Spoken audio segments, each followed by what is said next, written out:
Time for the stream. Alright, we are gonna dive right in. Oh yeah, I gotta start typing stream started. Stream started. Whoops. Not a good day when you can't type stream started. Whoops. Time for the stream. Alright. Alright. I can't manage my windows. I just want to put this over on this screen. Okay. Problem solved. Alright. There's a bunch of news I want to share with you guys today, but I will wait for people to be online.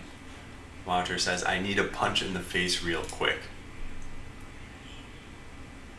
Chipped teeth hurt. Why would you need a punch in the face if chipped teeth hurt?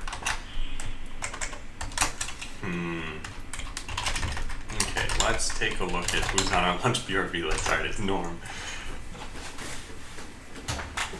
Okay, make roadmap for this week. Last week was prepare for pre-beta, bot equipment, quality of life improvements, and code botland if I haven't already. So this week we are going to tackle a couple of things: cloaking, landmines.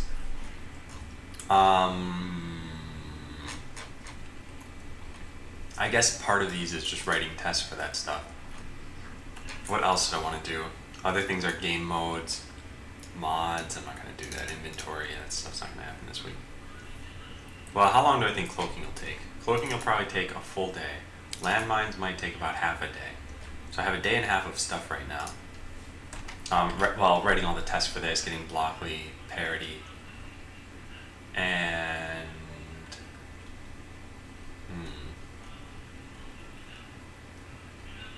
yeah, I think when I add in tests and everything, this will turn out to be more. So let's write new hardware, cloaking, landmines. Let's also write tests and Blockly. And these are all kind of related. So really the theme of week is new hardware. And that means these things.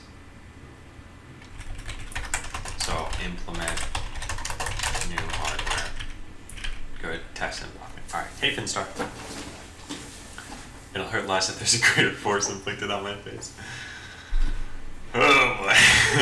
What happened, Monter? You're on vacation. You're supposed to be spending time with Grandpa. Okay, yeah. So, some things we gotta do. Remove walls from the code base. Oops. Yeah, okay. Let's do that. So walls will no longer be a thing. I know, you all voted that I work on building first, and now I'm cutting building. But I talked to the designer about it, and we just don't think it's a good idea to have walls in the game. I'm gonna go pull up, let me see. I'll get you the rationale behind this, because I'm sure people are gonna ask about this today. I need to do this off screen because there's a whole lot of design stuff I don't want you guys to see yet. So we are looking for walls, and I think I just wrote scrapping it and wrote a whole bunch of information about this. So where is it located? Okay. Here we go. Scrapping walls. They greatly complicate gameplay. And then yeah, so here are the reasons. You always need to check for walls, but then you're also checking for your allies' walls, which screws up both your strategies, while their strategies and then yours are screwed up by their walls. Bots without weapons can't destroy walls, meaning you can be trapped. If we made it so that you can't destroy your teammates' walls, then teammates can be huge jerks and wall people in. It may be weird how some weapons can fire over walls and others can't. Will lasers hit would need to be split into multiple APIs so that you can test if you'll destroy a wall or a bot. Overall, it's just not a great mechanic. Perhaps what we could do is allow the player to build a single indestructible wall that they can hide behind. Oh, okay, Walter. Pinstar says, sorry I've been gone for a while. What have I missed? Are you still programming stuff, or is there a little mini beta? So there's no mini beta yet, and I've promised it by the end of October, which I guess is only like 11 days. It's technically 12, but it's basically 11 days. And so I've got some news about that I'll talk about more as it unfolds and becomes relevant. As far as the progress that's been made, as always, if you want to, you can go to bot.land and then you'll find the YouTube link here. And I have just posted Botland Recap number 6, where you can see some of the things that have changed. However, one of the things that I coded on Friday was walls, and I'm about to just remove them from the game. Modder says, I was eating breakfast 10 hours ago and my bottom jaw managed to get stuck behind my... Yeah. Okay. That sucks. That sucks a lot. Okay, and I'm gonna write this here. So this will be part of the news section. See, well, I don't need to really write see something below, I'll just write it here. Yeah, alright, so there we have it. Alright, remove walls from the code base, that's what we're starting with. So let's just do this. If we cut out build wall and can build wall, and is wall at, then now people can't access any of that stuff. Check out this YouTube video. Oh, I see. Alright, so we can cut this out now. So now there should be no way to build walls. In fact, there should be no more wall APIs. Good. So if I load up the game, Botland client launch, Botland client run, and let's leave it at that for now. So this won't actually take effect for a little bit of time, but I'll show you guys what walls used to be, because they are no longer. So you used to be able to do this. If can build wall right, build wall right, and then deploy some of these. And yeah, there used to be walls and they used to absorb a laser hit, but we are removing them. So as soon as this thing finishes, they won't be in the game any longer. Yeah, we talked about it. And it just turned out that I don't think it's a great thing. YouTube links crash Twitch. Well, Finstar, hopefully then throughout the course of this, you'll be able to see what's changed exactly. So alright, this is now invalid code. Good, and we get rid of the building hardware. So let's go into setup Blockly, and where we see building, let's just get rid of it. In fact, we've got to get rid of this at a more fundamental level. Yeah, whatever. We got to do it. Hardware building. Dun dun dun dun dun. And then in here, we pretty much just get rid of the building ID. Otherwise, people will still be able to create it by hacking. By hacking, I mean they just do a socket emit call directly, which is not really hacking. You're not a leak hacker if you can do a socket emit call. Okay, so now it should be totally gone from the game. Or if not, then yeah, there it is. So it's no longer there. There's just lasers, missiles, harvesting. You can't call the APIs anymore. And missile alive. So there, walls are removed from the game. There are no more walls. Is there anything else I need to do in order to get rid of walls from the code base? There's still some code interspersed. So if I go into code execution system, you can find some wall-based code here. Like will lasers hit direction? It's still going to check for walls. We'll just never find anything. I don't know if it's worth removing this code yet. Because if I think I'm going to keep this here. Okay, well, let's run the test. Botland test run. Hopefully all the tests pass. Yeah, GG walls, you last exactly 1 weekend. Yeah. Like I said, if we revisit it and we decide that there's a good way to incorporate them into the game, then that's great. But for now, all the reasons why we remove them are right here. It's one of those things where you just always need to check, am I trapped? And if I'm trapped, I need to break out of walls that may or may not exist. Or perhaps I got trapped by bots, or perhaps they're my allies' bots and I'm screwing up their strategy. It's just, there's a lot of little points. What is this? Cannot publish an undefined topic. Interesting. Where's this coming from? That's actually very interesting. This is what I coded yesterday in the surprise stream. It was a fix for this. So create AI players calling, oh wow, okay, let's take a look at this. Create AI player. This comes from simulation server. Create AI player. And this routes player entered arena, which is apparently not defined as a pub subtopic.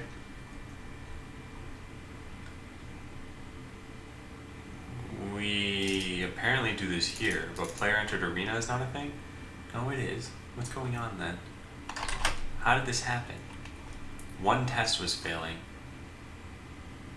Should not serialize certain components. What is going on there? This isn't one test that's failing, it's actually every test that's failing. We make a test initializer.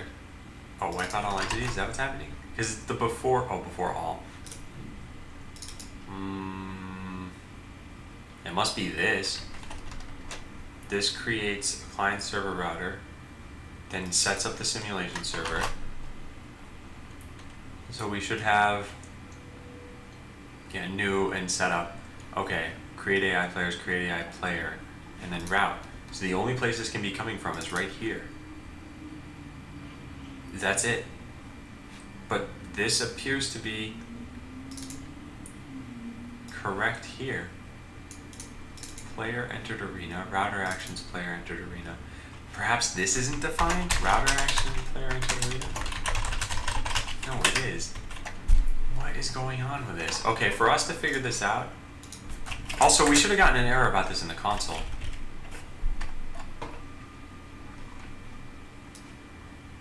Well, let me just click errors. Where is errors? Oh my god. Oh, there it is. Oh no, this is in test simulation server, so we wouldn't get an error about it here. But still, why is this happening?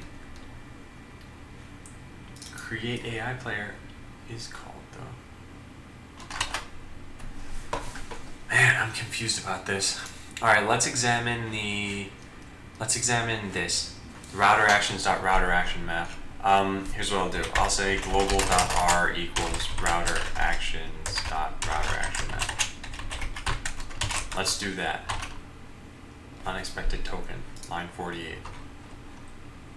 Global.r, oh man. Probably BBL visitors here. Alright, see you, Walter. Okay, let's try this out. Now we should have access to the R variable. Good. And we should be able to see player entered arena is set to, oh man. Wait, let's just close all that out. Is a network content and a pub subtopic. That is quite curious. And yet, how this failed, it said cannot publish an undefined topic. Client server route. And, okay, let's open up the bundle, I suppose. We're going to need to. Oh, I didn't need to do that. Oh darn it. All right. Well, let's do this slightly differently. If we go into test dist bundle, this is going to give us a different error now. But if we take a look at this line, what we should see is it's going to call in a router action map, and we'll see that there's nothing really that we can glean from this. Hey, sweet Jenny. But I don't know. Yeah, here we go. Okay, 12439. Let's take a look at this. Wow, this takes a long time to load. It's a very large file. 12439. Here we go. So we're doing apply pub sub topic, which we've set to get action handler. So it's possible that, what would this be? No, how is this possible? Unless this is the wrong router.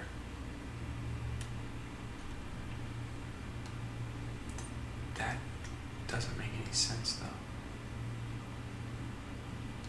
though. Okay, let's add some more logging for this. Apply serve router. We're going to go into the route function.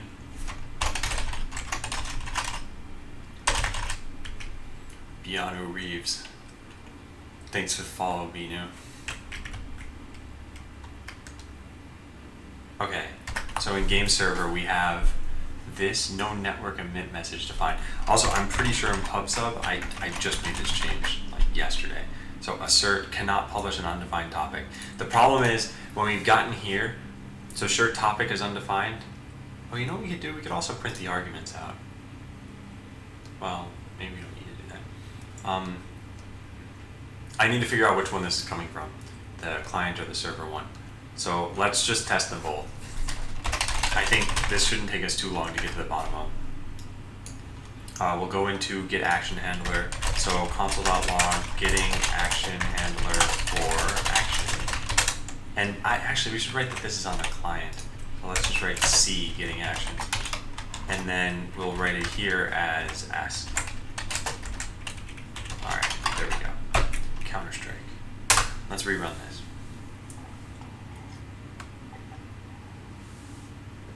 Now, what I'm hoping to see is that at least gives me some more information. This must be coming from player entered arena. I just don't understand how this mapping can be screwed up. Oh, there is one possible. No, that's not how it would work. We know for sure there's a bug, so we'll see something here. It's coming from the client, player entered arena. Yep, that makes no sense to me. And the reason that makes no sense to me is because in here we're defining a pub subtopic for it. So did I make a typo somewhere? Like, why did the mouse stop working? Well, that was weird. Okay, let's try this. Let's do console.log, that's that, and then console.log the pub subtopic for it.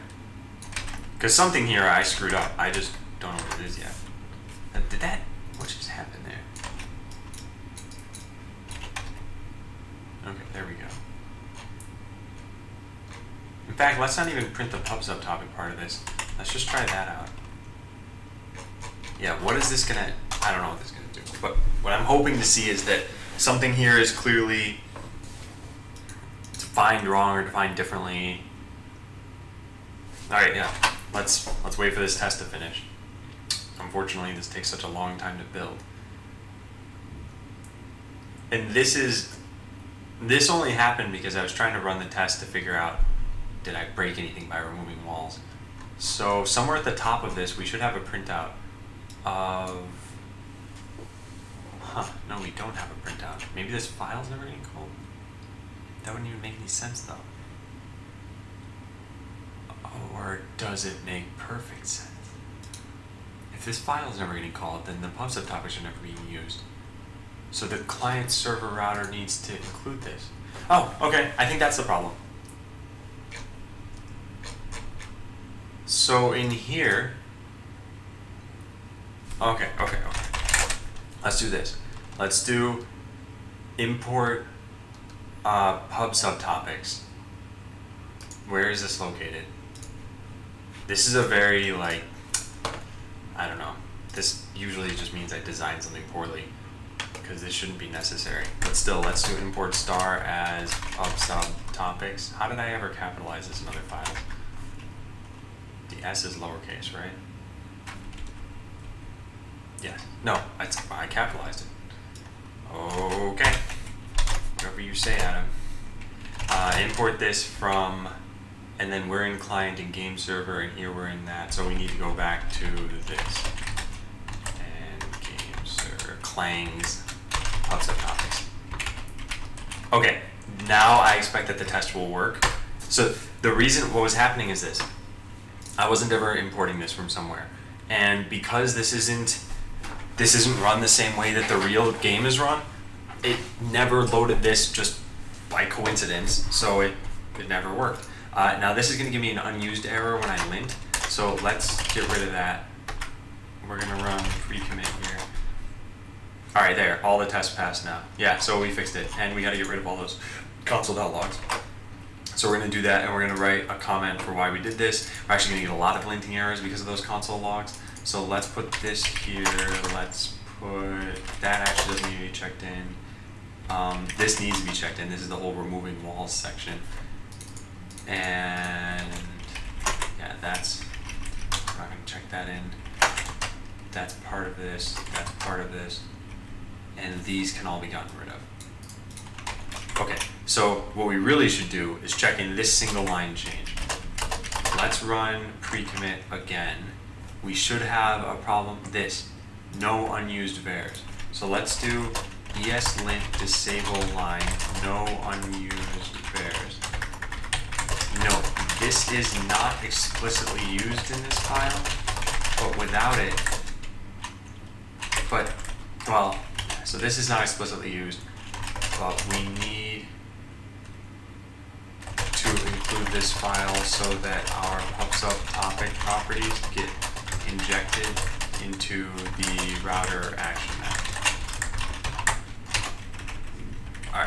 And I think that's its own change. That's it. That's all we check in. And then we make sure that there are no linting errors in that file.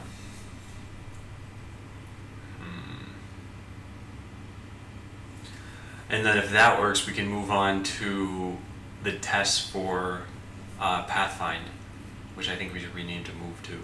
Okay, good, that worked. So yeah, we're gonna check in a bug fix here. Fix a bug where the tests weren't ever including pub subtopics.js.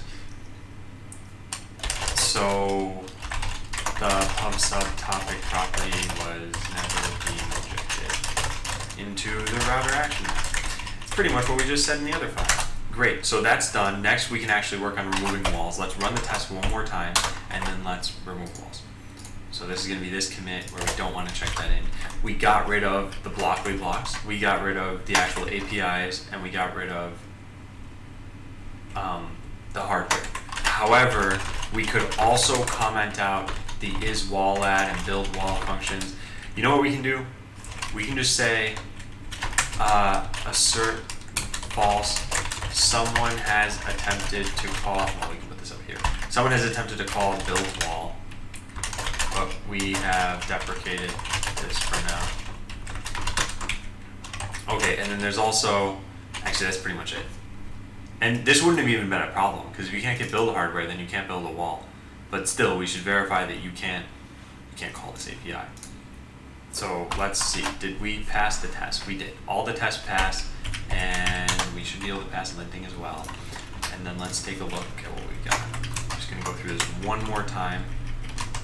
Good, we put a comment there, we got those removed, and we got that removed. Good, so removed all forms of wall building, including the building hardware itself.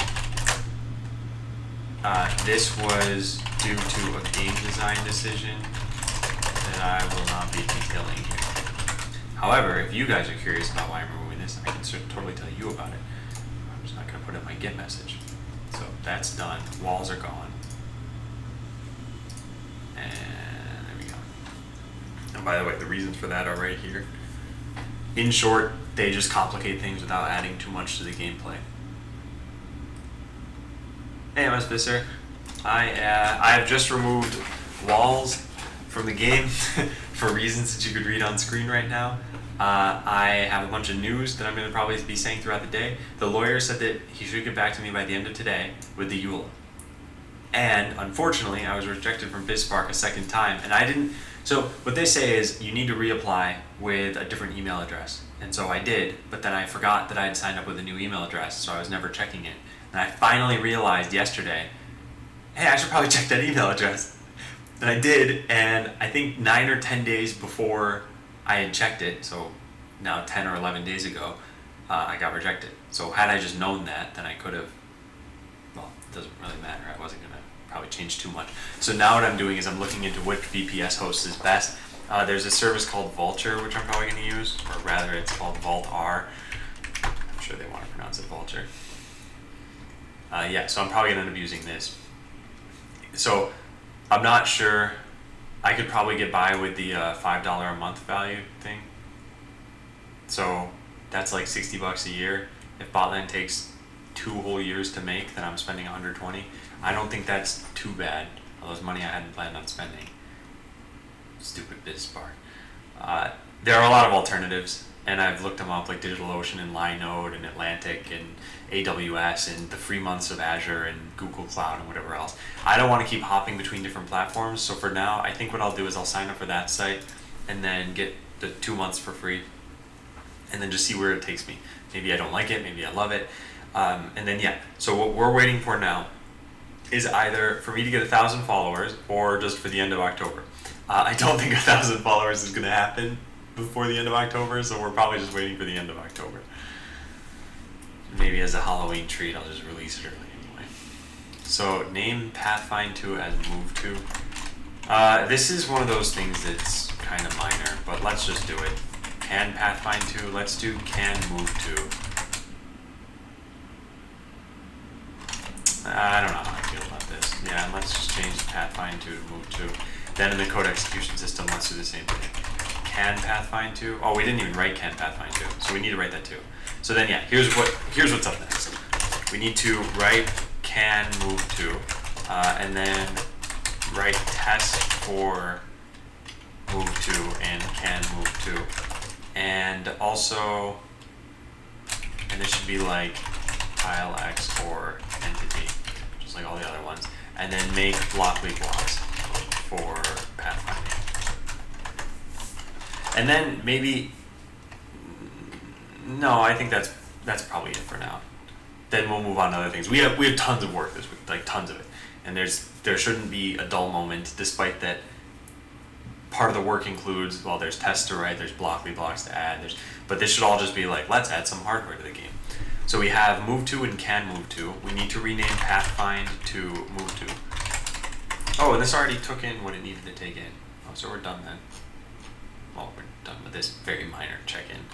Let's see what else we have. Write can move to. I suppose I need to do that. So let's do can move to tile X or entity op tile Y. This is going to be a little bit difficult. Here's what we say. If this dot simulating terminator return, well, we can do it this way. So let path exist, path is valid equals this. Okay? And then we say if this dot simulating terminator, then just return path is valid. So that's all we care about there.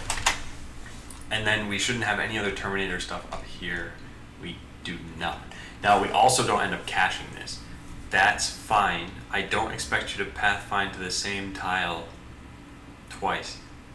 As in, okay, let me rephrase that, because I totally expect you to do that. So let me make it be what I actually expect to not happen. I don't expect you to do this. Can move to 5, 6 code here, and then later put exactly the same if statement down here. So you wouldn't benefit from caching, because why are you doing this check a second time? What you could do is something like can move to 5, 6 equals can move to 5, 6, and then just check it multiple times. And even if you didn't do this, it's not like it's going to crash the game or something. It'll just take slightly longer to do. So hopefully pathfinding stays relatively fast, which it's not bad right now. And I'm cutting down the search space because we talked about a lot of changes in the design meeting. One of the things we're going to do is pathfinding is never intended to be a long-range pathfinding, but before, when you called it outside of the range that you could see, like if I was this golem machine and I tried calling it on all the way on the right side of the arena, you would just move closer without actually computing the best path. So now we'll just say, no, you can't pathfind to there.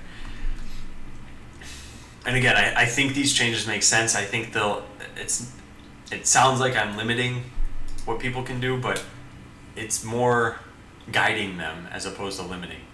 I know that sounds like you're crazy, Adam, but hopefully it makes sense. And alright, so our first tile to traverse, that's not something we need to worry about. So then we have this, can move to, all this needs to do is say, this dot simulating terminator equals true, return this dot move to tile X or entity op tile Y. Oops, no, we can't do that.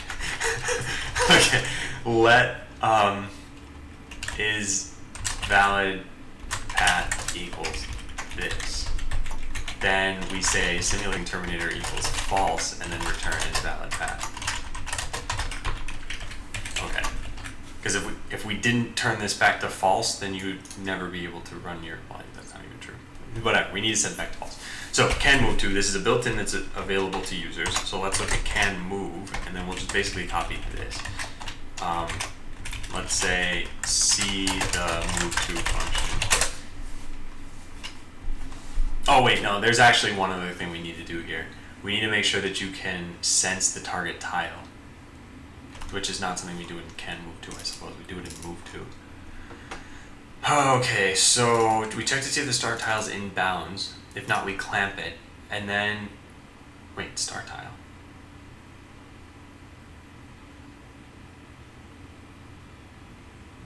That's not exactly right. Check to see if the end tile is in bounds. Yeah, okay. Then we also need to make sure that you can see that tile.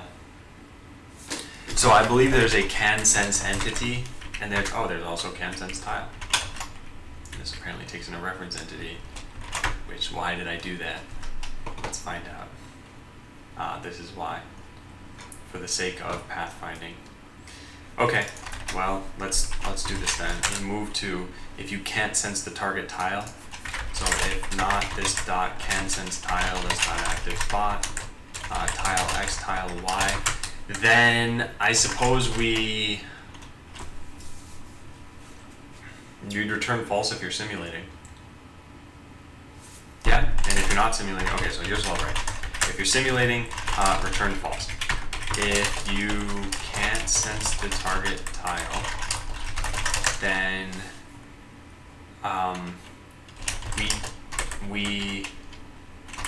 then there will be undefined behavior when you try pathfinding, since you may not be able to see a path to that tile. So when simulating, e.g. via can move to, return false in those cases.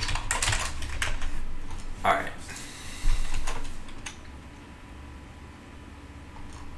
Yeah, I think this is good, but the only way to know if it's good is to test it, which, hey, look at this. The next task on our list is to test it. So let's rerun the game and make sure that we didn't botch everything, which will be a little bit tough to verify. Let's do this. Let's do a few things. One, we'll cut out simulation server dot, how did I do this? Add bot cooldown equals 1e9. Alright, so that's step one. Step two is simulation server dot arena dot wipe out all entities. That was step two. Hey, Void Dreamer. Then step three is to test this out. So let's do this. Can move to 8.8, then move to 8.8. Alright, let's just do that. Path to 8.8. Alright, so none of those moved. That's fine. That's what we expect. Where is 8.8? It's probably like, no, we didn't expect that then. Never mind. Okay, what's going on? What is going on? Can move to is either always returning false or move to has a problem somewhere. So let's look at the code execution system. Either way, we'll get to the bottom of this. So let's go to can move to, and we put a breakpoint here. Good, that gets hit. We expect that to happen. And then, yeah, I will continue to zoom in here. Okay, so simulating terminators true. Then we check is valid path. You can run terminators. What is happening in this function? It's saying that you can't sense the tile. Well, where am I? Start tile.x and start tile.y is 9.0. Can 9.0 see 8.8? No, that's not the case. So let's just keep putting a breakpoint here, and we eventually will run into a 7.9. 7.9 is very close to 8.8, so this should pass. It did. Alright. Next, we A star path, and oh, there's just a return here. I never said what value to put. Don't know how I left that blank. Oh, whoops, that's copy paste over here. Ha ha ha ha. Alright, let's rerun this. Oops, I should have taken the code out of there. Alright, well, let's rewrite the code, I suppose. And then let's do the same things we did before. There, all the entities are gone. Now, let's try this out. So if can move to 8.8, then move to 8.8. And I'll just call these 88 bots. We gotta get rid of these breakpoints. So again, I would expect that to move there. Maybe it's not close enough. Where is 8.8? 8.8 is right here, I guess. Yeah, so, alright, here's what's going on. Bots can only see 5 tiles away. So 5 tiles is Manhattan distance, which is the taxi cab geometry. So basically just count blocks away from it, like 1, 2, 3, 4, 5. So this dark blue tile is 5 tiles away from 88 right now, this one. Now, if we count left, 1, 2, 3, 4, 5, we can see that this cannot detect this tile, 8, 8. Now, what we could do, if you wanted undefined behavior, and this is totally at your own prerogative, and I don't promise any sort of real pathing, but you could still just call move to And it'll get you there, kind of, sort of.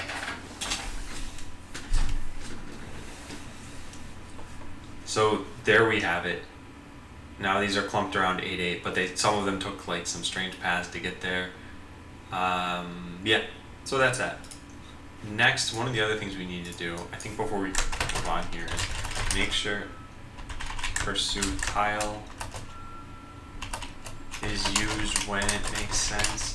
And yeah, no, so in the pursue functions, make use of pathfinding. So pursue is like dumb pathfinding, or rather pursue internal should be that.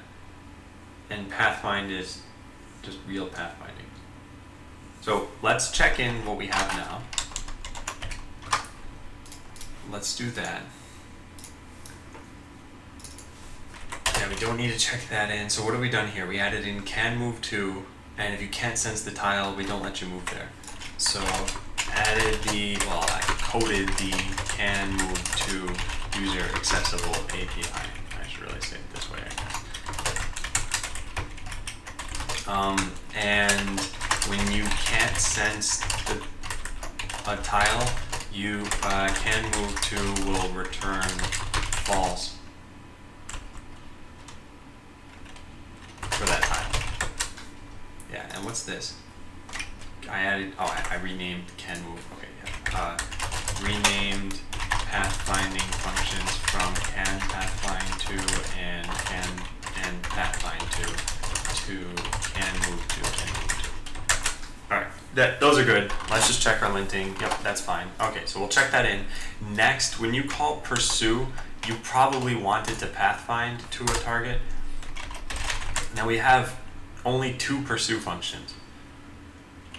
This is the one we surface to the user. So we call pursue internal with this.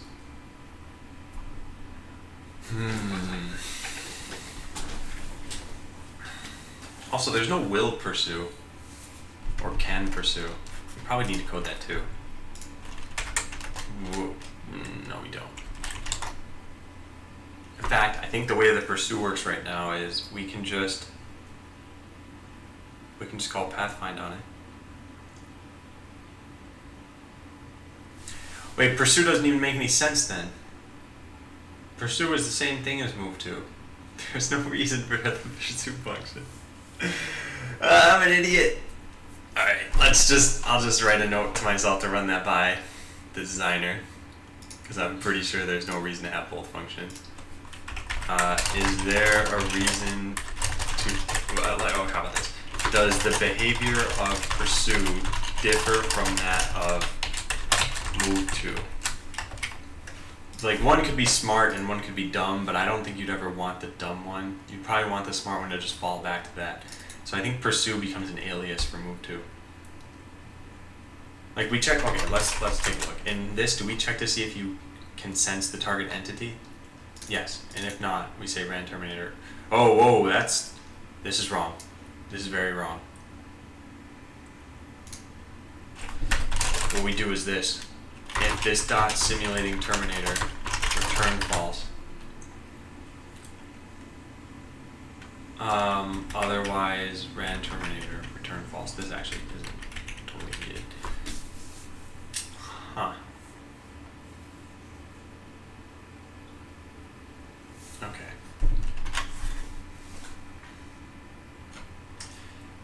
All right. So I don't think there's a difference. Where is pursue internal called? We call it from move to, that makes sense, because that's the pathfinding code, and then from pursue, and then that's it. Those are the only places. So if I get rid of pursue, then we're fine. So I think here's what we are going to do. I think we're going to make this an alias from the move to function. Yeah. Then I can always just take this back from get if I want it again. This dot pursue equals this dot move to. It just doesn't even make any sense to have both. Alright. So these things are done. We need to write tests for this. And this will hopefully uncover some bugs. I doubt this was bug free, so let's find out. So pursue is now an alias for move to. I don't think there's enough of a good, yeah, I don't think there's behavioral, I don't think there's an expectation of different behavior from these APIs. Chat's been pretty quiet this morning. Unusual. And then also fixed a small bug where when you couldn't move to an entity, it would throw and it would consider you to have run a terminator even if you were in the can move to function. Even if you had all of the can move to function. Okay. Also, I should have run this. Alright, we gotta write tests. And then we gotta add the blockly blocks. And then I think that's pretty good for right now. I'd be talking about busy stuffing my face with wontons or what? Alright. Yeah, we gotta write tests. So let's go into arena main, or arena test, and then also test main. Let's get rid of all of the tests that are not the arena test. Next, we've got to come up with our test cases. Yeah, there are only 19 viewers right now, that's true. Although there are 27 people in chat. I guess I'm probably not considered a viewer, and then the bot is of course not considered a viewer. Five Guys burger and fries. Nice.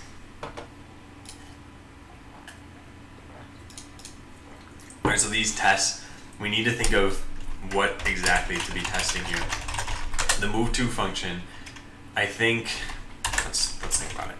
So move to tile that you can sense with no obstacles. Make sure it gets there in the shortest time. Okay, move to with a tile that you can't sense. It should eventually get there, but not necessarily in the shortest path. And this is undefined behavior. So this is undefined behavior since we don't allow you to pathfind long range. Okay, then move to with an entity that you can sense, and let's add some barriers and make sure that it paths around the barriers. And then move to with an entity that you can't sense. This just plain old won't work. If you can't sense the entity, that's it. You're just done. There's no pathing to it. Because you don't have that information. This should not move you at all, regardless of whether there are barriers. Okay, so are there any other things worth testing here? Let's see. I guess we could test the actual API level stuff if you called it with the wrong arguments. But anything that throws an exception is going to consider it to end your turn, so it's not really super important. What else? Oh, with a tile that's not in bounds, it clamps to. Okay, so move to with a tile that you can sense that is not in bounds. It should clamp to a tile that is in bounds and then move to it. Alright, what else do we have here? So we do A star path on something, we check to see if the path exists. I guess there are other little tests like move to on your current tile, move to, like, ensure it doesn't move you, then the whole can move to stuff. Yeah, so then can move to with a tile you can sense, with a tile you can't sense, with an entity you can sense, and with an entity that you can't sense. I think that's it. I think those are all of it.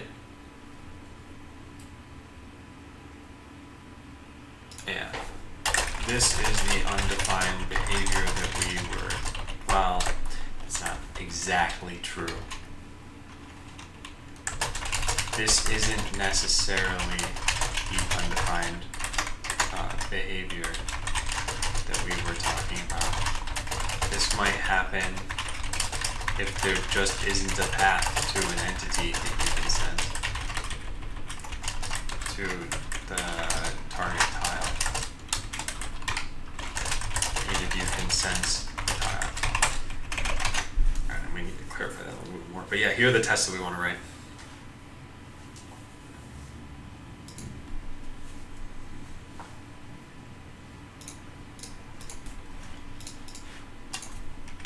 So yeah, let's start to write on.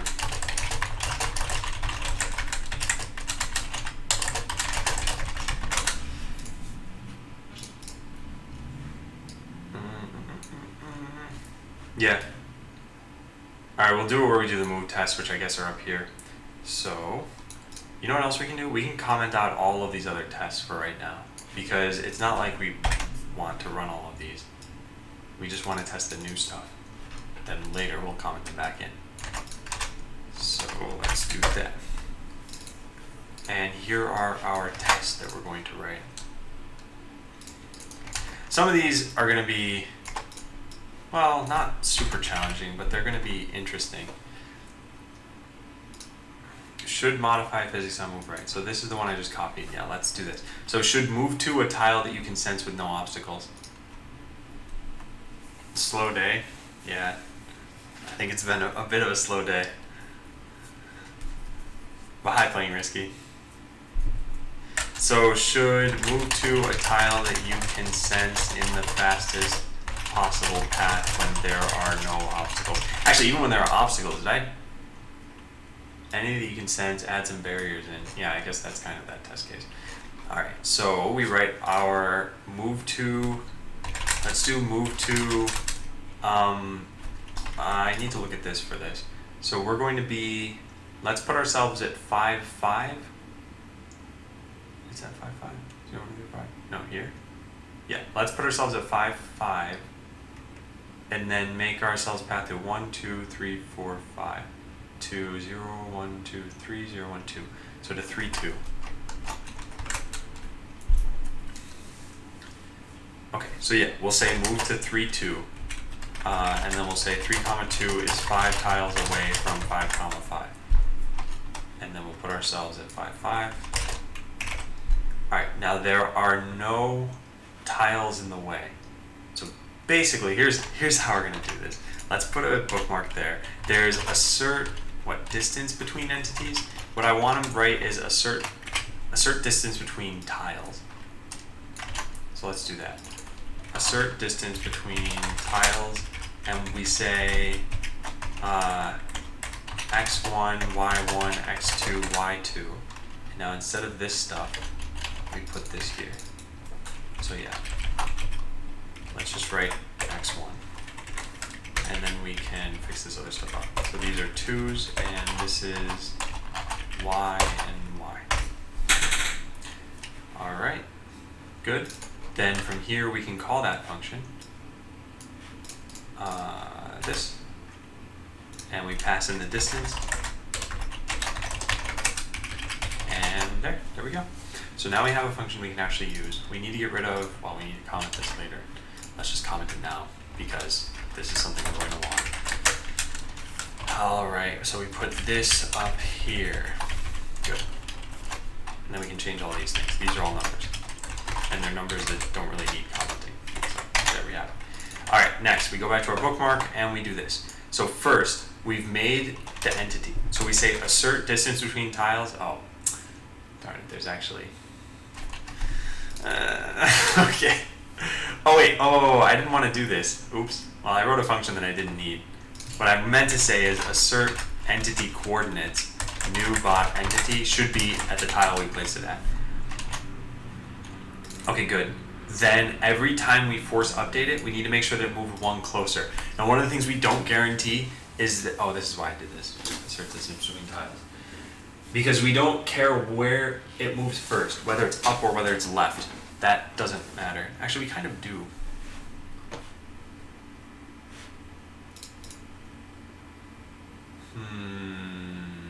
Yeah, we do care about that. Let me draw this out. Playing Risky says, the amount of changes you make to your code, I'd be scared to do that. I think I'd break something catastrophically. Then why did you pick your username, Playing Risky? Why did you do it? I don't believe you are Playing Risky. 0, 1, 2, 3, 4, 5. 0, 1, 2, 3, 4, 5. Yeah, here. So this is where you start, and this is your target. So then, in order for you to pathfind the best way, you should move up first. Let's just test that out. After we update you, do you move up 5, 4? And then let's run the tests. Yeah, and unfortunately, these will still take a long time to build.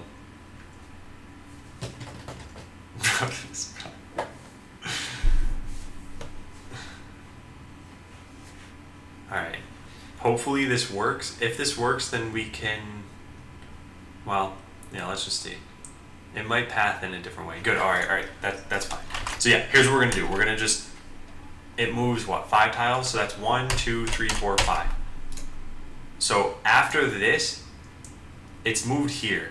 So this is the first step. The second step, we actually don't care. It could pick either one of these sort of hyphenated tiles. So it can pick either of these white ones. I don't know which one it does pick, but at that point it doesn't matter. We just need to verify that the distance is getting shorter each time until it's finally where it needs to be. So at this last step, we know for sure we should be at 3, 2. But any of these intermediate steps, this, and this. So those 3 steps are 1, 2, 3, or, well, there are however many possible paths. There's this path, there's this path, there's this path, there's this path, and there's this path. So what, 5? I keep my working gaming philosophy squids up. He's not playing. He's not in the Bromunity yet. He hasn't signed the okay. Okay, bro, Sidon.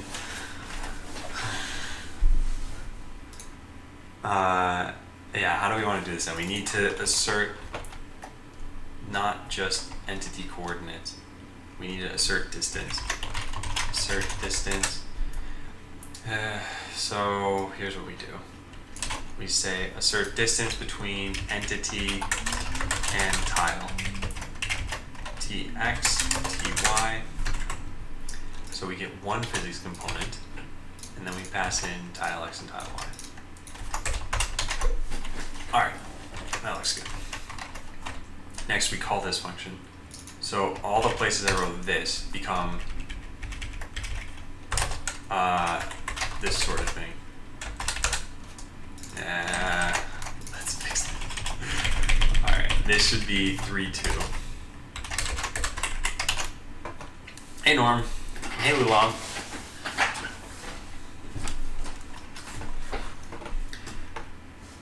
Alright, so all we know for sure, I'm going to write this down.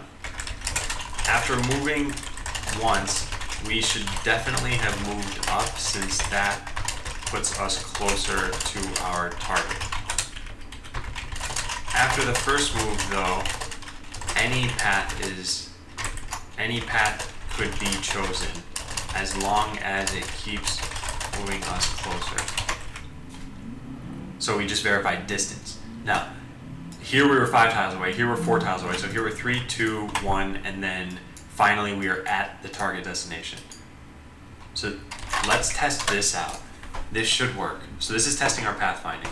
Remember, all we know for sure is that we have to move to this tile first and then the target tile last.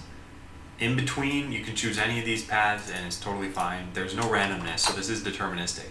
But I just don't care to figure out what the order is, and that's not the behavior of the API that we're testing. So that worked.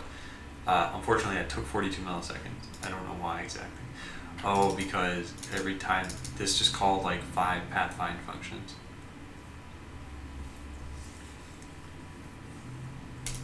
Binding of Isaac, I played that. I like that game. Okay, so we're done with this. Make sure it gets there in the shortest time. That's done. Next, move to with a tile that you can't sense. It should eventually get there, but not necessarily in the shortest path. So how about we do this? And whether or not we have boundaries doesn't totally matter, but let's add one. You should move to with a tile that you can't sense.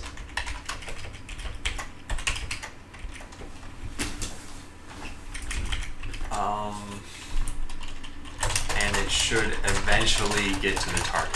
How long it takes to get there doesn't really matter. So let's do 0, 0 from 5, 5. So now our target becomes this. Our target is this tile. Now how we get there, we're going to just kind of dumbly path to it for a little while. So what I'll do is, once you're, how do I want to do this? I was going to say what we could do is we could put like walls here, here, and here, and then see how that works. How would we do this? How would I test this? Okay, I wonder if there's a way for us to set this up. Let's try following this. We're going to set the bot cooldown and then wipe out all entities. Alright, good. Next, let's do this. We're going to create a few debug bots, but they can't have any code in them. How do we do that? We need to get rid of create AI bot. We need to put a breakpoint in here and just set the code to null. Okay, well, let's do that. So create AI bot, and then let's put a breakpoint in there. And I'm doing this for a very specific reason. So here we go. Let's do this. And then what are the coordinates we want here? We want to create it at, name is wall. We want to create it at 1, 0. And then we need to make sure to set code here to nothing. So code equals update equals function, nothing, done, and then hit play. Good, we've made a wall and it's not moving. So next we make one at 1, 1, and we do the same thing here, get rid of its code, and then we make one at 1, 2, and do the same thing here and get rid of its code. Okay, so now we have our 3 walls. Next, we're going to, oh, this is not going to be possible, is it?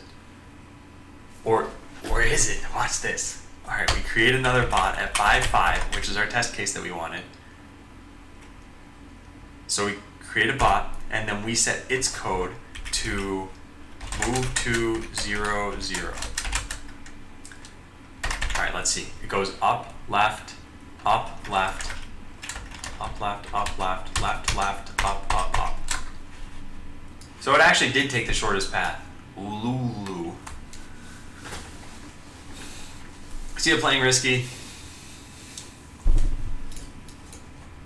Alright, so that's not guaranteed behavior. It won't necessarily find the fastest path. It happened to, which is actually perhaps lucky. How did that work?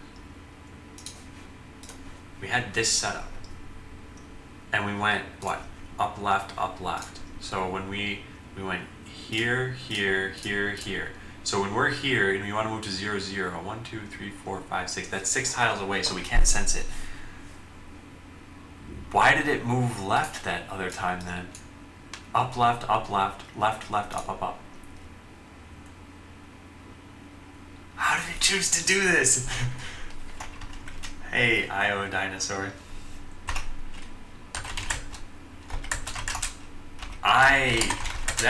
That's a little bit baffling at least. Let's look at the code. So we can't sense the tile. Oh, I know what I did. Oh, this is actually... Okay, so here's what I did. In Arena, we have the A star path function here. If you can't see the tile, it actually doesn't matter. Because we don't pass in a reference entity, so we don't care if you can see it or not. All we care is the tile occupied. And then we return a valid path. Okay, this is actually much smarter than I've actually written Skynet. Why does my code work correctly? No, it's not. It's not like I'm upset that it's working correctly. It's that if I don't understand why it's working correctly, then I can't guarantee that this was just a fluke. But here's the issue. So, no, we do not pass in the reference entity for the following is occupied check, so that we know for sure, we know its absolute state. not its perceived state from the sensors of a bot, from the viewpoint of a bot. Okay, then what did I write here? If the end tile is occupied, then we should find the nearest unoccupied tile. All right, so what do? What we really did is this. We were here at this tile, so this one that's, I just colored black, and we wanted to path to the target, but it's too far away. So what the A star path did is it said, I'm gonna move your end tile to here, which happens to be in my vision range. Although that doesn't matter either, because at that point we don't ever check vision range. Oh. Alright, so we did A star path to that tile, and then check to see if a path existed. So actually this would have worked even if, wait, no, that's not even true. Everything I just said is a lie. I'm a big fat liar. This guy's a phony. Couldn't you test it's not a fluke by moving the entities and doing tests? Yes, I could, but then I have to write like 10 tests for this as opposed to 1 or 2. And see, Miss Fisher, my coloring skills are amazing. Well, thank you. I treat the lines as just suggestions. Color outside of them.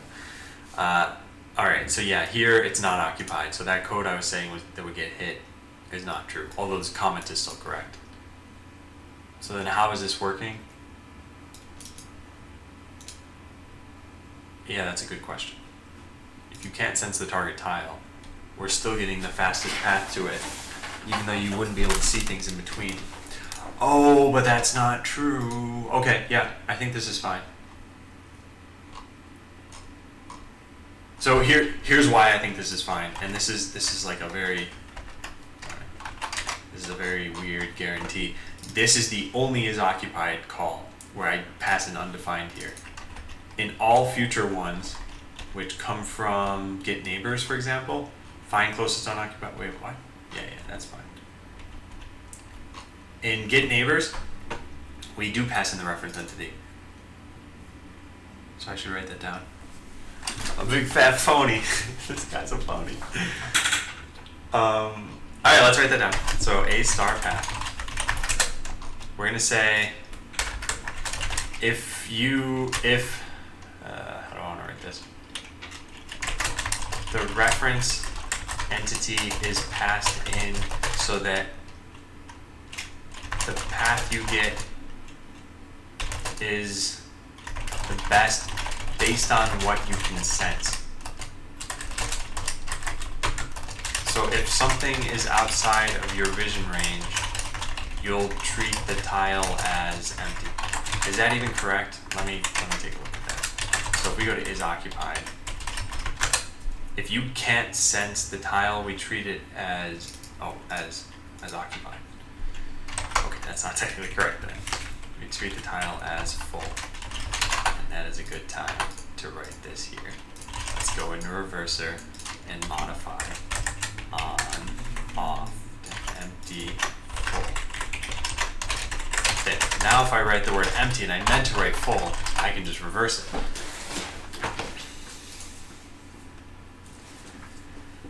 Alright, so does that explain why this code works? I suppose so. But then the test that I'm writing is not technically correct. You should move to a tile that you can't sense and should eventually get to the target. This worked. So this is our path that we take. Let's see, how many moves does it take? 1, 2, 3, 4, 5, 6, 7, 8, 9. This happened to take 9 moves and got me there. So let's do that. 1, 2, 3, 4, 5, 6, 7, 8, 9. Yes, I know that I could have just used a for loop, but I just want to test this code really fast.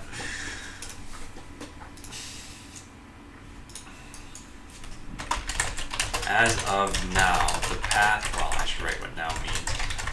The path that this takes is up, left, up.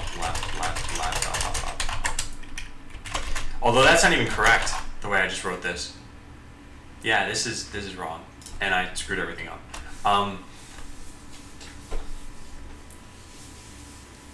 No. What did I do? Yeah, this should be 0, 0.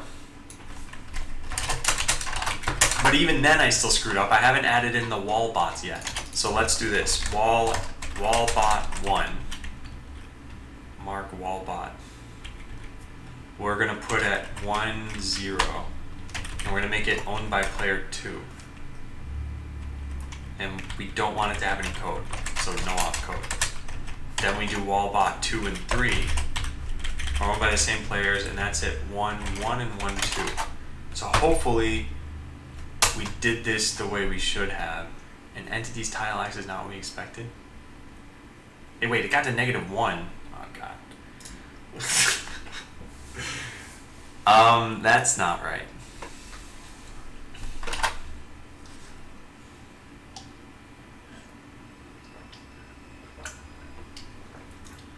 Yeah.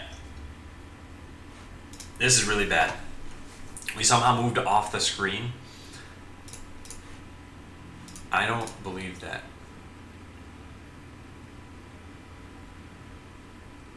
Yeah, how did this happen? An entity's tile X is not what we expected. It was set to -1. How did we move out of the arena? And how did this code even cause it to do that? And no, my camera's not red. That's my lights that are red. So when people follow me, they get control over my lights. So this was actually Indians0201 who did that.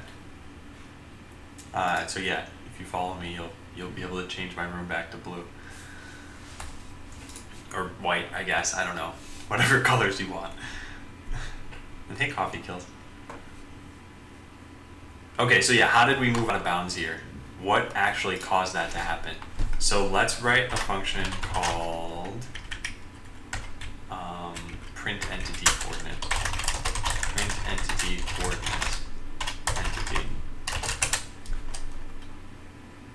All we're gonna do here is this. I'm just gonna print the coordinates. Oh, so that the lights just changed back to white. That's something I did because after 5 minutes of no one using my lights, they go back to normal. That way you can see me. Okay, so we get this for you to get its coordinates. Yep, that looks good. And then we just print these things. So let's do console.log entity. Actually, we can use interpolated string. Entity is at comma that. Excuse me. And I suppose we can wrap this whole thing in parentheses. Next, let's make sure we're calling this function. And this. Here's what we'll do. We'll just do print entity coordinates on each one of these cycles and figure out what happened here.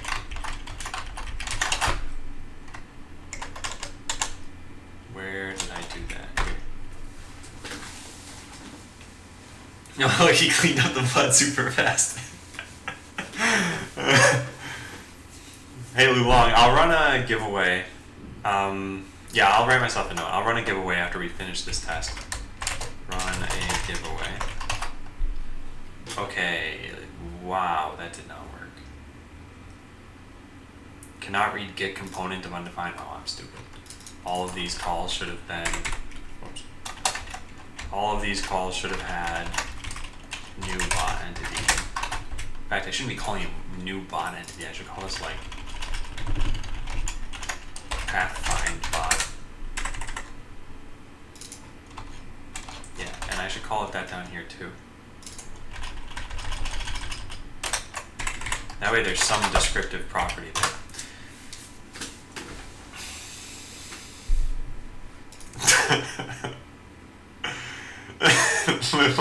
I think you might have screwed up that sentence. Machine want me to see coding like a new noob. Turned out to be pretty funny. Okay, what's going on? So we're at 4, 5, 4, 4. All right, let's track this. We're gonna track it using this advanced technology, MS Paint, with new high definition paintbrushes. So we're at 5, 5, and we moved to 4, 5. So here we went left first, then at 4, 4, then at 3, 4, then 3, 3, then 2, 3, 1, 3. Well, that can't be right.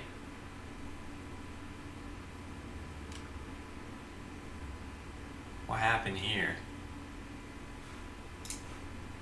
Yeah, what happened here? How is this such different code from what I had before? Also, what? We got to 0, 1 at the end. Did I not call this the right number of times? 1, 2, 3, 4, 5, 6, 7, 8, 9, 10. Oh, I'm a dummy. Look at me. Okay, so I still don't understand why this says it's actual. Oh, it's not saying -1. It's saying that minus denotes the actual output and plus denotes the expected output. That is like the world's dumbest way of showing this. Because I thought it was -1 when all I did was not put another copy paste block here.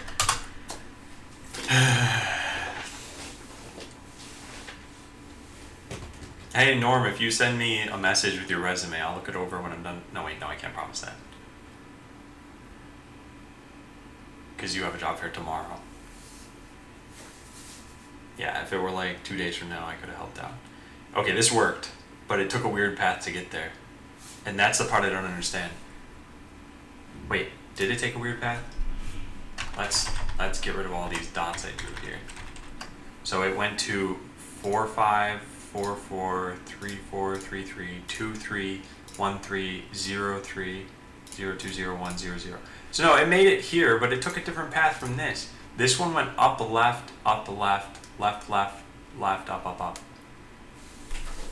Why would it take a different path? Was I don't think it matters.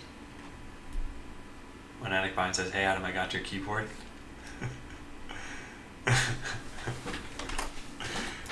Why? do you find it much nicer? So let tiles until finished equal 10. Oh, that's enough tiles.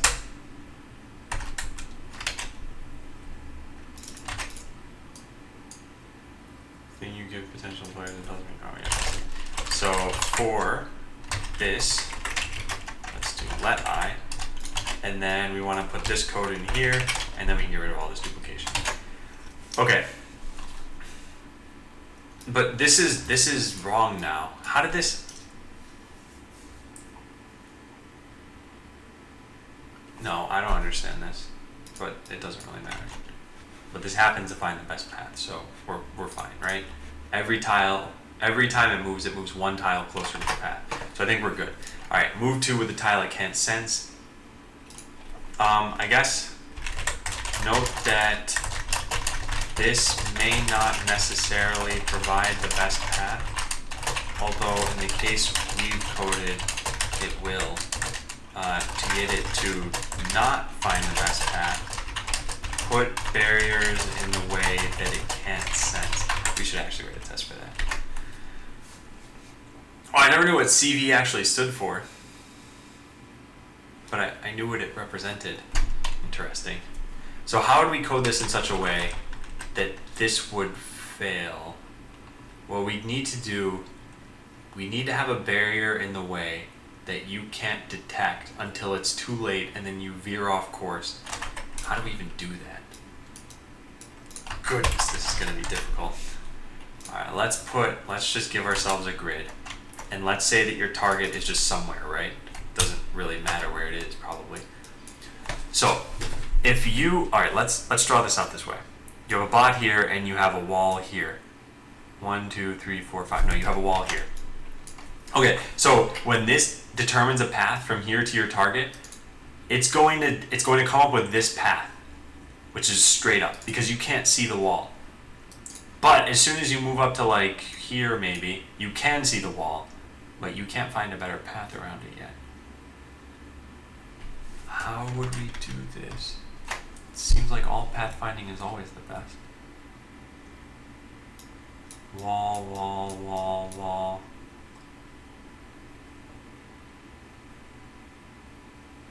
And then you put a bot here. It gets to, okay, yeah, this might be the right way. 1, 2, 3, 4, 5. So it gets to here, and now it can see this. But if we, so these can't be walls. I think that's the problem. So it's gonna try moving. All right, here's how we exploit it. So we need to know which direction it would move in this case. Will it move left or right? And then we make it regret that decision for the rest of its life. Do your bots have an internal map of places they've been? No, but you're the one who will code this stuff. So like you, IO Dinosaur, you're gonna be making this game for everybody. So you can just give it an internal map if you want. So what happened here? Oh, make it stop. What? Okay, I don't know what's going on. Let's just refresh the page and get rid of our breakpoints. There we go. Alright, so yeah, as a player of Botland, the first thing you're going to do is customize a bot. So I can put lasers and missiles on this thing. I haven't coded missiles yet. But anyway, so now we have our bot, right? And I only have 3 pieces of hardware, but later today we're going to be coding cloaking. So then you write your code for your bot. And then you can just deploy it. So I can name this the Killer Dino Bot and deploy a bunch of these. And you can see Killer Dino loves shooting lasers. And if you don't want to code in JavaScript, well, we got you covered. We got Blockly. Look at this. Blam, blam, blam, blam. Here's the classic script. If an enemy exists, shoot it with lasers. Otherwise, get closer to it. Otherwise, just move randomly. And now Killer Dino's got upgraded AI. He's ready to kill a whole town full of bots. It's just called Two Brothers. Nice. Oh, a source button. Ooh. No, I'm not really trolling you. No, but as a player of this game, you will be writing code. And like I said, if you don't want to write code, you can always use this. Oh, thank you, Norm. I shall consider your resume.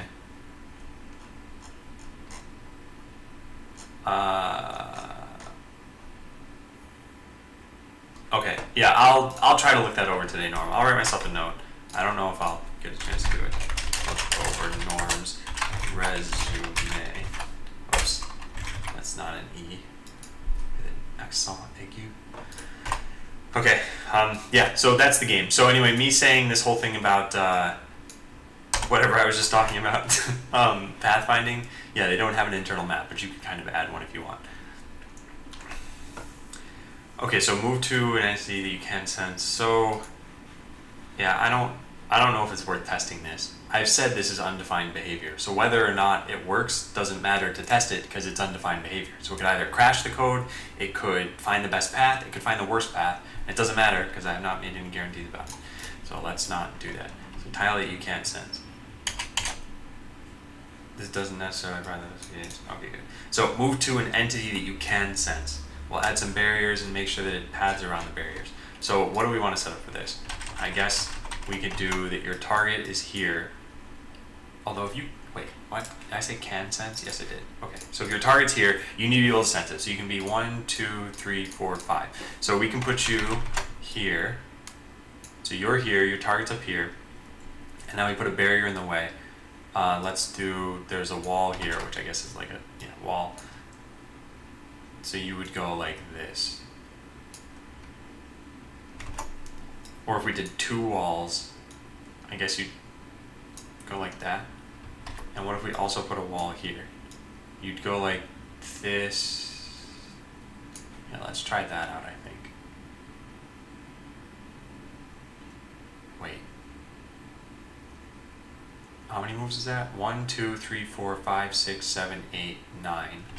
And how many is this? 1, 2, 3, 4, 5, 6, 7, 8, 9. No, so I guess either way is faster. Or either way is faster. Either way is equidistant. So now here, when you try to take the fastest path, now it definitely is this. So let's test this out. For how long am I coding? For today, I'm coding for another probably 6 or 7 hours, and then for this game, I'm coding for an extra like year and 4 months or 5 months. So you will get used to seeing me on Twitch, hopefully.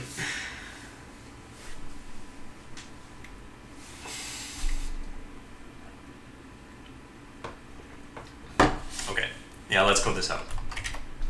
So should move to an entity that you can sense, and it should get to the target, and it should use the fastest path. Okay. So this we get rid of. Pathfind bot is going to be 5. Oh, we can't do this. Well, we can't really do this. There's no way to get an entity at a tile unless we write a function for that. So we need to code that. Get entity. Do we have that? We don't. Man.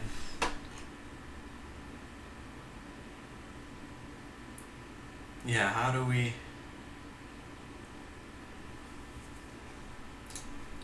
Alright, I need to write this down. In order for us to finish doing some of this stuff, in order for us to fully test pathfinding, we either need an enumerate entities or a get entity at xy. I think we're going to need to do get entity at xy.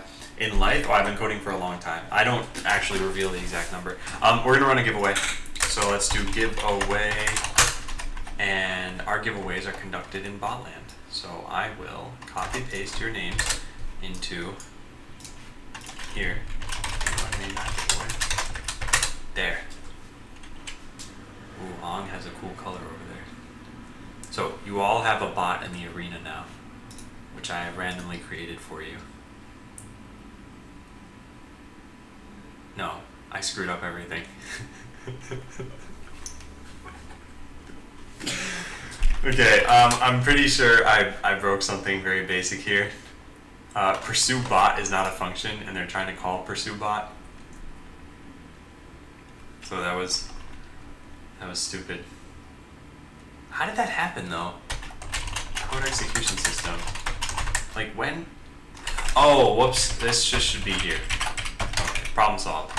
All right, let's rerun it. You all lose. All right, here we go.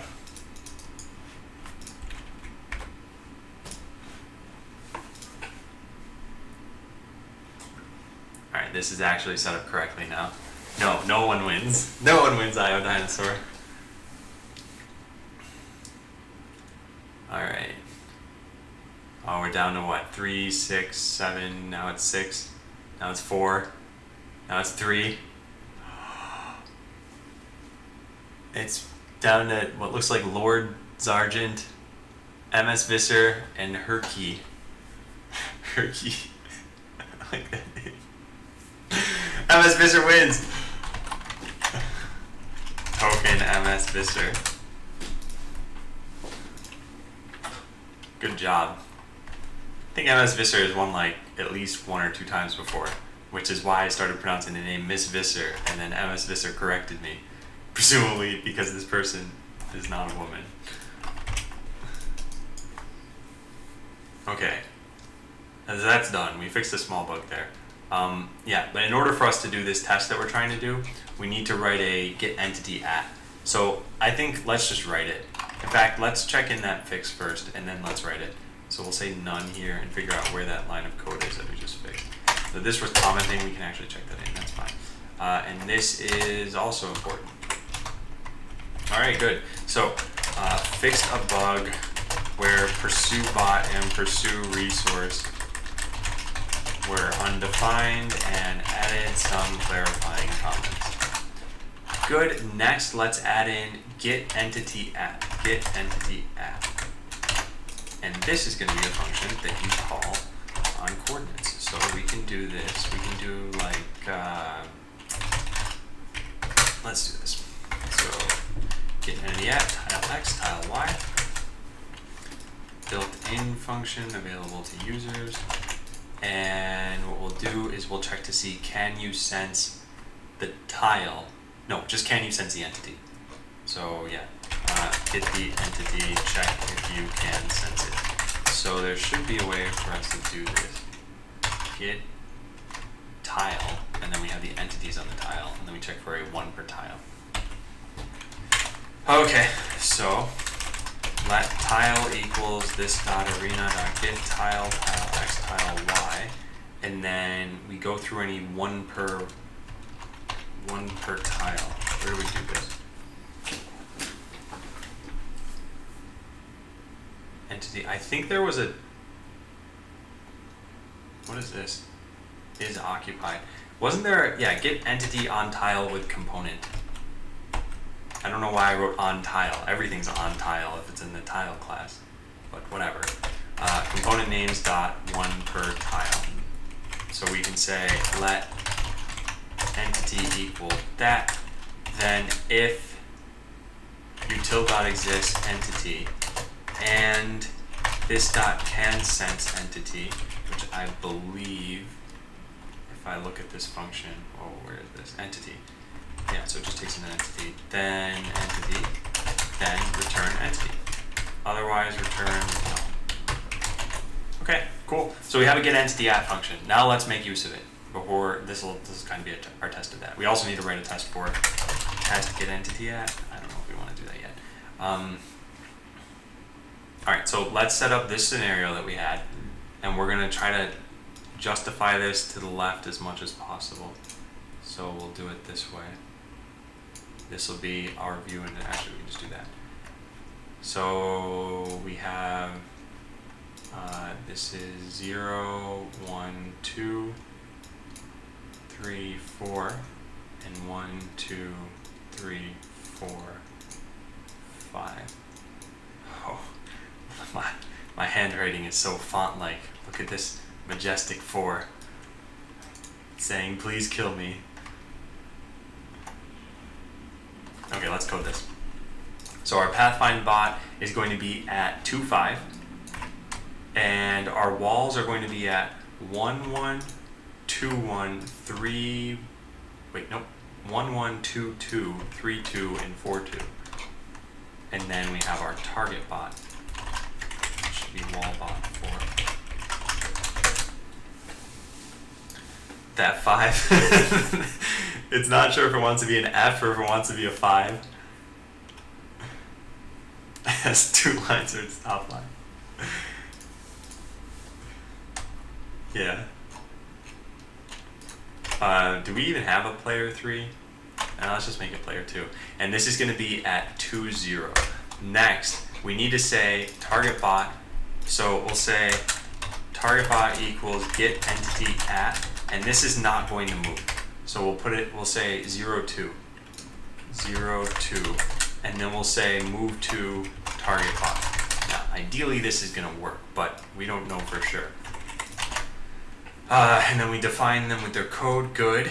Next, we assert that you're at 2, 5, and that how many steps should it take? 1, 2, 3, 4, 5, 6, 7, 8, 9. So after 9 steps, you should be there, right? And let's just double count. 1, 2, 3, 4, 5, 6, 7, 8, 9. Okay, good. So it should be 9 steps until you get there. And once you're there, you should verify that you're at 0, 2. We don't really care how you got there. Let's try running that test.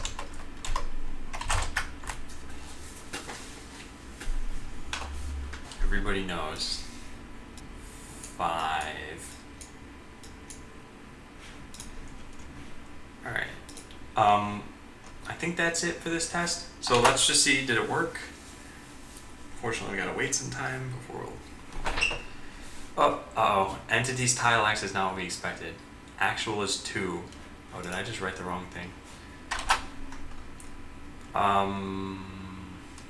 Should move to an entity you can sense and should use the fastest path. Alright, here's what we should do. Let's do print entity coordinates after each one of these things. Oh, we already have that. Isn't that convenient? So which one is it? Is it this? 2, 5, 2, 5, 2, 5. So the entity's not moving at all. To me, what that means is that get entity at is not working, which is entirely possible. Where did I code get entity at? Get the tile, then get entity on tile with component 1 per tile. If it exists and you can sense it, then return it. So does it not exist? Can you not sense it? I don't know. Yeah, let's just test this out.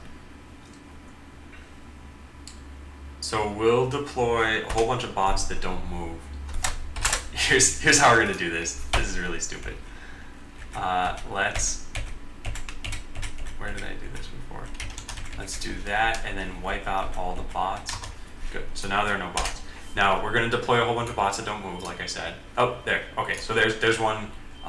It's at 0120. So let's do this now. Can sense or no. E equals get entity at 20. Let's do that, and hopefully this deploys close enough. There, okay. So nut, GNUT. Now we've got to put a breakpoint on code execution system get entity at. We need to put a breakpoint here, but only when our tile X and tile Y is whatever this one's is. 2, 3, 4, 5, 6. So this dot X equals 6. Okay, good. So we broke in here. Next, let's check this entity's name. So this dot active bot dot get component name. It should be no. Yes, it is. All right, awesome. So why is this failing? Entity is defined. No, it's getting returned. This is working. What?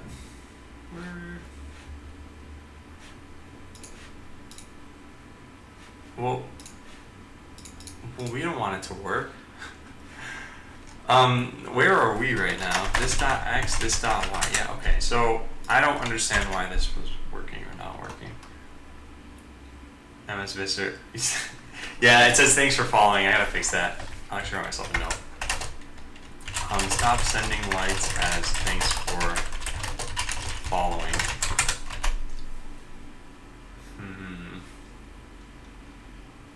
How did I screw this up? Oh, I know what happened. I'm a dummy. There is no entity at 02. It's 20. So I need to change this also. Okay, I wrote in coordinates here, and then I just seemingly ignored them all.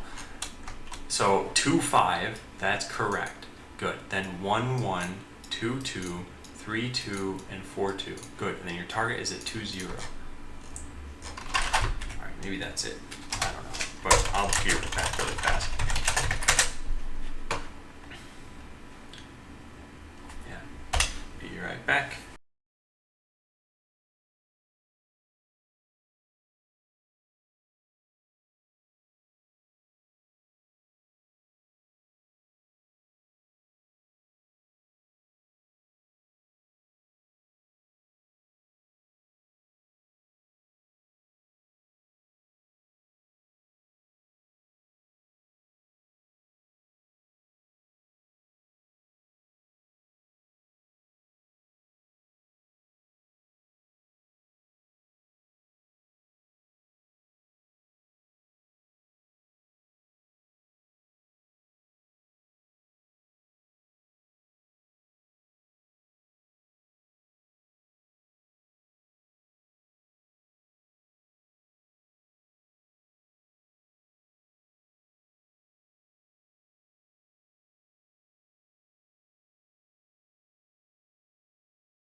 Okay. My lights are changing colors. I'm guessing that was UI of Dinosaur, or was it MS Visser? It was MS Visser. Okay. Did the test work? Let's see, what path did we take?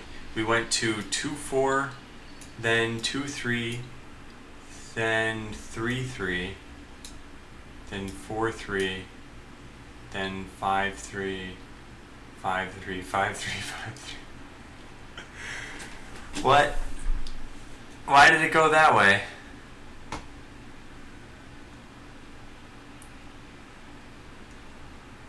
1, 2, 3, 4, 5. Yeah, 5, 3, you can't see the entity anymore. But that doesn't make any sense. How many tiles would that have been? 1, 2, 3, 4, 5, 6, 7, 8, 9, 10, 11. It's not even the fastest path. Oh yeah, IO Dinosaur says didn't work for some reason. I tried yellow. So the reason it didn't work is because, I'll show you. This is something I really should have clarified somewhere. Yeah, so if you press any of these buttons while color loop is on, it's not going to work. You need to turn color loop off, and then you can change it to whatever you want. So I can change these now. So I'll give you another token. That way you... Is my head covering up those lights? Hang on, let me see where I sit. I was sitting here, so I should move the lights. Alright, yeah, I'll give you another token though. Token IO Dinosaur. Yeah, let me move this ever so slightly.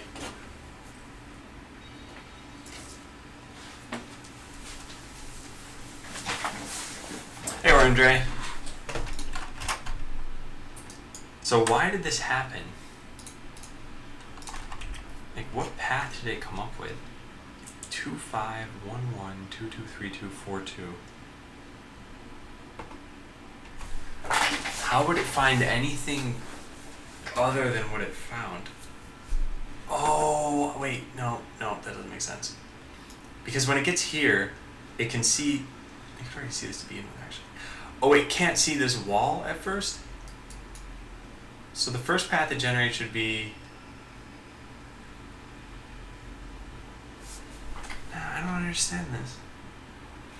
Let's take a look at what paths it's generating, I suppose. Maybe that'll give us some insight here. So let's go into the arena's pathfind function. Or no, let's not go into this. Let's go into here and we'll look at move to, and this is where we'll do this. So let's print the path in reverse order. So for var I equals path.length minus 1, I is greater than or equal to 0, I minus minus console.log, let's do this, path, and then here it'll be, what are these, tiles? So I guess path I.x plus path I.y. Okay, let's try running that test. Yeah, I know it's confusing, and part of the, like, now that it resets after 5 minutes, it, sorry, I'm a little distracted, because I just realized this is one of the first times the lights have actually changed to different colors. Most of the time people change them all at once. But yeah, after 5 minutes it resets back to normal, so then color loop would work, of course. So let's see what paths it's coming up with. At first, path is set to nothing, apparently. That seems totally wrong. Oh, those are for... It's for a different test, maybe? Should move to an entity that you can sense and use it. It should use the fastest path. How did this not work?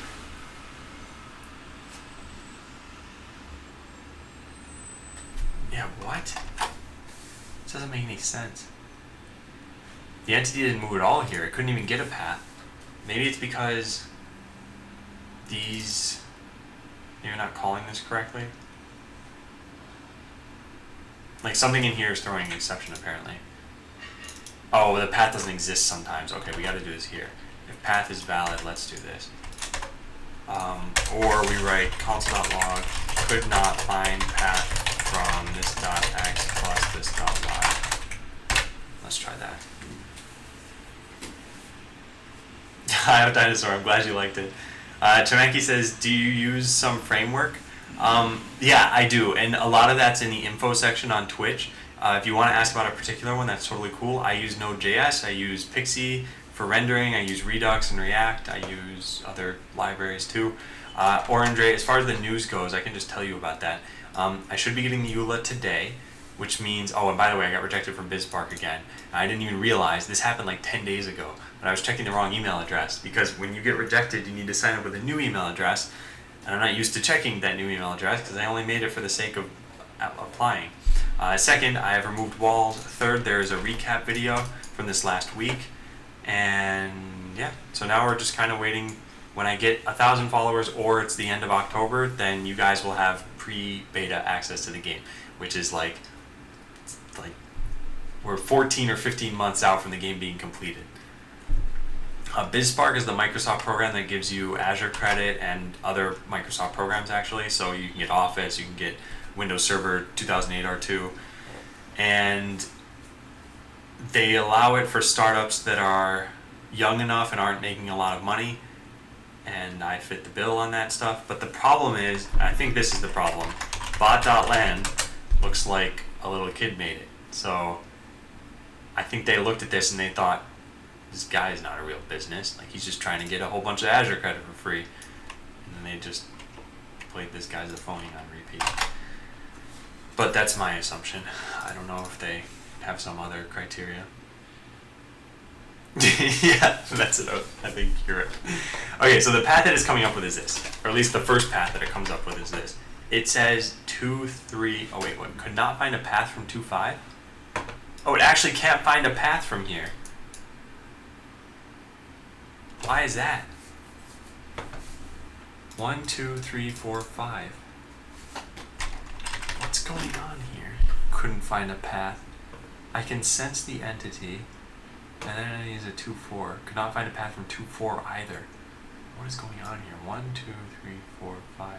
It should be able to sense this wall, but it can't detect around it. This is very interesting. I think for us to do this, we need to set this scenario up. We need to be very careful of this. So fine, let's do this. Ricardoni says, need a more professional looking website. I'm a copywriter. I mean, I guess so, but the thing is, like, I don't have time and I don't have, well, I guess I have time to make the website look nicer. But yeah, I'm definitely not a designer, and our designer right now is busy with designing the game.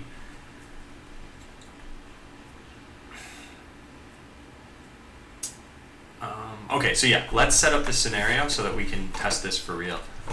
So how do we do this? We go into the simulation server, we set that we don't want bots to get deployed, so let's do that. Then we create a whole bunch of AI bots, and we create them with no code. It really should allow us to pass in the code for this. Okay, let's do it. Code equals undefined.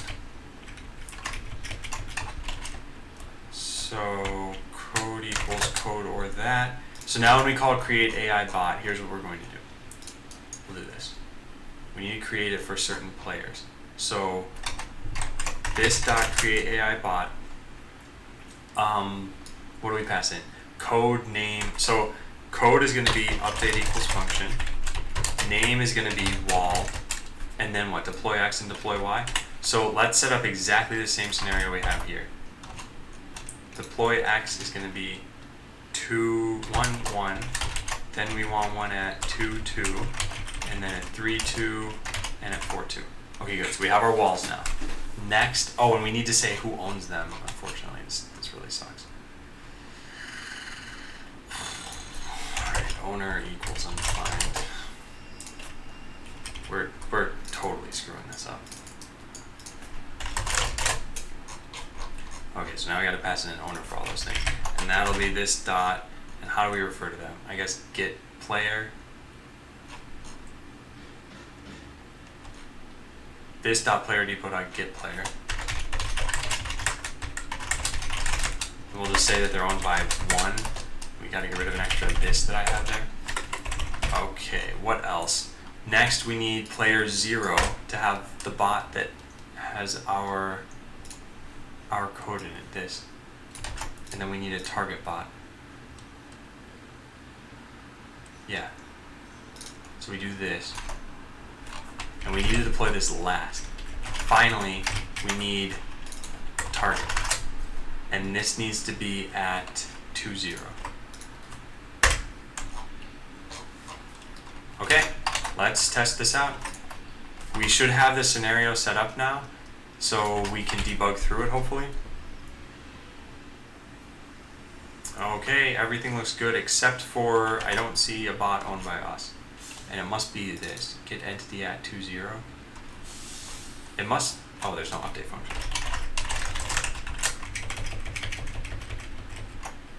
Okay, let's wrap it in that. We will get to the bottom of this. Okay, that's way in the middle of nowhere. It's because we didn't specify this should be a 2.5. We'll try now. Alright. So, yeah. That behavior is very weird. I don't know why I went up, right, right. So we're gonna debug it. Let's go into, oh, what's it called? Move to. Let's put a breakpoint there and then refresh the page. And we should get this broken into immediately. Good. And our x and y, let's debug this now. Our x and y should be 2.5. Good. And we know already that this is not finding a path there. It can sense the target entity, so we get the tile x and tile y of our target, which happens to be 2.0. Makes sense. Great.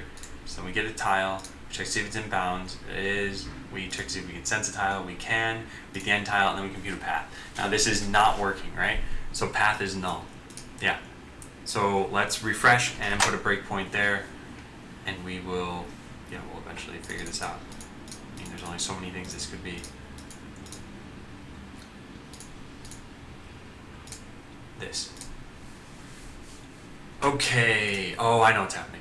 I think I already know. So the end tile is occupied. So it's getting the closest tile it can find, which is actually this tile, because this is what's closest to you, because it's doing a depth first search toward you. And then it's trying to path to here.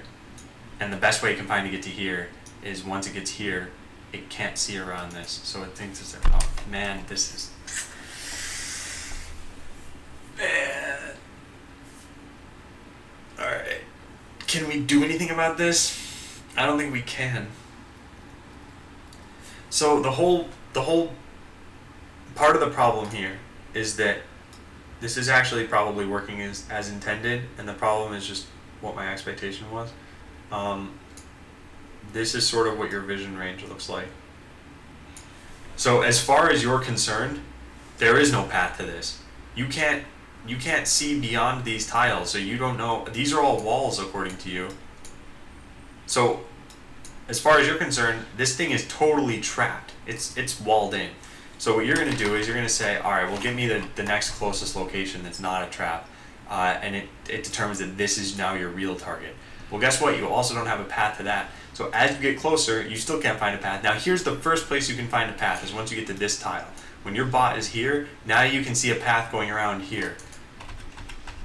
But the issue is, in taking that path that'll get you there, you end up here, which puts you out of vision range of the target. So this will simply not work. I wonder if we should leave this as a test. That this just never finds its coordinate. Yeah, let's do that, because this is actually a good idea. So how many turns does it take for this to totally fail?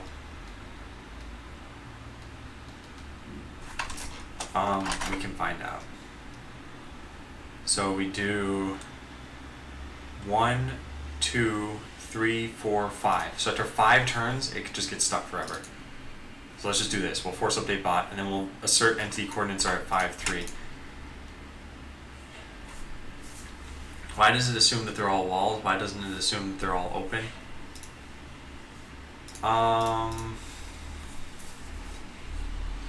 Because then it might, I don't know, it could do that.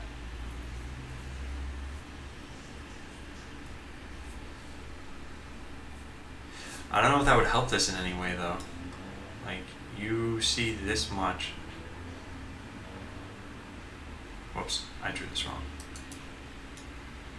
It should just go outward until it gets to, yeah, there. Okay, so you consider all of this stuff to be filled in, the stuff that you can't see. if you didn't consider that to be the case, I don't know if this would help you at all. You'd definitely move up here, and now these boundaries would be pushed up one, so you'd be able to see up to here now.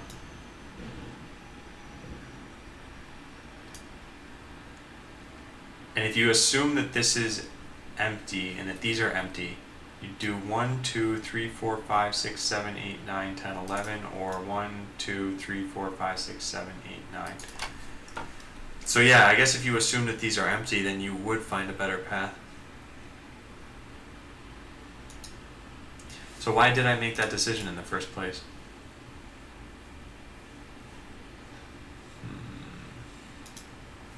Let's see what would happen if we change that. Is occupied. If you can't sense a tile, if we return that they're all empty, and then we reran this, what would happen? And there's another thing. Occupied. I just wrote a comment here that is now invalidated. It was in here. We don't pass in reference entity for the following is occupied check, so we know it's absolute state. Wait, where did I write this? Yeah, you'll treat the tile as empty now.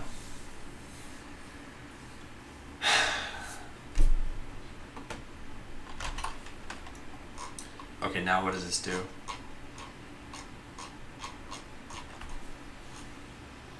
Entity, yeah, it still gets the 5-3. And then just stops there. And the point isn't to do true pathfinding though. It's to do pathfinding just based on what the bot can see, which it's actually doing right now. Like, I don't want it to magically be able to discover the best path if it can't see what that best path is. Like, it would try one path, and then once it determines the path is invalid, it would have to not try that again unless something changes. And yeah, that's another thing you can't verify, is whether something changed or not, because your bot doesn't know whether something changed. What is this doing now? So now it is finding a path, and the path it's finding is, and let's draw this out, it's going 2, 5, 2, 4, 2, 3, 3, 3, 4, 3, 5, 3, 5, 2, 5, 1, 4, 1, 3, 1, 2, 1, here. So it's taking this path, which, why would it do that if that's what, 1, 2, 3, 4, 5, 6, 7, 8, 9, or whatever, 10, 1, 2, 3, 4, 5, 6, 7, 8, 9. Excuse me. Yeah, it's always pathing around the right side of this for some reason.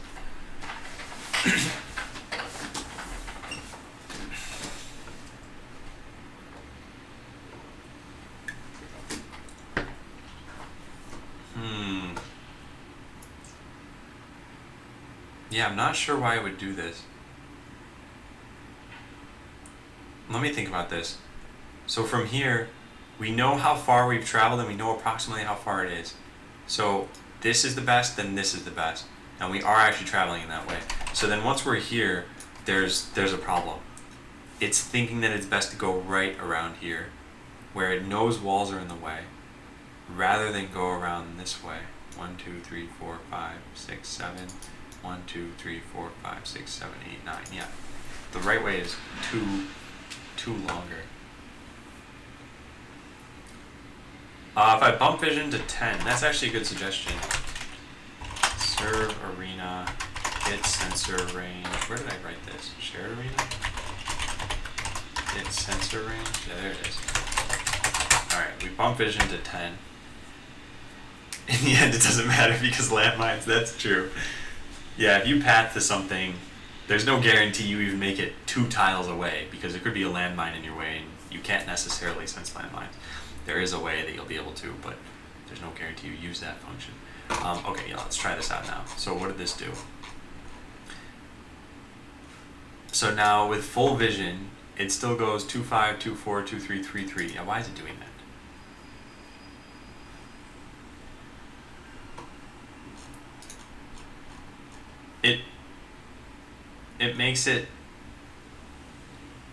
it makes it to 4, 0. Is that 10 moves away? 1, 2, 3, 4, 5, 6, 7, 8, 9. That's not 10 moves away. How did it make it there? It went to 2, 4, then 2, 3, then 3, 3, 4, 3, 5, 3, 5, 2, 5, 1, 4, 1, 4, 0. Oh, did I not even try 10 times? I tried 9 times. Okay, fine. So that makes sense. It makes sense why I made it there, the 9 times, but it doesn't make sense why I went right. This must be a problem with my... Okay, let's refresh this page and we'll debug through this and figure out why it even found that path. So let's put a breakpoint here, A start path. We go into this, and now let's see what this is doing. So we have our start tile, our end tile actually, oh right, because the tile's occupied. I keep forgetting about that. Okay, so it's never actually pathing to this tile, it's pathing to this tile. And for that, yeah. Okay, that makes perfect sense. Because now, in order to get to this tile, which is what it's setting its target as, it needs to go like this, and then up and around this down to here. So that is much farther than just going here. Right. And I'd already discovered that, so I should have just remembered it. So how do we make this better? I don't think we can do a depth first search then. I think when we can't get to our target, we need to do a best first search coming out of it. Figure out what way would make it there.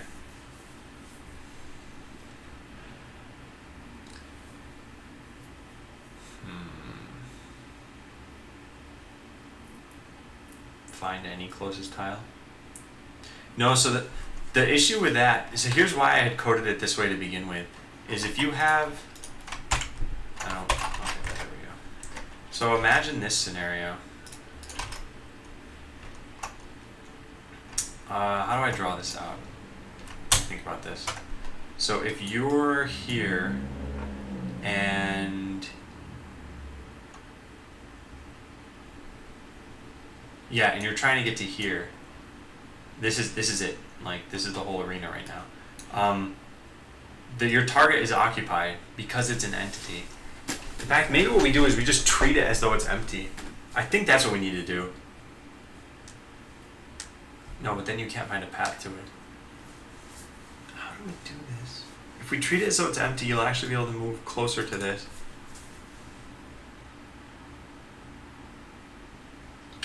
But then if something's around it, so there's a wall here and you've treated this as empty, yeah, that should work actually. Right? No, it wouldn't work if there were walls all around it, because you're still going to be trying to path to this.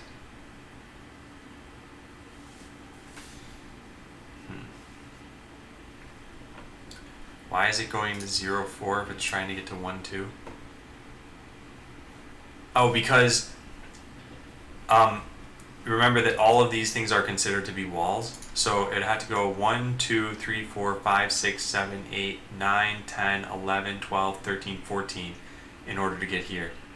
So that'd be a 14 tile path. So it is taking what it thinks is the fastest path. Problem is, it's not really moving to here, it's moving to here. So I think what we do is, okay, here's how I think we can get this to work. If you're pathing to an entity and the entity is not surrounded, then treat the end tile as unoccupied. I think that's what we need to do.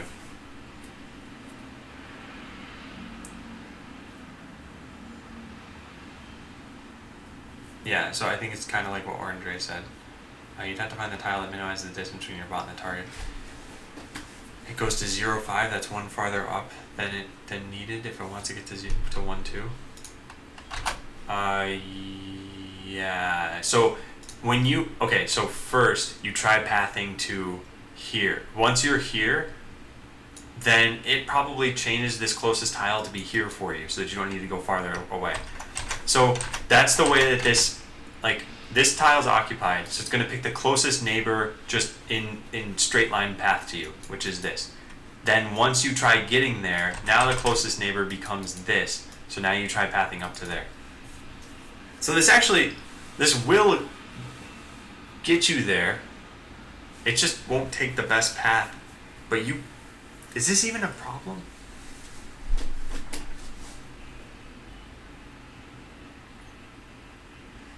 I suppose the problem is it should have determined that this is the best way to get there.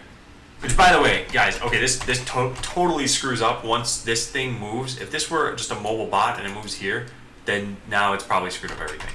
And like you started to path up this way, and now it's got to like path around this way. But we'd want it to pick this, I suppose, or treat it like this is empty.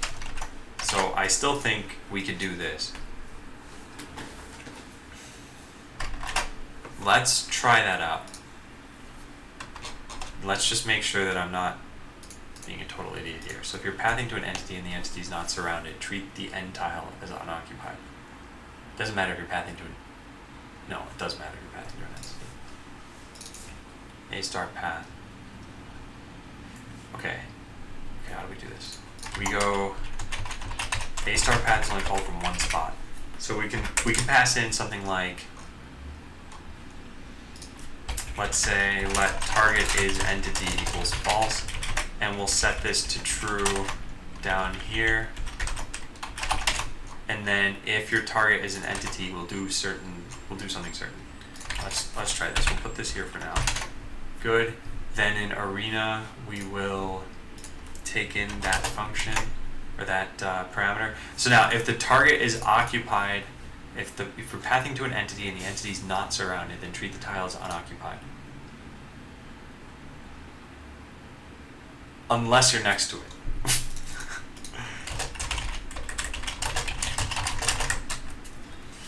Okay, yeah, this is what we need to do. So the end tile is occupied. But oh, this isn't good. Darn it, even this is wrong. If you'd be able to detect cloaked enemies this way.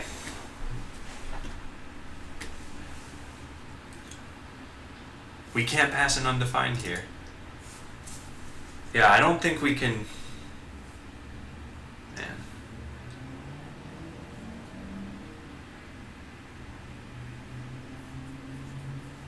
This wouldn't find a path though. Okay, here's what I'm worried about. You say I want to pursue. You say this. You're here, and right next to you is a cloaked bot. So you say move to cloaked bot, and you have a reference to it because you don't even need a reference to it. You could just say move to like x+1 y. This is gonna put you. I'll color this black because it's the B bot that's doing this. So this will put you, try to path you to here. Now we get into this code and we check to see if it's occupied, but we don't pass in a reference entity. So we have the absolute value of this. We know for sure it is occupied. So we find the closest unoccupied tile, and it would be where you are already. So what would happen is we would figure out that we're at the closest we can get. If you know that, then you know for sure there's a cloaked bot next to you. So we can't do that. We can't let you know that. We have to pass in reference entity. And now what this will do is it'll say, I don't see anything here. So this is reality, and this is what your bot sees. That there's just an empty tile next to you because it's cloaked. You can't sense a cloaked bot. So when you say move to x+1y, it'll say, okay, yeah, I see a path to there. It's move right. Then you actually try to move right and you bump up against an invisible machine. So that's what should happen is this case. This is your perception of things. So we need to pass this in. But the problem is, no, maybe there isn't the problem here. End tile equals find closest unoccupied tile. Okay.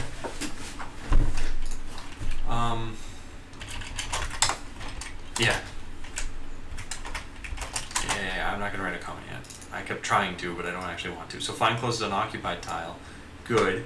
But then we only do that if the entity is not surrounded.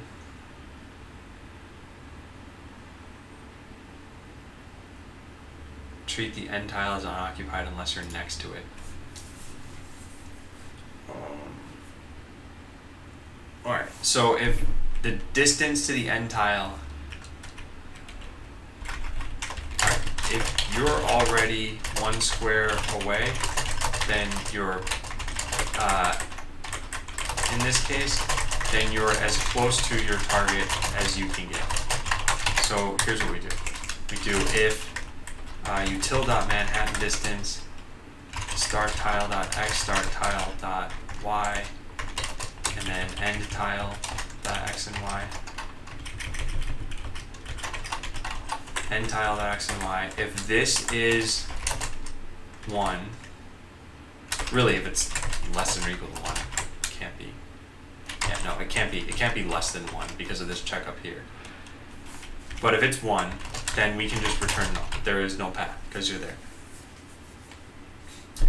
Next was if the new end tile is a distance of 1 away, but that tile was occupied, the original end tile, then we treat the original end tile as unoccupied because you're not 1 away. So if, okay, then we find the closest unoccupied tile. If the new end tile is only 1 tile away from the original, then we should treat the original end tile as unoccupied since you're farther than 1 tile away and your goal is to move as close to it as possible, knowing that you can't move onto it since it's unoccupied. Okay. There. I think we've got this. So the new end tile is only 1 away from the original. So now what we need to do is we need to say let new end tile if the new end tile is 1 away from the old end tile, then we say new end tile equals end tile, and then down here we swap the 2. Okay.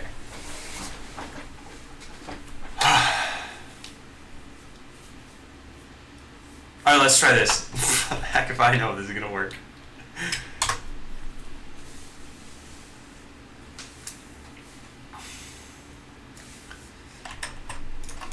We could also refresh this, I suppose.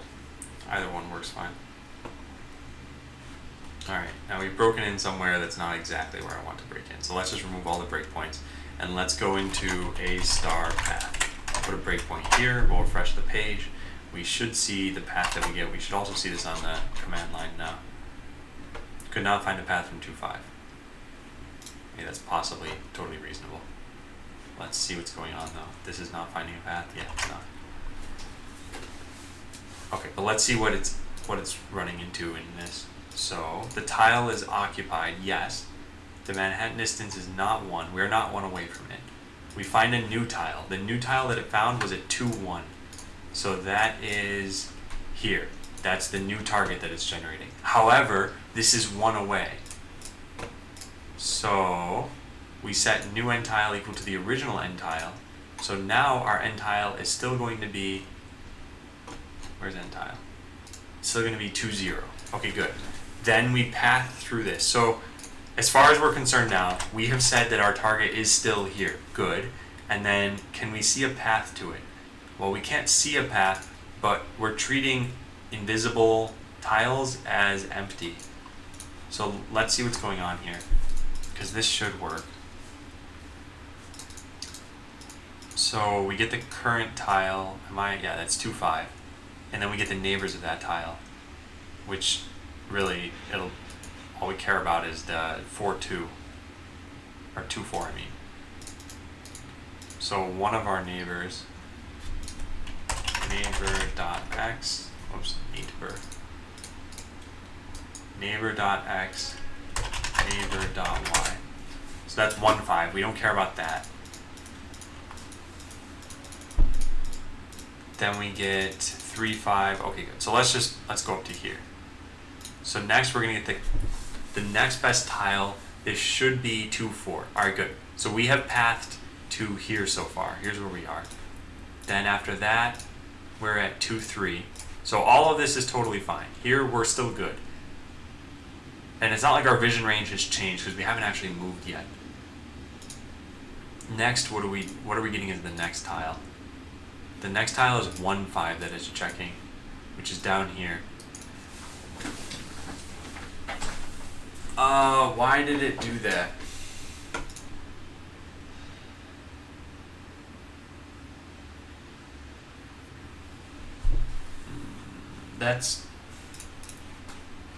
Yeah, why did it do that? It should have carried on with this one having the best F score. Well, the way we can test this, here's what we can do. We can go back into that, and we are at 2, 5, 2, 4, and now from here, we'll get, let's look at the lowest F score that we have. It is 5. Okay, and when we get this one, it's still gonna be 5. Yeah, why did that not work? The neighbor 2, 6, we don't care about that. We care, what we're looking for here is, oh, I see, 3, 3, 1 maybe? Maybe they're all kind of the same here. 3, 1, 1, 3, darn, that was it. Oh, goodness. And let me think about this. So we go through here, we're trying to hit 2, 0. We get the neighbors of those tiles. Yeah, we should eventually make it here. Why does this bail out without finding anything? It must be an is occupied call somewhere. Yeah, let's just take a look at all the different neighbors we have in our list by the end of this. So when we finally get to here, we should hit this code. Good. And now our visited list should have a whole bunch of tiles. It does. We actually visited many, we visited 150. And I think that's because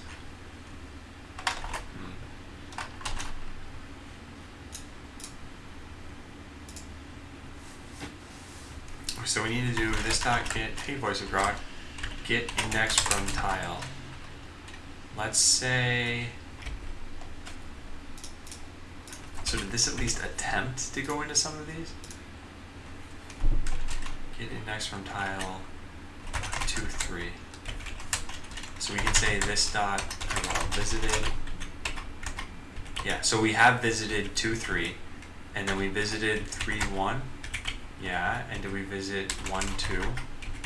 Okay, so this is very weird so far. Then 0, 2, 0, 1, 0, 0, 1, 0. Okay, so it visited everything. Oh, I see, but then it can't actually make it to that tile because it's, okay. Okay. So here's what we need to do. We need to, like, trick this. We need to say, let fake end tile unoccupied equals false. And only in the case where, only in this case, we say that it's true. And then here, what we say is, no, get neighbors. Oh man, this is just the worst.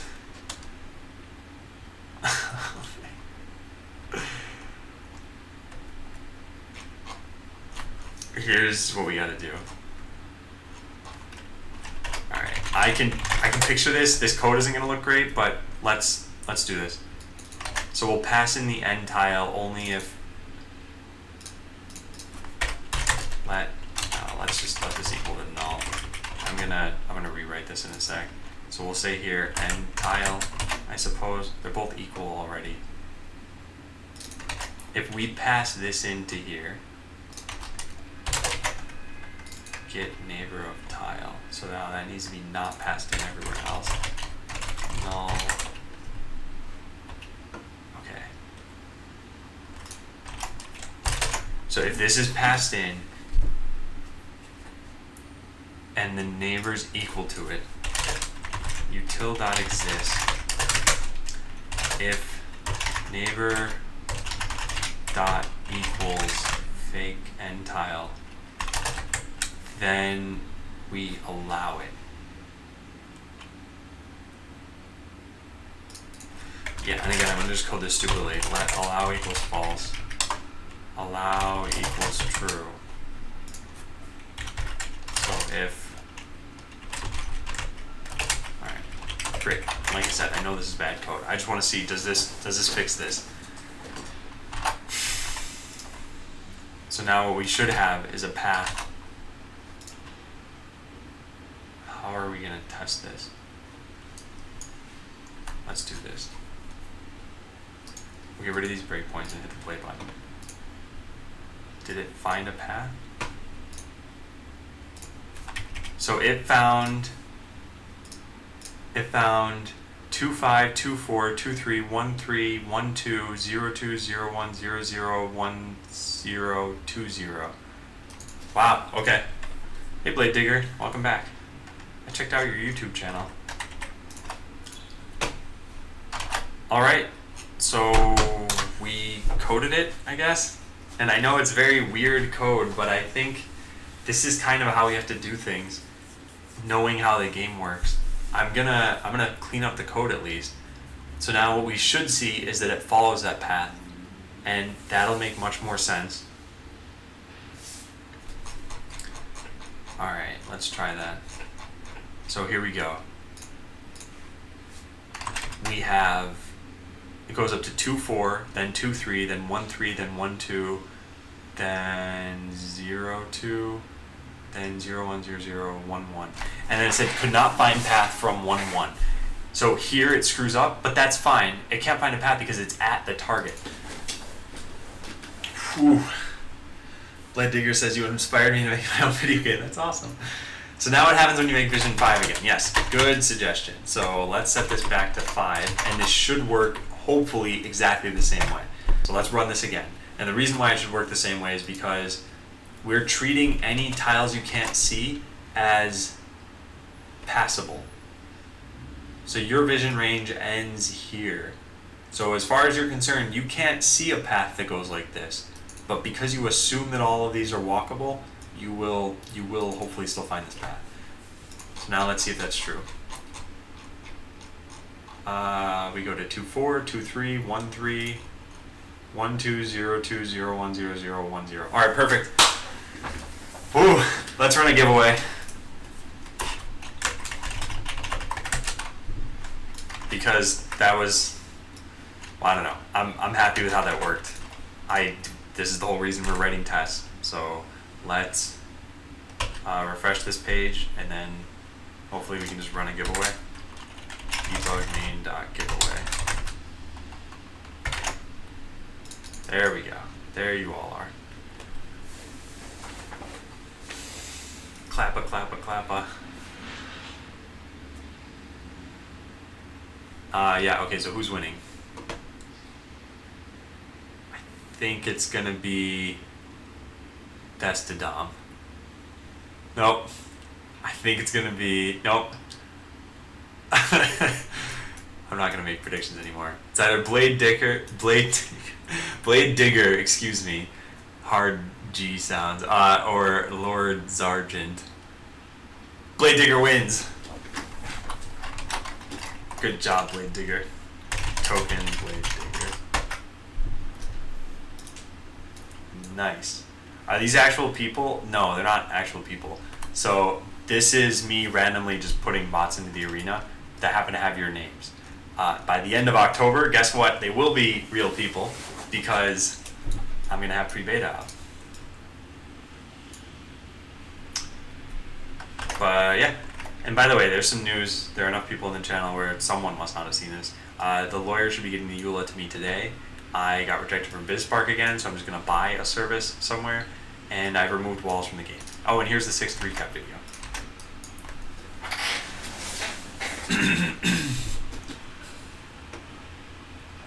I got taken out by a mod. Sounds like Orange Ray is mad. Here, let's do this. Let's make a giveaway. Debugmain.giveaway. Orange Ray. Alright, where are you? There. Are you happy? You win. Congratulations. You're the only person left living.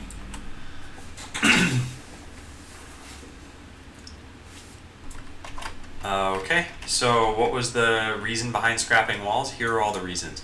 So in short, they really complicate gameplay. But the way that it works is this. You always, as a bot, needed to check, am I surrounded by walls? Is there a wall in the way of where I want to go? Which just meant you needed more if statements around things. It doesn't necessarily make the game more fun. It doesn't really add anything for the player. Or at least not the way that they were envisioned then. Second, your allies could put down walls, and then you could shoot them and destroy them. Third, like, how do you shoot walls if you want to shoot walls, but shoot bots if you want to shoot bots? You need like 4 different APIs. And it's just, I think it just makes things way too complex. So what I'm thinking, something that might work is, what if we let you lay one indestructible wall, and that wall had a lifespan of like 10 or 15 turns. So you could put a wall here if you want, and then any incoming projectiles would hit that, but you also wouldn't be able to shoot outside of this. But how does that change gameplay? It still affects pathfinding and everything. What if you have 4 people who put their one wall and, you know, wall in a bot with indestructible walls? So that, I don't know how we'll end up doing this. Excuse me. Yeah, I have a lot of points. Okay. Let's finish writing these tests. So how many tiles does it take? I don't know why I have the hiccups and coughing also. 1, 2, 3, 4, 5, 6, 7, 8, 9. So did we make it there?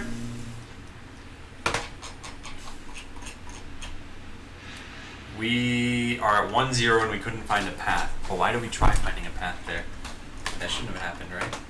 1, 2, 3, 4, 5, 6, 7, 8. Oh, 8 is all it takes to get to the path that we want to be at. Okay, so we say 8 here, and then we make sure that we're at 1, 0. Alright, so now all the tests should be passing.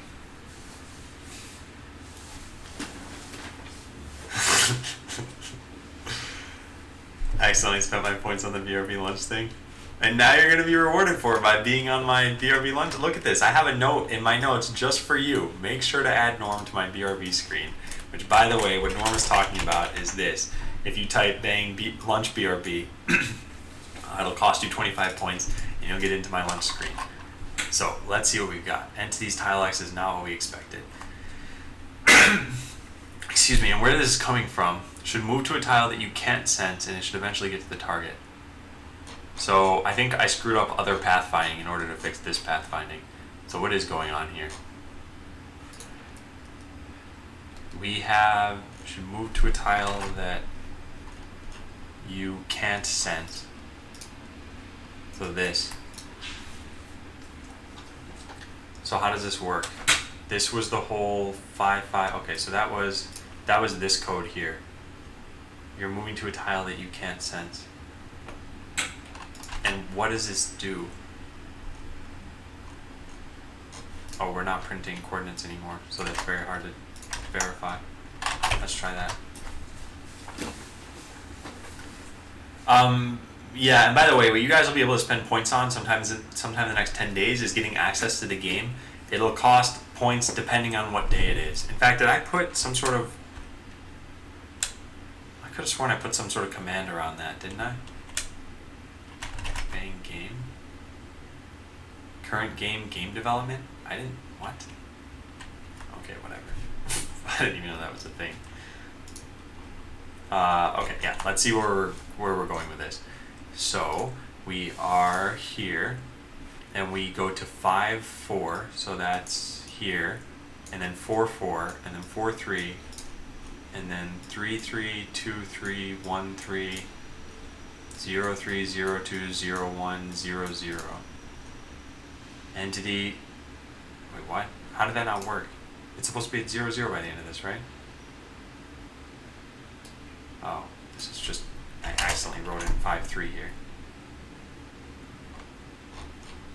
Okay, that was stupid.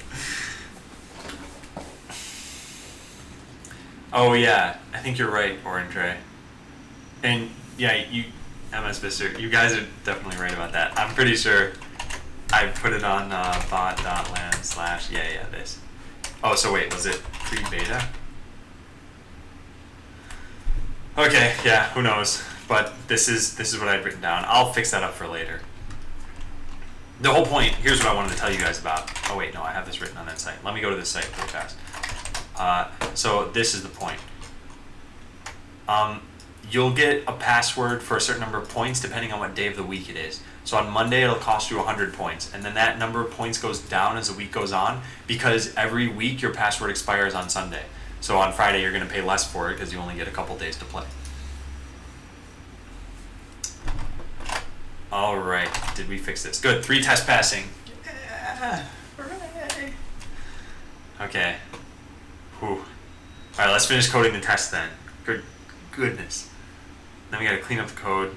And then what else? Did I write Blockly blocks? And then I think we get to code cloaking. So this afternoon, hopefully we get to cloaking.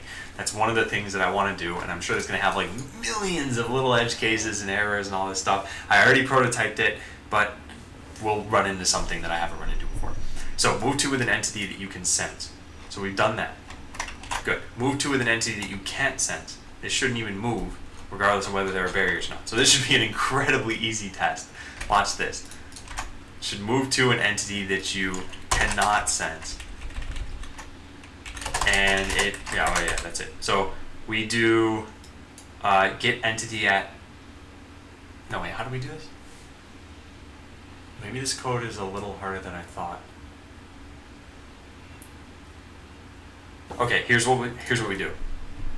We say init equals function. No, we don't. We say found entity equals false. Then here we say target bot equals get entity at, let's say, here's what we're going to set up for this one. We're going to, so this becomes slightly harder than I thought it might be, but it's not too bad. So we're going to say that you're here, bot, and then 1, 2, 1, 2, 3. We're going to say that your target is here. So we're going to need a bot at 2, 3. So 2, 3, but only if we haven't found an entity before. If not found entity, then found entity equals true, and then get a target bot. Good. Next, we're going to say move to found entity. No, we're not. We're going to put an else there, and then move to it. Okay. Here's what we do now. We make a pathfind bot. We make it at 0, 0. We give it that code. Next, we make a target bot, and we put it at 2, 3, and we give it move code, where the move code is this. Const move code equals get debug code, and we say move right. Okay, then we change these quotes over to this quote. Okay, so move right, and it's got that code. Next, we do this. We force update the pathfind bot. This will give it the closest entity, target bot. Oh, this needs to be here. This will give it target bot. Next, we make the target bot move right. Move the target bot right so that pathfind bot can't sense it anymore. Then we rerun this, and we assert that we haven't moved. So pathfind bot should be at 0, 0. In fact, you know what we can do? We can make sure that this worked once. Let's do this. Let's run this twice. And now what's going to happen is we'll move down. So we'll be at 0, 1. Then we run the pathfind bot twice. So now the target bot. So now the target bot is over here, and you are here.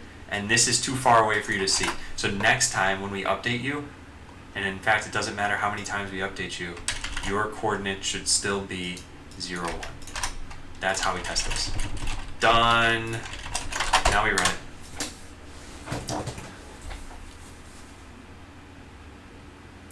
Does JS have lambdas? It's getting something like them in ECMAScript 6. If you look at, let me see. Where was it? It's like arrow functions. Yeah, here we go.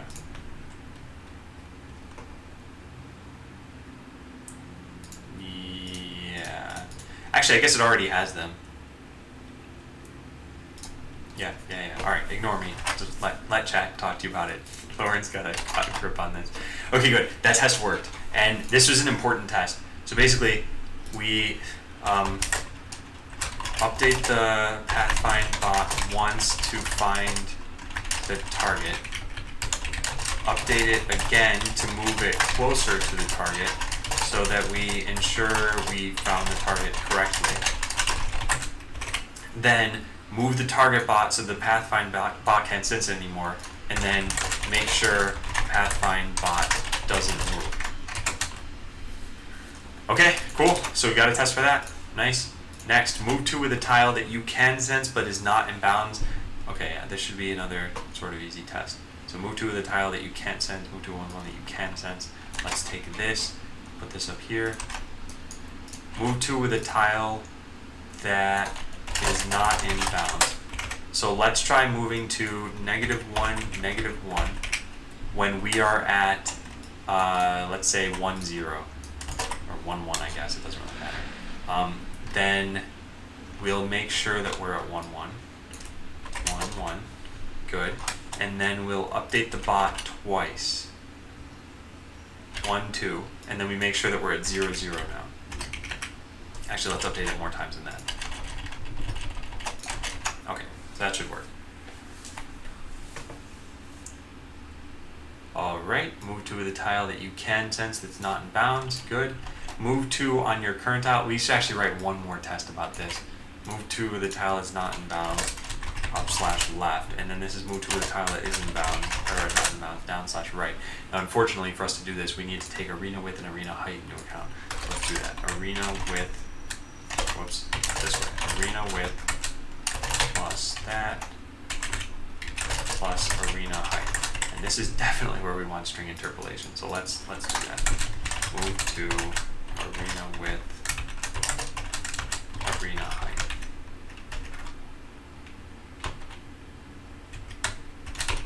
Yeah. Okay, and that's out of bounds. So when we move there, we create the bot at, let's say, this -2, arena height -2. Then we update it a bunch of times, and we assert that we're at arena width -1, arena height -1. Let's see, does that work? We don't need that stuff. Hey, Pentahelix.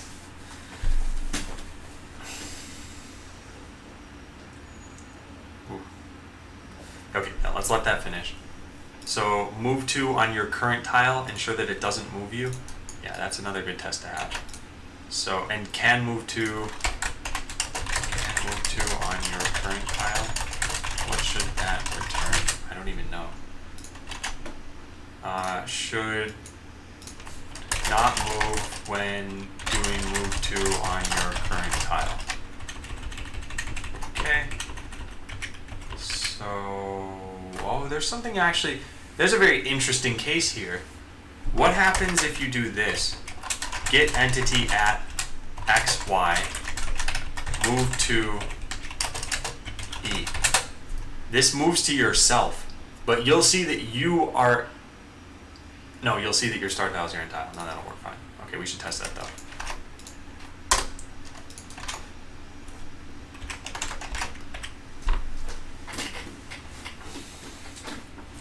Okay. Did all our tests pass? No. Get component of null. The up left one. What is this? Did I just write the wrong pathfind bond? Oh, that means that this is not valid code. Move to -1, -1. Is that not valid code? Move to -1, -1. Unary expressions are not allowed. Oh. Okay, well, I guess let's allow unary expressions then. That's really silly. So software validator, unary expression. We have it here, but we don't have it in params. So ensure legal args, I think it was. So a binary expression. Yeah, so we need a unary expression. Unary expression. And if it is, then we do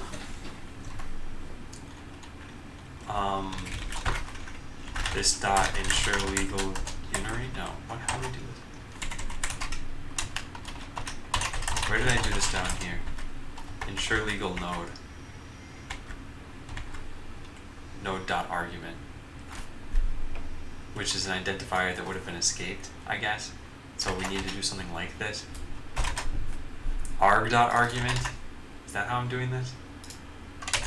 I don't know. Let's write a test for this.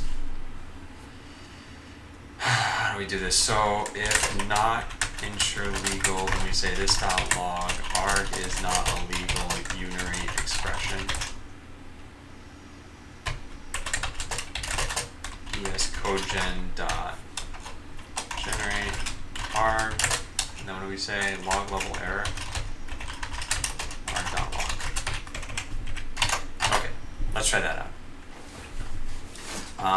Then we wait for this to finish, and we got it, and then we rewrite that code. So let's try that again. So we say move to -1, -1. Okay, this function, oh, something broke, because we don't see anything in here. What happened? Well, let's kill all of the bots.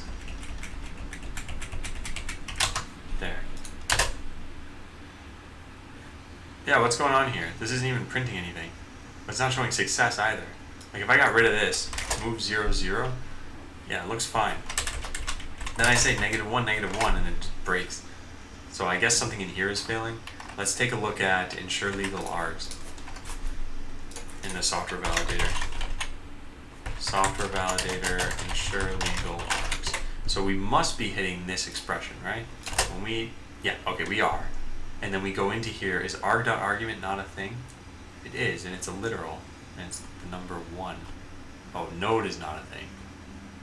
Yeah, node doesn't seem to exist. Yeah, so we need to say that that's arg. Let's try that out. Wait for green, blue. Alright, there we go. Let's try this one more time. So move, oops, update equals function, move to -1, -1. Code breaks in, that's fine, but does it show us that? Good. Now, what if we try doing like negative eval, man, get rid of that thing, negative eval 5. You're trying to call a function named eval, but it's not recognized. So then could we say like -x? Does that work? It's hard to tell without being able to see.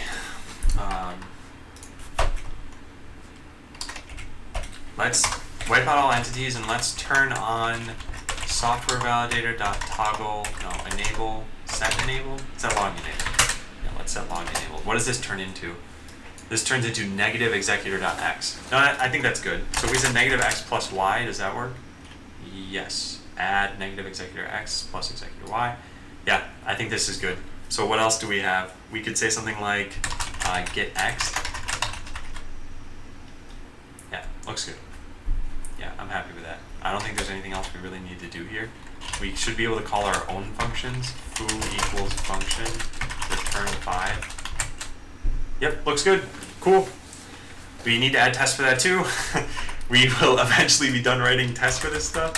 So write a test for unary expression as an argument.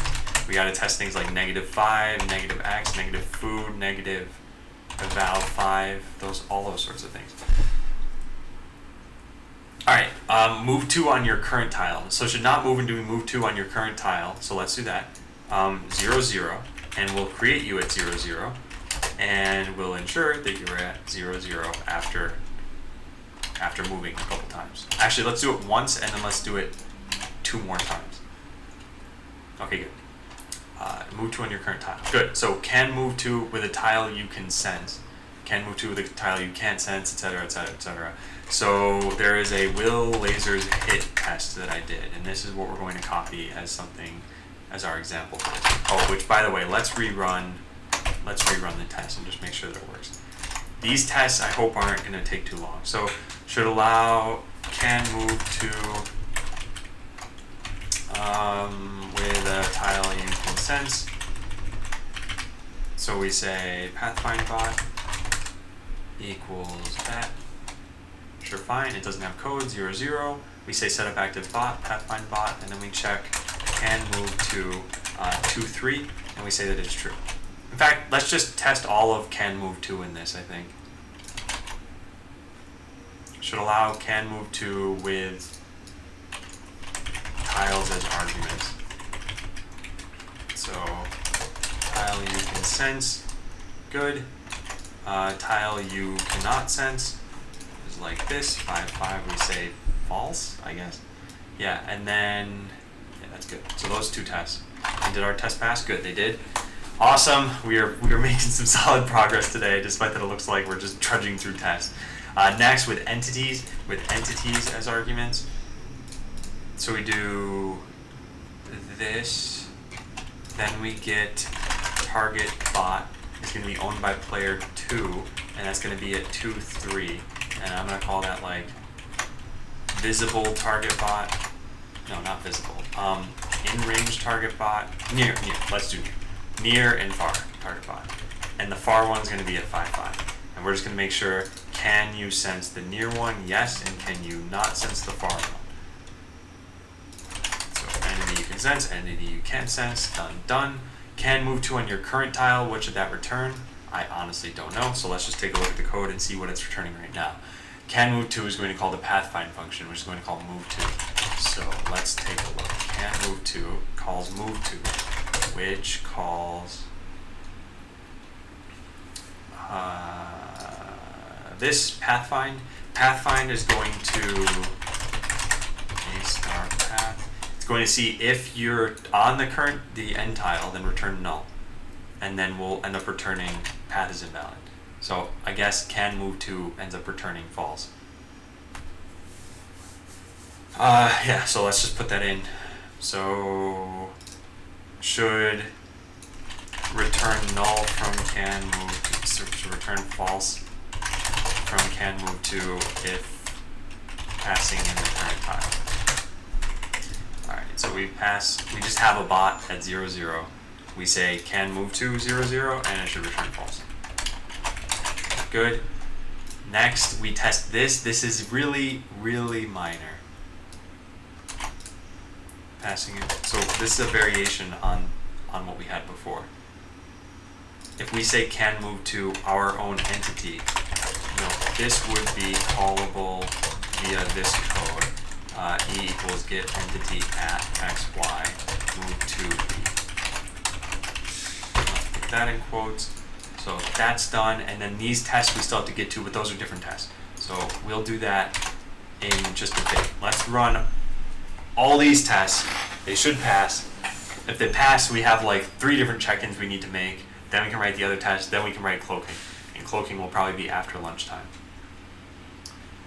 What do I have written in here? So yeah, this. I'll save that for now. And then this we don't need.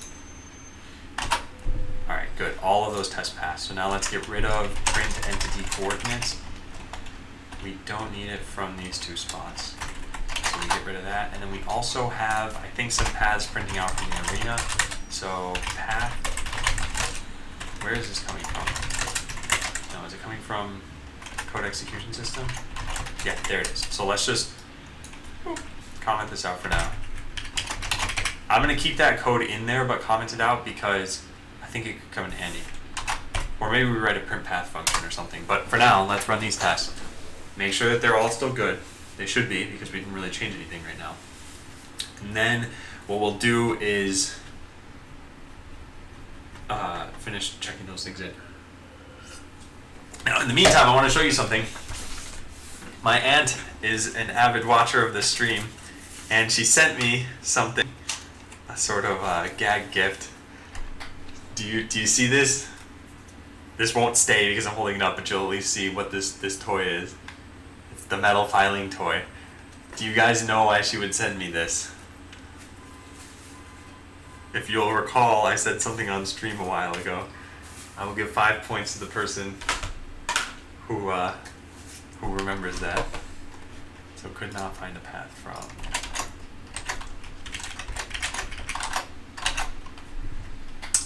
Okay, yeah, that's all working. So let's put all of these tests back into commission. Norm, I am disappointed. Disappointed. Okay, and let's put all of these tests back. It's something I said on stream probably 2 weeks ago, maybe 3 weeks ago. But anyway, she included the note, like, you're doing a great job, streamer guy. And the streamer guy thing is someone else came on here and said something along those lines. Is it because of your scruffy beard? No, it is not. Alright, we have one problem. Oh, should not allow argument as unary expression. I had a test explicitly forbidding this. So we'll need to clean that up, but every other test is passing. All 192, and they're all passing in less than a second, which is pretty nice. So let's clean up our test for check-in. Although I suppose we can't do this in isolation. We should put the test code in later. None of this is necessary. So this code all needs to be changed. And get entity at, that can be checked in separately. So let's not check in that either. I think we're just going to check in the arena. Yep. And then we'll check those things in a second. And then that. Yeah, so we have like 5 commits we've been sitting on. Whew. Alright, let's start with this horrendous code. We are going to go into serve arena and then get neighbors. We have this here, fake end tile unoccupied. This is only in a very specific case that we want this here. So let's call this treat as unoccupied. Treat as unoccupied. Tile to treat as unoccupied. And it's only if that's defined. So we say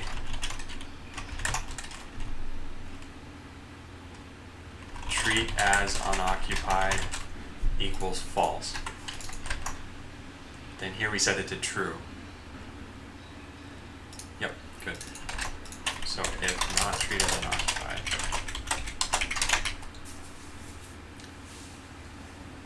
So did you give the reason, or am I still waiting? I'll just tell you guys. So a while ago, I wrote this code. Let's wipe out all entities. So the way that Botland used to work is that there was only one API you could call, and it was pursue. So I think I just wrote this code, and then I deployed a bunch of them. Except for this is only for enemies. Oh, this actually won't work anymore.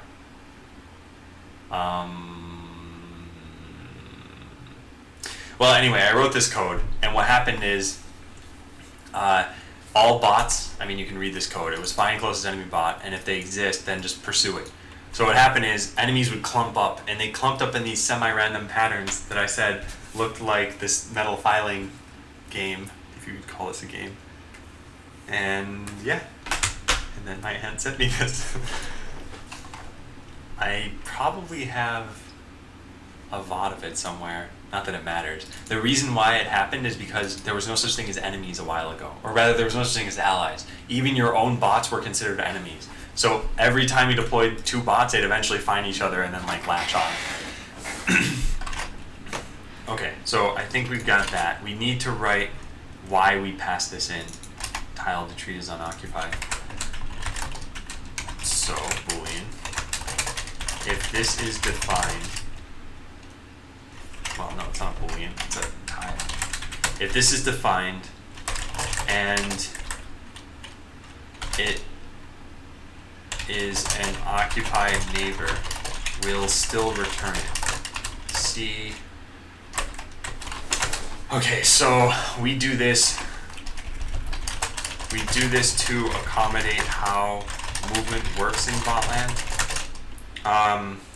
When pathing to a target entity, you have completed your path when you're adjacent to it. Oh, that's not even true though. It's only when it's occupied.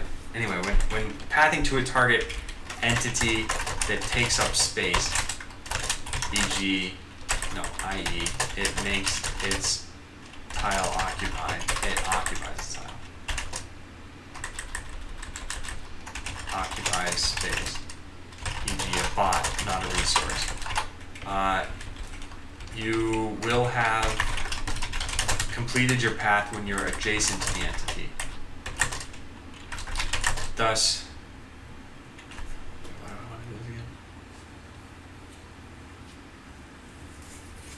Well, okay, this works. So I know I'm not crazy by saying this. I just don't totally remember the exact reason for this. Tile attribute is unoccupied, and I just coded this like 20 minutes ago. It's not like I forgot to write comments. It's that now I'm writing the comments. Tile attribute is unoccupied. This is defined, and it's an occupied neighbor. And it's occupied. And it is occupied. We'll still return it from this function. If it's a neighbor of the passed-in tile. We do this to accommodate how movement works in Botland. When pathing to a target entity that occupies space, e.g. a bot, not a resource, you will have completed your path when you're adjacent to the entity. So we make sure to return that so that when we call this here, we get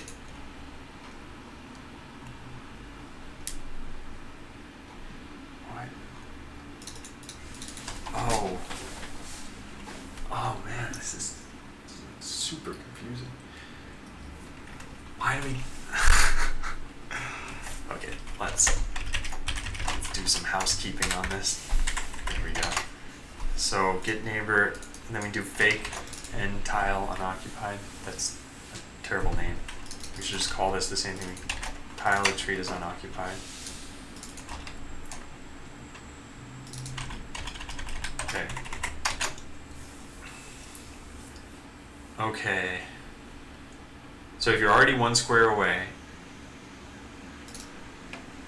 from an occupied target tile, then you're as close to your target as you can get.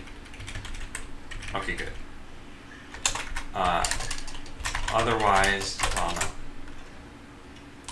Find the closest unoccupied tile. If that didn't yield the tile, then return now. If the new end tile is only 1 tile away from the original end tile, then we should treat the original end tile, I capitalized it before, so I should capitalize it there too. Then we should treat the original end tile as unoccupied since you're farther than 1 tile away and your goal is to move as close to it as possible, knowing, oh god, this comment makes no sense. Okay, if the new end tile is only 1 tile away from the original end tile.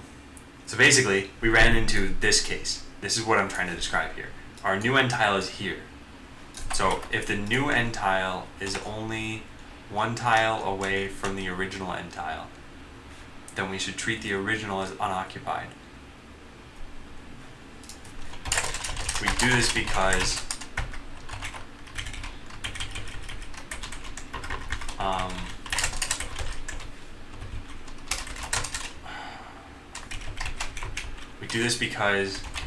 you're not. Oh man, this is just really hard to describe. We should treat the original end tile as unoccupied. We do this because you can't actually move onto the original end tile because it's occupied. and you're farther than one tile away, which we checked above. So we know that you're trying to path to, you know what I should do? I should just draw a diagram here. I think that'd be the easiest. So you're trying to path to occupied.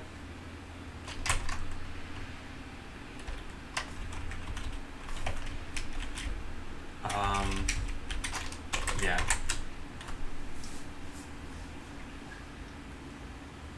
And your goal is to move.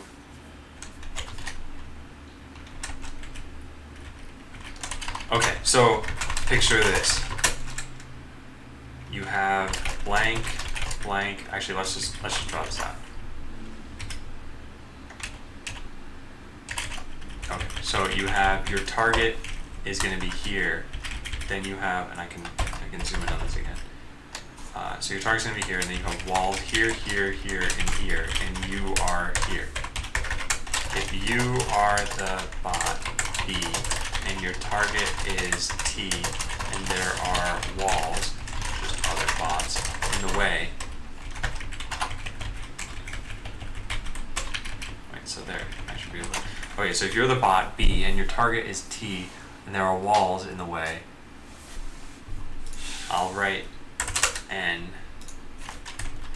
and we didn't have this code, then no,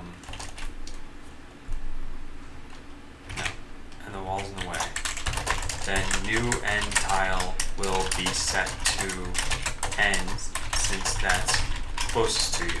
That's a really good thing we tested this, because this is like a really weird case, just a very, very strange thing. Okay, so what we want to say here is new tile will be set to N since it's closest to you. However, pathing to N is a big mistake because we would need to go right around the walls. In doing so, N would change positions eventually so that it's right of T, which would mean that how many tiles would you actually have to move? Now I drew B here in the picture, so you'd need to go 1, 2, 3, 4, 5, 6, 7, 8, 9. So you'd have to go, so you would move 9 tiles in total. However, by pathing to the left of T, you move how many tiles? 1, 2, 3, 4, 5, 6, 7, 8. Well, no, 7. You will only move 7 tiles until you are adjacent to it. Okay, so we've written out a really, really long comment to explain this crazy behavior, but I think it makes sense. So if the new N tile is only 1 tile away from the original N tile, we should treat the original N tile as unoccupied. We do this because you can't actually move onto the original N tile because it's occupied, and you're farther than 1 tile away, which we checked above. If you're the bot B and your target is T, and there are walls, just other bots, in the way, then new N tile will be set to N since that's closest to you. N, however, pathing to N is a big mistake because we need to go right. So we want to path to the left of T since that would only be 7 tiles. We detect that we're in this case by because N is 1 tile away from T.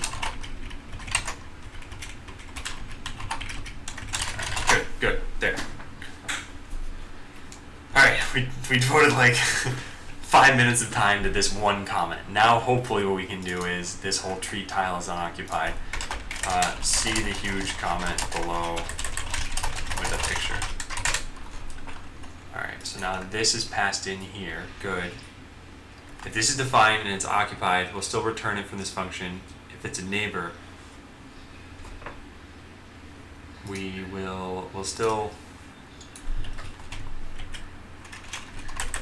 treat it as unoccupied in this function, meaning we will return it if it's a neighbor.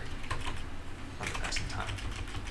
We do this to accommodate how movement works in botland. When pathing to a target entity to the occupied space, e.g. a bot on a resource, or entity to the occupied space, you will have completed your path when you're adjacent to the entity. Still doesn't totally make sense. We're close, but we're not there yet. We did neighbors here because otherwise what we ran into was that the neighbor of the tile needs to be your end tile. Yeah. Okay, that's fine.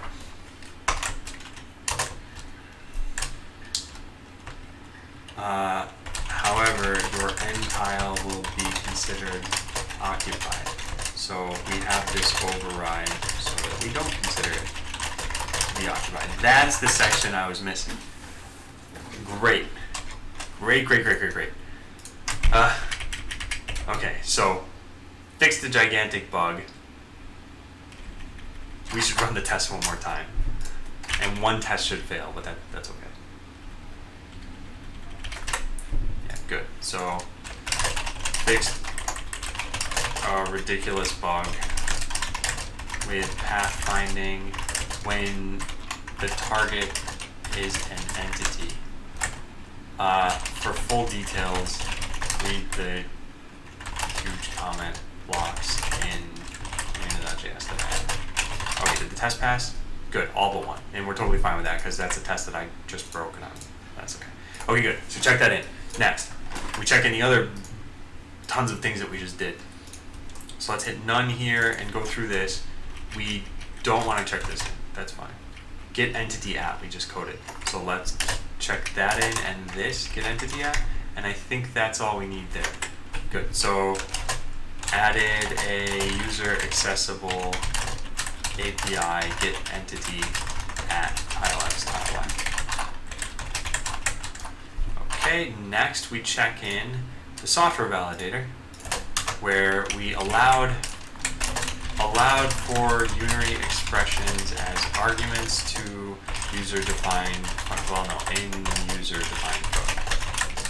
E.g. move -1, -2, which doesn't actually do what we want it to do. Which, by the way, I'll just write foo -1. That way it's not, I don't have to write any clarifying comments there. Okay, good. We're practically there. Actually, I think we are there where we can check in the arena test now. So, coded a bunch of tests for pathfinding, and what else did we add? I think it was mostly just pathfinding. So there was move to, can move to, and get entity at, I suppose. Or move to, can move to, and get entity at. And yeah, we should write one more test for get entity at. Write a test to make sure get entity at can't return box and can't sense. And once I add in teams, make sure to modify all tests where teams are applicable. Okay, yeah. So did we check this in yet? No, we didn't. So let's check that in. And then let's write up these other couple of hopefully easy tests. So we finished testing all of that. We can close those things, that and that. Good, then we go into software validator test. And where we have a unary expression that's now not allowed. Oh, interesting. Okay, so instead what we're going to say is this is allowed, and then we're going to test all of the variations of this, which are these things. Which is that you're not getting tricky with unary expressions. So, should allow argument as unary expression variation. This is really just another unary expression, so it doesn't matter too much. Negative foo, negative fn. And then we also define an fn equals function here. Okay, that should be allowed. Good, and then should not allow bad unary expressions as arguments. So what we're not going to allow is calling move with negative eval. Okay, good. And then we can get rid of this function here, and we'll set that to false. Okay, that's all those tests. Let's make sure that that works. While we also test one more thing, which was this. Make sure getEntityAt cannot return a bot that you can't sense. So where do we have getEntityAt? Here we go. Yeah, let's do this. So should not return, should not return an entity. Well, let's say that should return null from getEntityAt when you cannot sense the entity. Good. So let's do getEntityAt 5.5, and we don't even need to say anything. In fact, we don't even need to call this code. Let's say finderbot and targetbot. Good. This is at 0, 0. This has no opcode. This is at 5.5. We set. Where do we do this? I'm looking for this. Here we go. Okay, so now we do this. Set up active bot as the finder bot, and then make sure that getEntityAt, let's see, 5.5 is not, how about this? Assert not util.exist. Okay. Let's run all the tests. Now I just gotta fix this comment by deleting. Ooh. Now let's run a giveaway, or 7.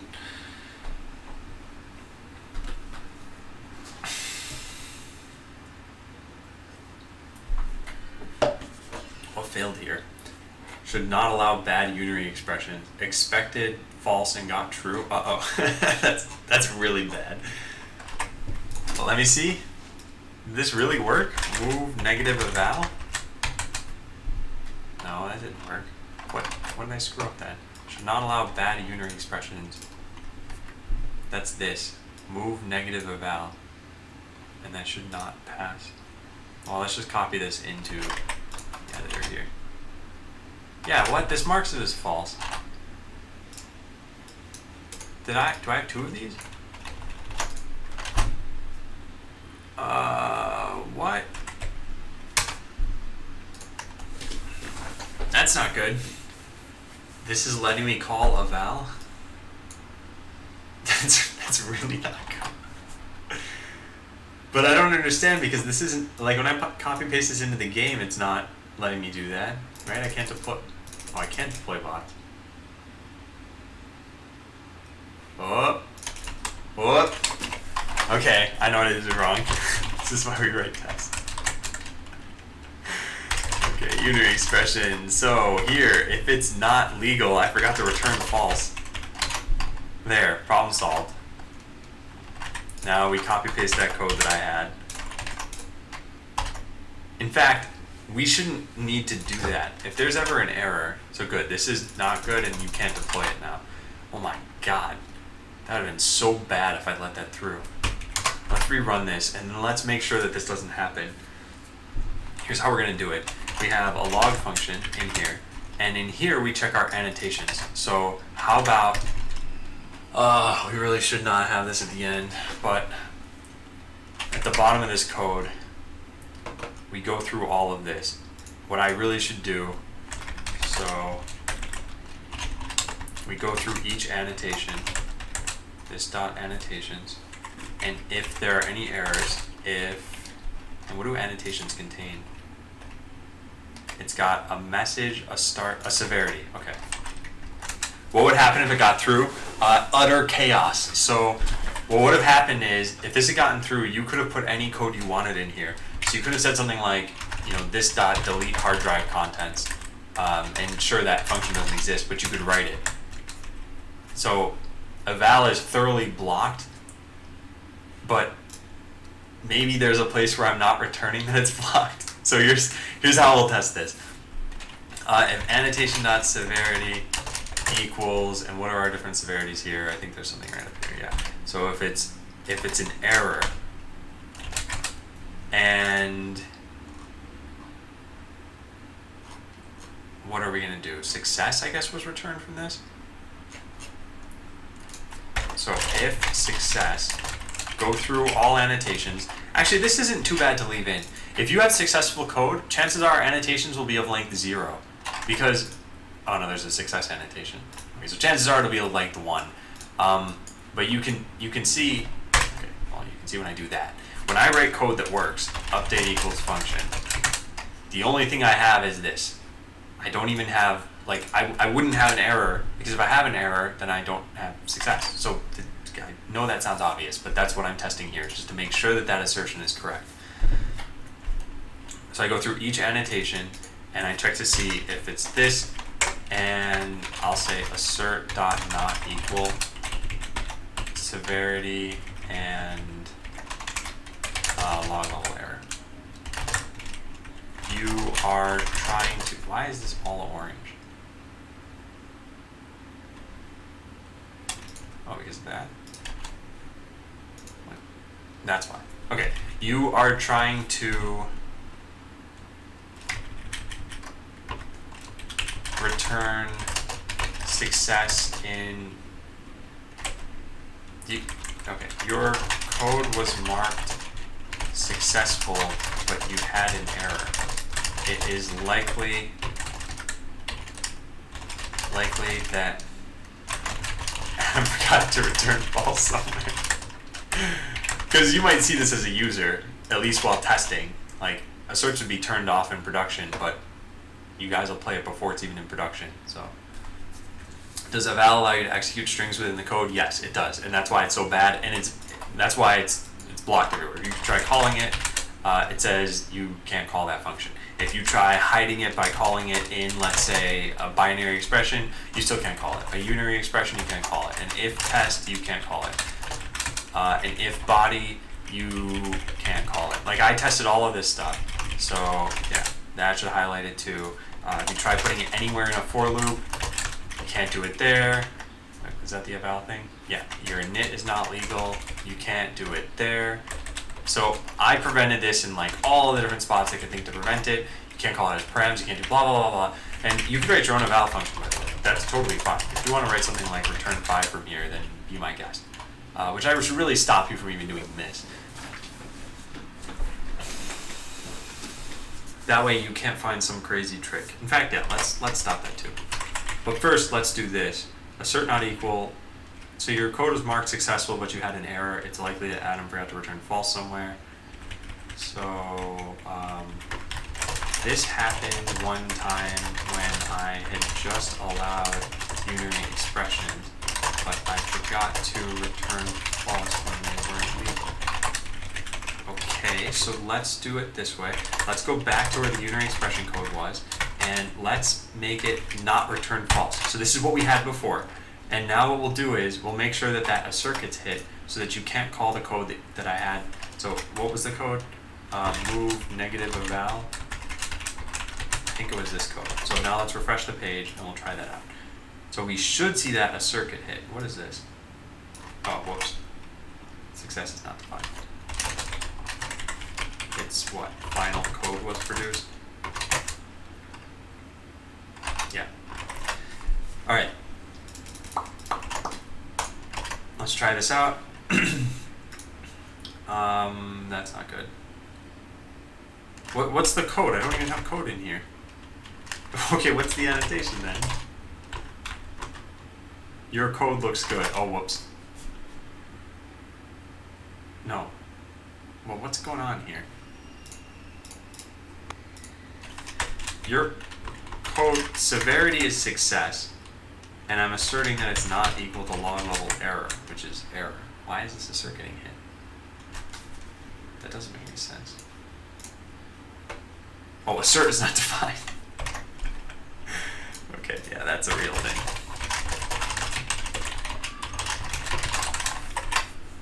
Alright. Try this out now. We should be Yeah, good. All right, so now we try this, and what should happen is we hit that assert. Good, we did. So now when you try deploying this bot, oh, it marked it as success because it actually can't get through. So now when you try deploying this bot, it's just going to keep throwing errors at you. Yep, error, and then it doesn't actually deploy it. You can see that there are no new bots.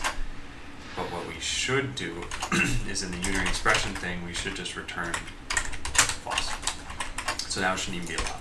And we'll verify that too. Whoop, did not want to do that. I just want to copy. Oh, the code went away. Okay, let's refresh the page. I don't know why that's gone. Oh, cool. Look at that. The random name gave him a red color this time. It's pretty nice. Foo negative eval. So it's marked as a failure and you can't deploy bots that way. Good. We fixed a very good bug right there. Which, the whole reason we found this bug was because of our test. So we definitely need to keep tests in and we need to keep adding tests. Let's get rid of that stuff. This is all fine. Good. I should return null from getEntity at. So added software validator tests around unary expressions as arguments. There was actually a severe bug where I had forgotten to return false to indicate legality of code. So move negative eval blah was actually allowed. I have written a guard around future code of this laziness. No, of that. Alright, good. Added a test for getEntity at when you can't detect the entity. And what else did I do here? I think that was pretty much it. So there's the guard code, there's the bug that I fixed, there's the getEntity at test, and here are the other tests around the unary function. So good, that's it. Yeah, let's push and let's run a giveaway because it's been long enough. All right, and we'll get rid of these things from here. So run a giveaway, write tests, I had done that. Yeah, we have that. And now make block by box for pathfinding. And also one for get distance too. And then I think we're finally on code cloaking for the day. So let's run a giveaway. Here are all the people in chat, and you're all about to have bots made for you. Well, except for that I kind of screwed that up. Is this going to print correctly? No, of course not. Man. Ooh, what? Okay, I gotta rerun that. That was super weird. Okay. Debug main.giveaway. Let's run this thing. Alright, then Hainar says, so that's how people can get into PHP systems and stuff too. I'm new to all these functions, so I never really clicked.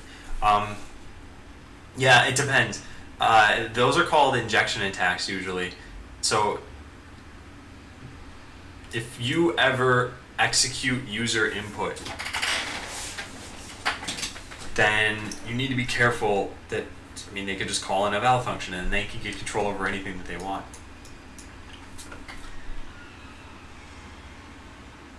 Oh, INR wins. Alright.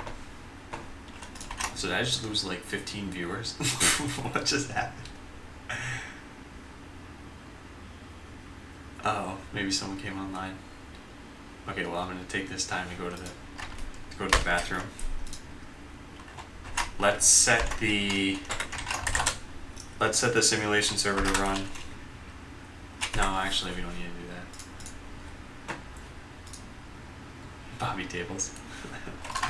Alright, I will run my BRB, which at some point I need to code into Botland. That way I don't have a separate BRB program. Oh, also we can run recommit. So BRB bathroom 3M. Alright, I shall be right back.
Alright, I'm back.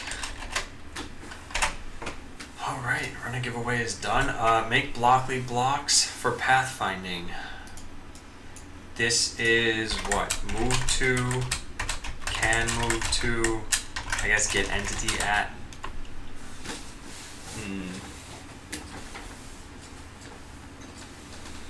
Tile X, tile Y. I feel like those should be. I'm still not totally sure how best to make Blockly APIs because there are two different ways you can do things. So I'll show you what I'm talking about. So this is get distance to, and it takes in an entity, but I just have a variable there. But then there's also things like I could have said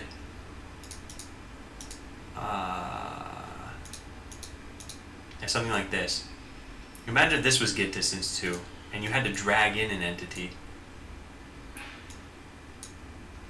So I don't know which one I like better or what makes more sense.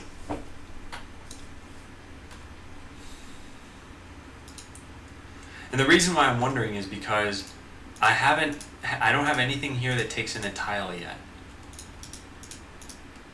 Well, yeah, no, I don't. So when I do, which do I prefer? Do I prefer, or which do you guys prefer, I guess I should say is, no, let's just draw them both out. Let's go into Blockly block factory. Also, did I close that? Pre-commit had one error, illegal trailing white space. Did that happen to me? No, I already pushed, I think. So fine. I'll write fixed linking issues. Fixed linking issue. Alright, there we go. So in the block factory, I make something like this. Field text. Oops, that's how you do this. Dummy input. Field is text. Text is hello. And there we go. So let's say that this was move to. And what we could do is that it has inputs. How do I do this? Yeah, input. How does I want it to look like this. This block sort of, except for without the equals. I wonder how I would do that. Let's try this. We'll say like x coordinate. This is the x coordinate, and then we can duplicate this block and make it a y coordinate. Field left, right. Why does this have a thing here? There are two input blocks with this name. Oh, I have a y. And then we could say type is a number for these things. Okay, so this is method number 1. And then you could connect an x and a y. This is pretty obnoxious. I don't like this. So how do we where? Oh, that's kind of what I wanted. Kind of. Statement input.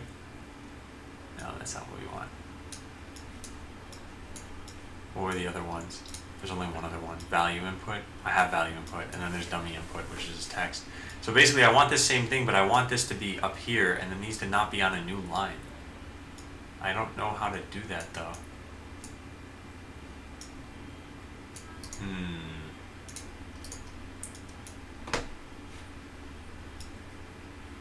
Yeah, when I put this here,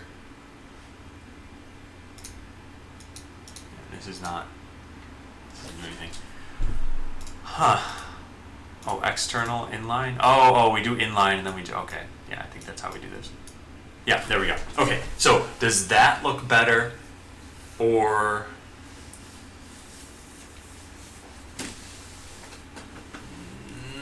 I don't know what I want to do here. We could also say this. This could be dragged in these things too.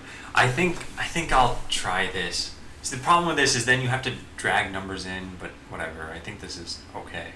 Then we need a hue here. The hue needs to be 0 because it's a terminator. Move to XY. Okay. Yeah, I think this looks good. No connections. No, we actually have a top connection. And name is not math foo, it's move to tile. Right? And then here we can say x value, y value.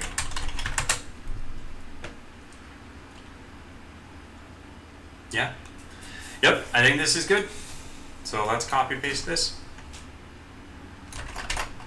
And then, did I copy that? Yeah, I did. Okay, then let's put that into setup Blockly. Also, I'm starting to get hungry, but I'm gonna do something a little different today because I keep leaving during lunchtime, and that's when people usually start watching me. So I'm gonna get a protein bar. I'll be right back. Actually, let me grab one.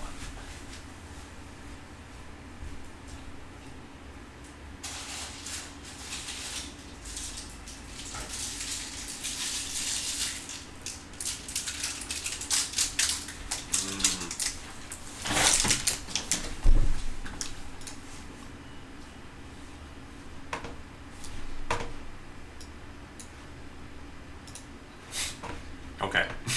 Now you won't see me chew.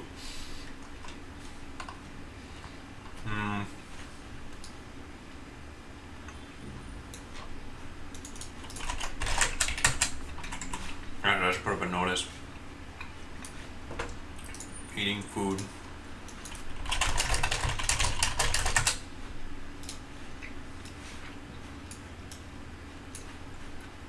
Except for I'm not eating right now. Okay, so building can move. We have Terminator. Where is that? Terminator move. So what we're gonna do is Terminator move 2. Let's duplicate that code. Terminator move to tile. And in here, I think we copy pasted the init function. Was my name mentioned? I don't think so. No, at least I didn't mention it.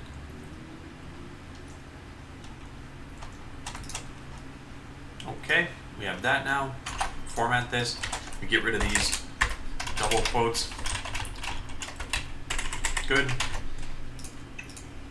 Yeah, so I think that's that. And then here, we're going to do move to, and we'll say x value, y value. So we just need to get those. And they are required. And I guess if you don't pass them in, we should say that they're 0. So let's do this. Oh, you know what? We have this in here. Order atomic. What is that?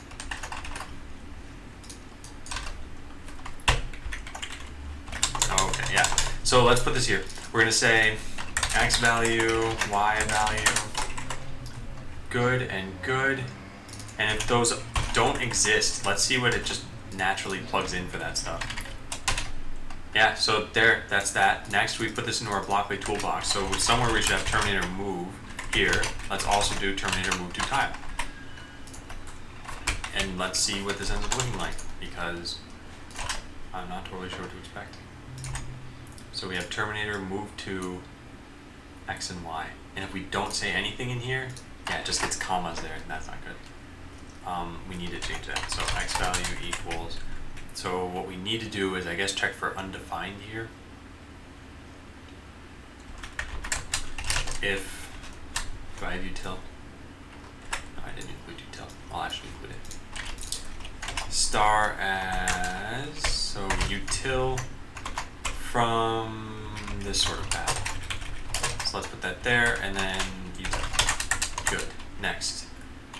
What? Unexpected token. Line 213. Oh yeah, I haven't finished this. If not util.exists x value, then x value equals 0. And same thing with the y value. So this turns into okay. I can show you the chat message though. So this is what was going on. Pentahelix was talking about eval and PHP.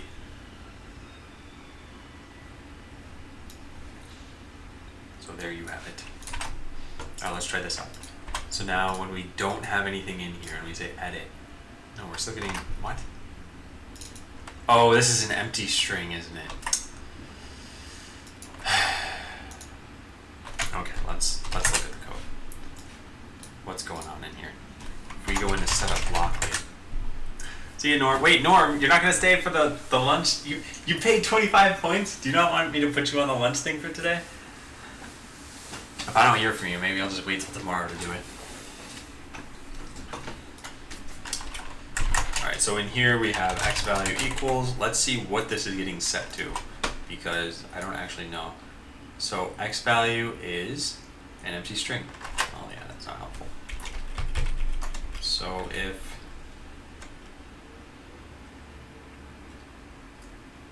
how does this work? Yeah, so if x value equals an empty string, then we set it to 0. And same thing with y value. Alright, let's try that out now. Yeah, I think Norm just left. I don't know what he prefers then. Oh, what am I doing? Go over to here, go to move to, edit as JavaScript. X value, this should be executed now. Good, it is. So now I gotta move to 0, 0. And if we actually were to specify values in here, we should see it work correctly. So let's put math, let's put 5 in there. And now we get, yeah, move to 5, 0. Okay, I'm happy with that. So that's move to tile. Next, we need move to entity. Or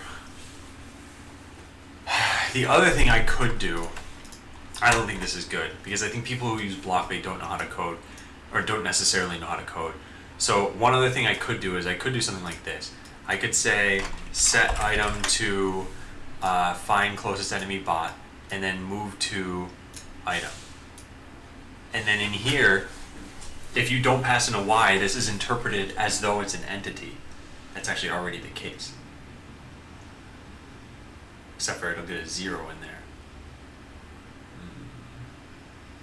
Yeah, that's fine. But anyway, I'm gonna change it. I'll do this. So instead of move to tile, we'll say move to entity. And the set check, I think there's an entity check that I have somewhere. No, where do I do this? Append field entity. Yeah, I don't think there's a way to do that. Is there? Let's find out. So we're gonna get rid of this completely. Just dump it there. And we're gonna say entity is this. And its type is gonna be a custom type, other entity. So where is that used? Set check entity. Unfortunately, we don't. Alright, whatever, it doesn't matter. So now instead of move to tile, we're gonna call this move to entity. Nope. Entity. Good. Now we say entity, set check is entity, set align is right, and append field entity. Alright, good. That's it. And now in here, we get the entity. And we have order atomic there. I'm still not totally sure what that's for. Hey GT Who! I can show you a little bit more about the game if you want to see. Let me just finish coding this for a second. So if entity is not defined, I don't know what we really write in here. Like, what's a good default value for this? I guess we say entity equals 0, 0.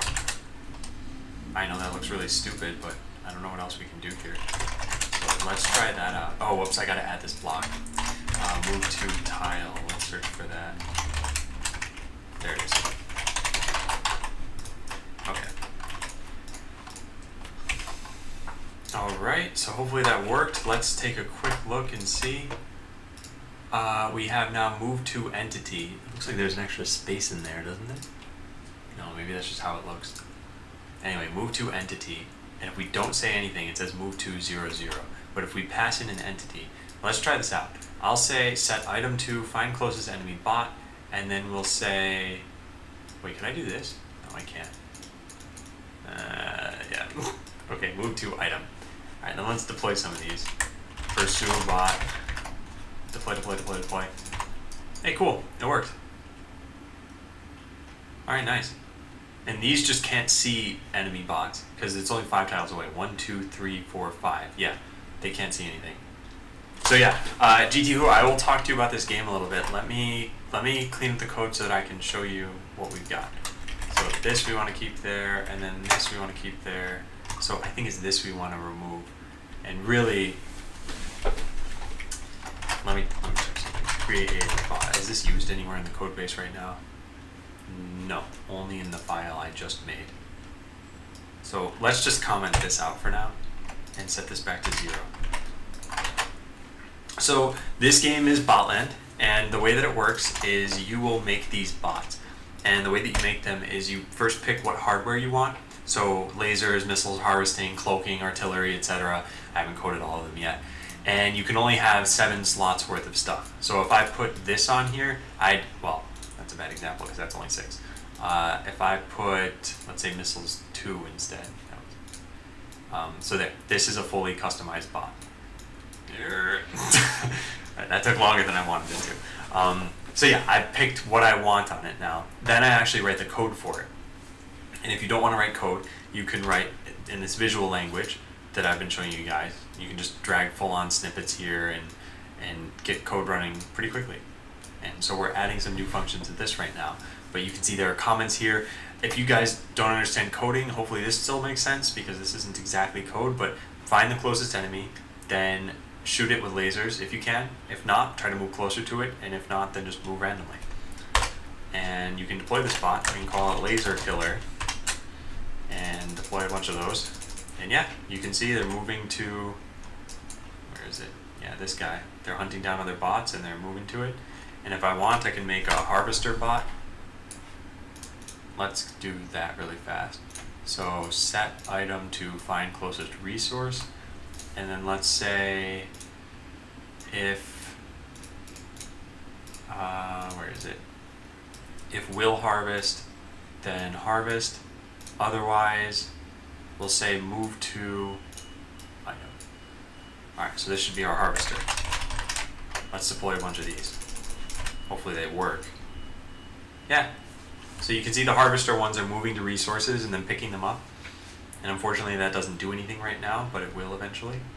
And yeah, so the whole point of Botland, it's a strategy game. For right now, every bot is just killing every other bot. So you can kind of consider this to be a deathmatch. Well, a team deathmatch, kind of. But eventually there will be different game modes. But yeah, this is, what is it, day 24, so we haven't even been developing for a full month. I think this is pretty good progress for right now. We're going to hopefully start cloaking today, but I don't think we'll finish it today. But yeah. Oh yeah, and the other thing you can do is if you ever want to take a script like this and put it into JavaScript, you can just hit the Edit as JavaScript button, and here's our find closest harvester thing script. So it says find closest resource. If I'll harvest, harvest. Otherwise, move to that resource. And I would probably have named this like closest resource. I'll put this here. And as you type errors into here, you'll see them show up in. Wait a second. What? FFFFF. This is apparently a valid line of code. I should have stopped this from happening. But yeah, that's valid JavaScript. It won't actually do anything. But let me type a real error there. Unexpected token. Alright. So yeah, let me know if you have any other questions about the game. I'm hoping to get what you see here, which is not actually a game. This is like what I'm developing right now. It's the pre-beta for this stuff. Hoping to get this in your guys' hands by the end of the month. So you'd be able to mess around, create bots, make harvesters, do whatever you want. We're not there yet. I said I wanted to get 1,000 followers, but I don't think that's realistic. On Friday, for some reason, I had like the lowest follower count ever. And every other day it's been, on average, I'd say about like 20 to 25. It rapidly dropped off. I'm not totally sure why that is. Okay, so we made move to tile and move to entity. Then we need can move to, and then get entity at. So let's do can move to. We'll do built-in can move to tile, and then can move to entity, and we'll code these. What are the plans for resources? So resources are going to be used for lowering the deploy cooldown on your bots. So you're limited in how many bots you can deploy by time mostly. And the reason for that is because if you could deploy, let's say 10 bots and then they all die and you just deploy another 10 bots, then there's no penalty. So you don't really care whether your bots die or not. So what we're going to do is resources will let you speed up the deploy cooldown. Then there will also be one other thing, which I haven't revealed yet, but it's not very big. And GT who says points. So the points you just got are loyalty points. Right now there's nothing you can really spend them on, but eventually you'll be able to spend them on getting game time. So every week you can generate a username and password for yourself. And this is not the case yet. That's what I'm saying for pre-beta access. You'll be able to generate some credentials for yourself and then connect. And at the end of each week, those credentials will go away and you'll need to repurchase them with loyalty points. So you get more than enough loyalty points if you watch. And if not, then you won't be able to play every week. That's totally fine. So, yeah, let's code these couple of things now. Built-in can move to entity. So we need something like what we had here, except for the connections are going to be different. So let's take a look at can move and figure out what we did for that. So we're going to do this same sort of thing. Can move to tile, hopefully. Do we have tile here? Good. All right. Now we want this to look like this one though.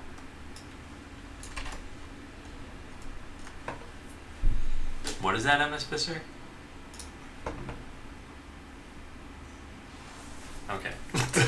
Wrong chat. So can move to tile. Let's put this same sort of thing in here, but just take a look at what this is. This is going to be can move to, and then we have an X and a Y, and those are not drop downs. Set inputs in line true, set previous statement true. That's not correct. There is no previous statement. This connects things. So we say set output true boolean. And color should also be 210, I suppose. Okay, so this is, I think, what we want for can move to tile. Next, when we do something like this, we say can move to, and then we want to say x value, y value, and then we want to take in what we took in before for this. So let's look up x value equals. Yep. So we just take all of this. Whoops, all of that I meant, and put that here. All right, good. So that's can move to tile. Next, there is can move to entity. So let's take a look at this code. So we're going to do something like this, just like we did with can move to tile. So this will be built-in can move to entity. And we want to do this set to 10, and then set output is boolean. All right, and I think this should be good. Let's let it finish building. I don't know if that finished or not. We'll try it out. So now we should have helper functions, or no, logic functions for move to, no, that's wrong. Move to, yeah, this should be can move to. Just like what the other one said. Yeah, good. Can move to entity. All right. We'll have a lot of different logic functions. So now we have logic function can move to xy and can move to entity. Did I call it that same way here? Yeah. All right, well, I guess let's try it out. Let's do if can move to 0, 0. Let's make this 5, 5, I think. Then move to, and we can duplicate these. Duplicate, good. Yeah, let's just do that. We'll say go to 5, 5. We'll deploy a bunch of these. So only the ones that can see 5, 5 are going to try to move there. So yeah, looks good. And then as they get killed in the middle, they'll shuffle into the new 5, 5. All right, that's looking good. So what else do we have to do? Get entity at. Yeah, let's do that. So that's a helper function. We have this, so we're going to do something like that. Let's look for find closest spot. This is going to change to, let's this. Helper get entity at. So he's going to say get entity at, and outputs an entity, sure. But then we need the x, y fields that we had before. So let's look up x value. We want this in our get entity at. Get entity, where did that go? Get entity at. Yeah, it was right here. Why didn't that show up? Strange. Okay. So we do this. We say get entity at. That is our code that we return from this. Good. Next, we need the correct fields. So x value. We want all of this. We put this here with the correct color. It doesn't have a previous statement. Set output entity. Set inputs in line. I think that looks good. Let me change this to get entity at. Hey Ken. Alright, let's try that out. So now we should have a get entity at function, which is going to be kind of hard to use from Blockly. In fact, kind of hard to use altogether, but I don't see it there. And the reason why I don't see it there is because I forgot to add it. Helper get. Let's put it there. Okay, that should be better. Okay, let's try it. So now we can do this. Yeah, get entity at. So we could say something like set item to an entity at 0, 0. This is meaningless. It's really meaningless. There's no entity there. But fine, anyway, let's just say this. If exists, then I guess move closer to it. Move to entity item. We can't just duplicate item out of there. And if not, then see, this is hard. I don't know how to. Let's just say fire lasers. And let's just fire lasers left all the time. So this is going to. Why can't. Am I even deploying these? Test. Oh wow, I think this is broken. What is this doing? Get entity at 0, 0. Ooh, yeah, this is screwed up. This is really screwed up. Oh, we put a semicolon there, that's why. The problem is, there's no easy way for me to get this workspace again. I can do get XML and then save it in my reducer. But that's it, that's the only way I can do this. So bot config initial state, no, we want this. Get XML doesn't even work anymore, are you kidding me? No, why did I break this? Okay, let's turn this off. Where do I turn this off? There. Okay, and then let's get rid of all the entities that we have. Alright, good. Next, let's press the get XML button. Oh, it's printing in a console, it just doesn't put it on the clipboard. That should have been obvious to me, because I don't have clipboard access. Okay, so let's save that, and now we should be able to get this working. Codebreaker, thank you for the follow. Everyone who follows gets control over my lights, so you should get a whisper in the next minute or two with a link to be able to control them. And I should be able to edit this as JavaScript. There we go. Now this is working. So now when we want to deploy this bot, it was all because I put a semicolon there. So now when we want to deploy this bot, I can say that this is like Seeks00. It's a me Seeks. Yeah, so they're just going to shoot left unless they can send something in 00. And nothing's ever going to be at 00, so they're just going to shoot lasers to the left for no reason. Break things every day. Oh, break everything day. Oh. I hope it's not break everything day.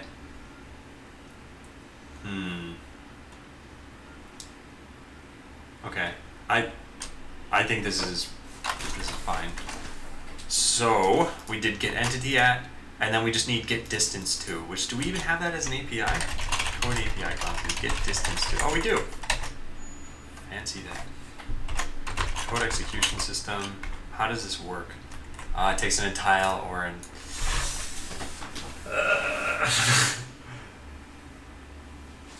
There's another way I can do this, and this would be like probably pretty tedious to do.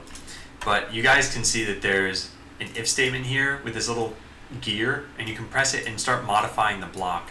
What I could do is use that as the new system. Hey, Licht. What Git program do I use? I use Tortoise Git. I really like it. But that's on Windows. On Mac, I would use just the GitHub UI. Yeah, so maybe that's how we eventually do things here. Because I don't like having one... Why is this... Oh, I don't like having one version of this that takes in a tile coordinate and then one version of it that doesn't take in a tile coordinate. And... yeah. Alright, well, let's write get distance too. It shouldn't be too bad. So what's the most similar thing to it? I guess get entity at. So yeah, helper get entity at. We want to write helper get distance to. Yep, I suppose that's it. So get entity at. Yeah, let's write get distance to. Helper get distance to. Now this returns a number, not an entity. And whenever we set our output in here, entity, we need to make sure that set check is entity. Good. That's fine actually. Set check is, well, that didn't work. Good.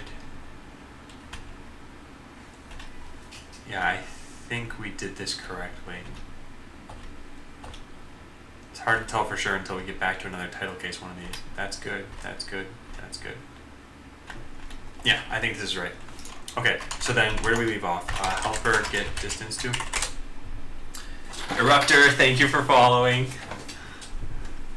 What icon is that? Oh, it's a crying face.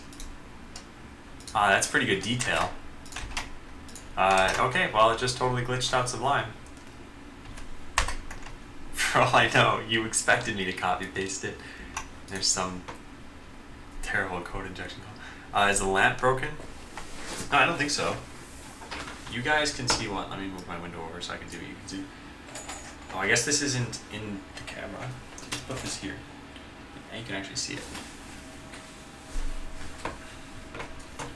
Yeah, so when you guys should get a link to the lights, Codebreaker and Eruptor, and I'll know pretty soon after that because then you'll start changing the colors. And I know it's an emoji. I was just curious as to what it was because it's so like zoomed out in there. But yeah, these are the lights you can control when you control the lights. Okay, so get distance to is going to return a number, and it's going to take in either an entity, in which case... Wait, did I already code this? I don't remember ever writing that. Do I already have get distance to? I don't remember doing this. Oh, I do. Oh, what I meant to do then is get distance to tile x, tile y. What's going on here? Yeah, here's what I meant to do. Get distance to tile. So then the existing get distance to, this is really get distance to entity, which, oh yeah, there you go. Just turned pink in here. So this is really get distance to entity.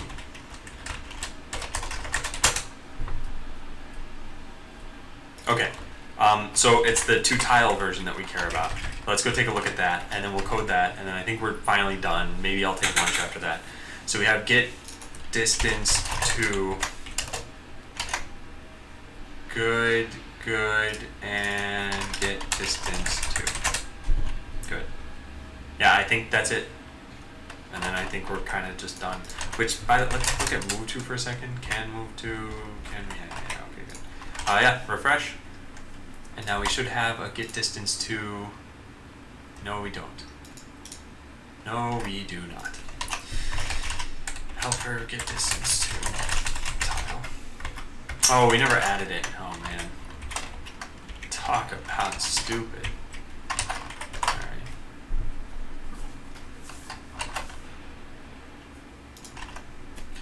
I thought then who's alive. You should just Google it. Google it. Yeah, okay, so we now have get distance to x, y. So how about we do this? Here's what we'll do. We'll say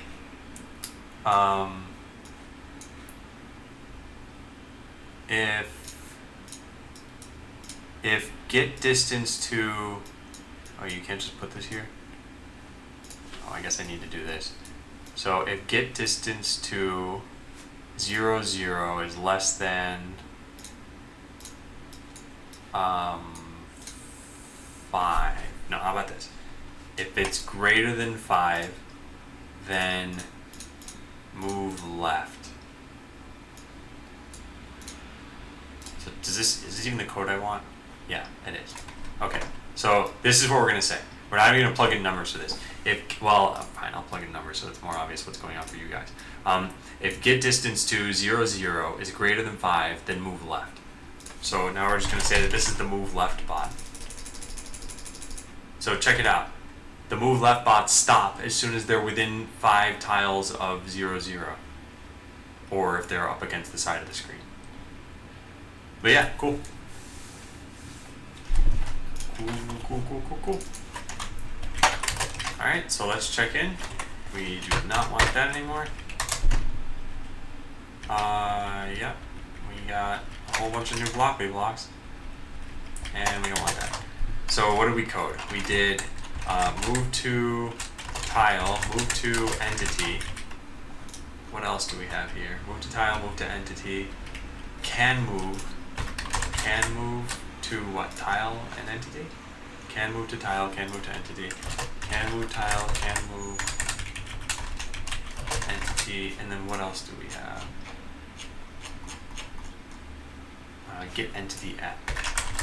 Oh, and finally get distance to tile. Yeah. There we go. Okay, so added Blockly APIs for. Let's copy this in. Oh, I want 2 spaces before each one. There. Okay. Done. Done. All right, so I think now is a good time to run a giveaway and then take lunch and then work on cloaking. I'm very tired. All right, let's do it. Let's do it. Let's run a giveaway. Giveaway. See you, Eruptor. Hope you had fun. Alright. Hopefully Eruptor doesn't win the giveaway now.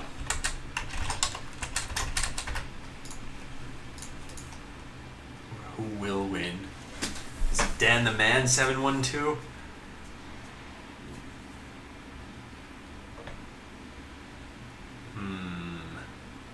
By the way, MS Visser, you're being hidden by my camera right now. You see? Okay. Who will win? MS Visser died. See you, Eruptor. I'll be on tomorrow too. And I'll be on for the next 4 hours today. Well, except for the time I'm at lunch.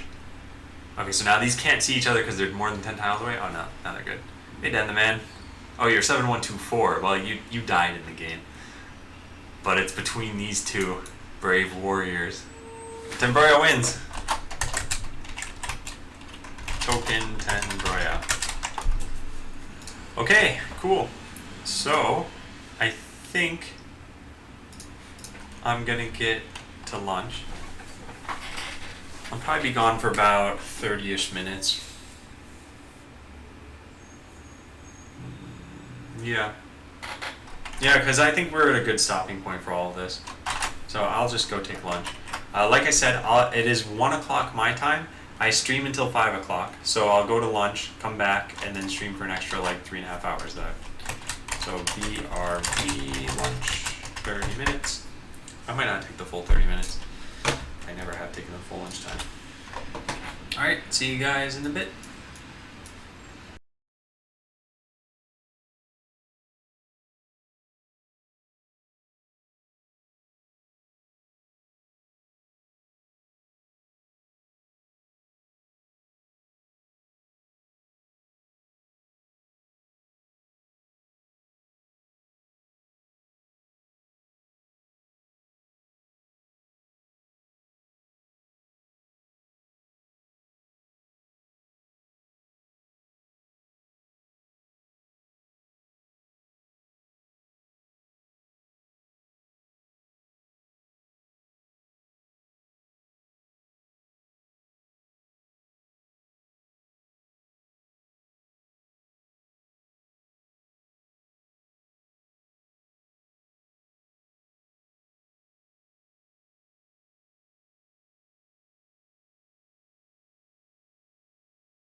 Okay.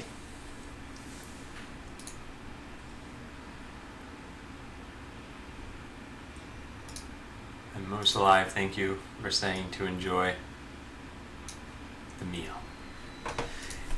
It has been done.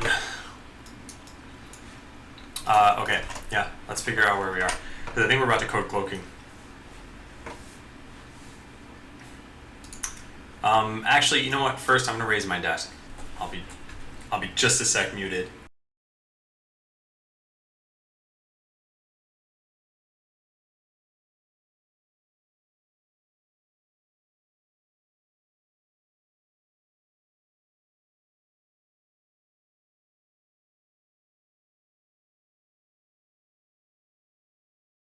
All right, and you know what I haven't done in forever? It is time. It's time to become a real developer. All right.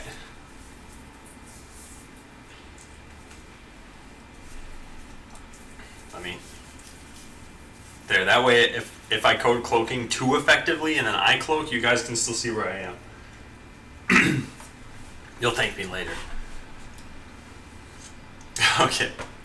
And then let's run just a normal giveaway. Joyfoy wins. Alright, cloaking. I think it is ready. It is time. I am ready. It is ready. The cloaks are ready. Yeah. So I think the first thing is set opacity of a bot to half to see if I can even render this. Then we want to add. Well, let's just start there. No, let's continue to write out the list. So set opacity of about to half. Add is cloaked component. Add APIs, can cloak and and cloak, I guess. Well, yeah, okay, fine. Let's leave it at that. Then, what else do I have to do? Modify all other APIs. Modify. What is it? Shared arena can sense? Is it in here? No, it's in the server arena can sense. Where did I write this? Can sense entity. Here we go. Okay, modify can sense entity. And then write tests, add blockly blocks. I also need to add hardware at some point. Add hardware. Okay, yeah. Let's get to it. Cloaking. Let's go and do client arena. Actually, no, let's go into the Pixie.js documentation. I think that's a much better place to start. Oh, the lights are changing. It's Dan the Man who's changing them. Good job, Dan the Man. Let's go to resources. There should be a way to set opacity. In fact, I probably should have just gone to their GitHub. Let's search for opacity. Okay, let's not search for opacity. Let's search for sprite. Do we see alpha? That's what it's called. Okay. So now let's do this. Client arena, render entities. No, render entities. Let's just do this. Let's just set the opacity of everything to half. I just want to test to see if this works, that's all. Why you no laugh at my jokes? Wait, hashtag a bright day? That's one joke. And now I'm laughing, look, see? Okay, there we go. Why? This is weird. Oh yeah, tiles are not lasers, okay. What's kind of nice about this is that we also tinted the text, or made that. Wait, did we do that? I don't even know if what I'm saying is true. Excuse me. Okay, let's try that. Did we tint it? No, the text is not tinted. That's fine. We can probably do that too if we want. Yeah, let's write it down. Set text alpha lower also. Okay, cool. So we're gonna add in the isCloaked component. Let's go into isBot component. Where did that go? IsBot component save it as is cloaked. Man, I can't type. Is cloaked component. Then we search for is bot everywhere, and we change this to is cloaked component. This is used to tag cloaked entities. Wait a second. We'll probably want to change this a little bit, right? Like time remaining. Yeah, how are we going to do this? So can cloak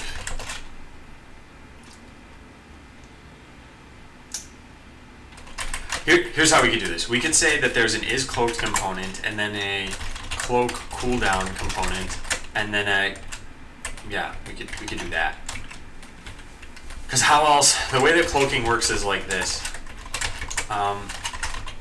Add is cloaked component for X turns, then don't allow a call to cloak for Y turns.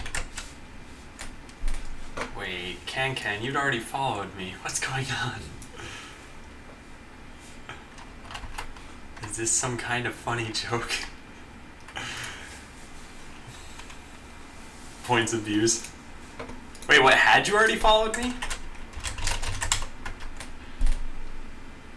Oh. Wait, so 6 hours and 25 minutes. That's 325, so 32.5 points plus 15. I might have Grant to do something. No, that makes sense. Or I meant 360, 385, 38 plus 15. No, I didn't. There's no system I gotta fix. Okay, yeah, so how do I want to do this exactly? What we could do is, when a bot gets created, add a cloak cooldown component. This needs to get stored in components, definitely. They don't really need to be transferred though, because there's no reason for the client to know about this. The client doesn't need to know about cloak cooldown component.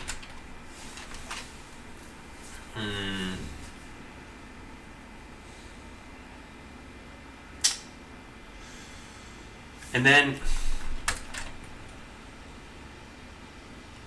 do we ever even remove this? Maybe we don't even remove it. Like, is cloaked component could have a duration, and cloak cooldown component could have a duration.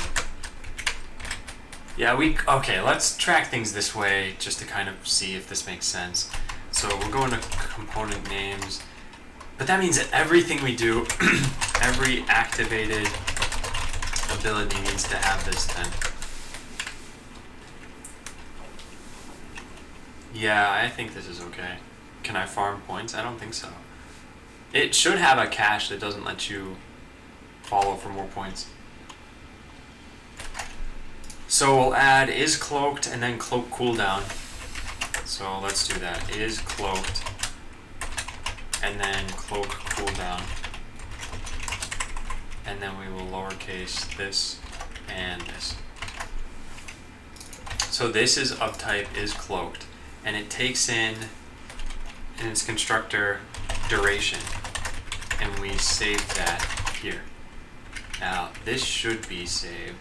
This how do we do this? Duration, this dot duration. And then when we restore it, we can say serialized component dot duration. I think it's a daily thing. I don't know. Whatever. We'll figure it out. Okay, that's good. Next, let's also save this as a cloak cooldown component.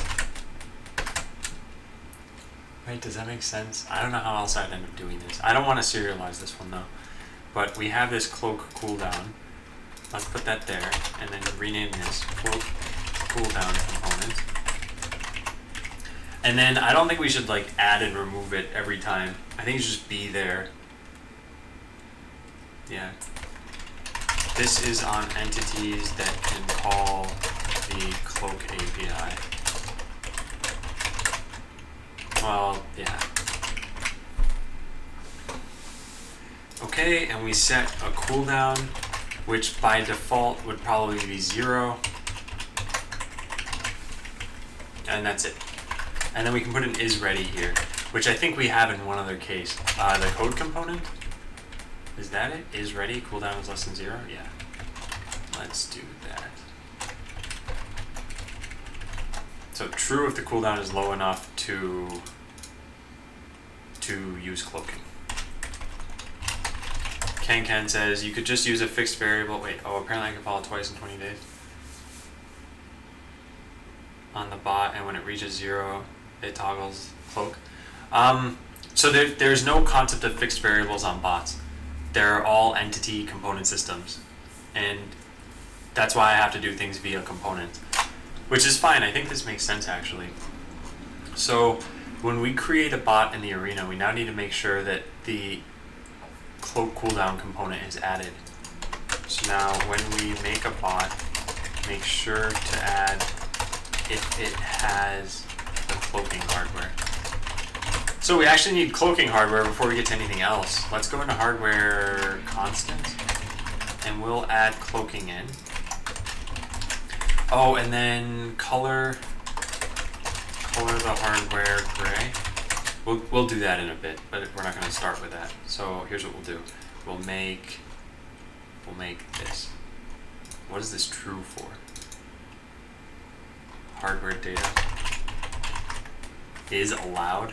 Okay, well that seems a little silly, but ID is going to be cloaking. So we call this cloaking, and let's take the text from the prototype, wherever we had that. So I think it was shared hardware.js, something like that. No, hardware.js. There it is. What did we call cloaking here? Temporarily makes your machine invisible. So temporarily makes your machine invisible. Sounds good. Then we set this to cloaking tiered data. We go in hardware tiered data, and we modify this so that we have cloaking tiered data. This is going to take in a cooldown and a duration. Yeah. So cooldown and duration. And then let's lowercase these ones and lowercase this. Oops. What did I just do? Yeah, that's okay. Cooldown and duration. Looks good. Next, we just need to pass in cooldown and duration. So let's do this. We'll say cooldown is going to be, actually we already have this written here. So we did 3, 6, 4, 5, 5, 4, and 6, 3. Let's just do the last 3. So 4, 5, 5, 4, 6, 3. And that's what? 4 is the duration. So cooldown and duration. So 4, 5, 5, 4, and then 6, 3. And then I actually want these to be in the other order. So I want this to be down here and for the columns to be here. I think this makes a little more sense and points out one of the errors we already just did, which is there. And here too, actually, we screwed up pretty much all of that. Then the other question I have, and I wrote this down in the design document somewhere, I think we made it so that, let's see, attempting to move into a cloaked enemy will break their cloaking. So attempting to move into a cloaked enemy bot will break their cloaking. This applies to move, pursue, move to, etc. Let's see. You can always sense allied cloaked machines. Special hardware will not target cloak. Okay, so active cloaking. And this is what we're going to do for right now, I think. Good. Yeah, so let's use this. So, where was I coding this right now? So we have the hardware in here. Next, instead of Blockly, we need to be able to make use of the hardware. So let's search for harvesting, and let's pick a color for cloaking, which doesn't matter so much. Let's just pick 260 for right now, purple. That's probably the closest to black that we'll get without recoding the system. So cloaking, and what did I just say? 160, 260, 260. So there we go. Next, we need to make use of cloaking. Cloaking, good. And then we need to put this inside the hardware blocks that you get. So we put, let's change harvesting in these cases to cloaking. Good. All right, so if we did that correctly, then we should have cloaking available, but we shouldn't be able to use it yet. But still, this is a good first step. So let's take cloaking, there it is. Okay, so now we have it. Let's code the APIs for it. Code API constants. We'll just code cloak for right now. So we'll take a look at move and just turn this into cloak. And then the code execution system, where we have move, let's put cloak here.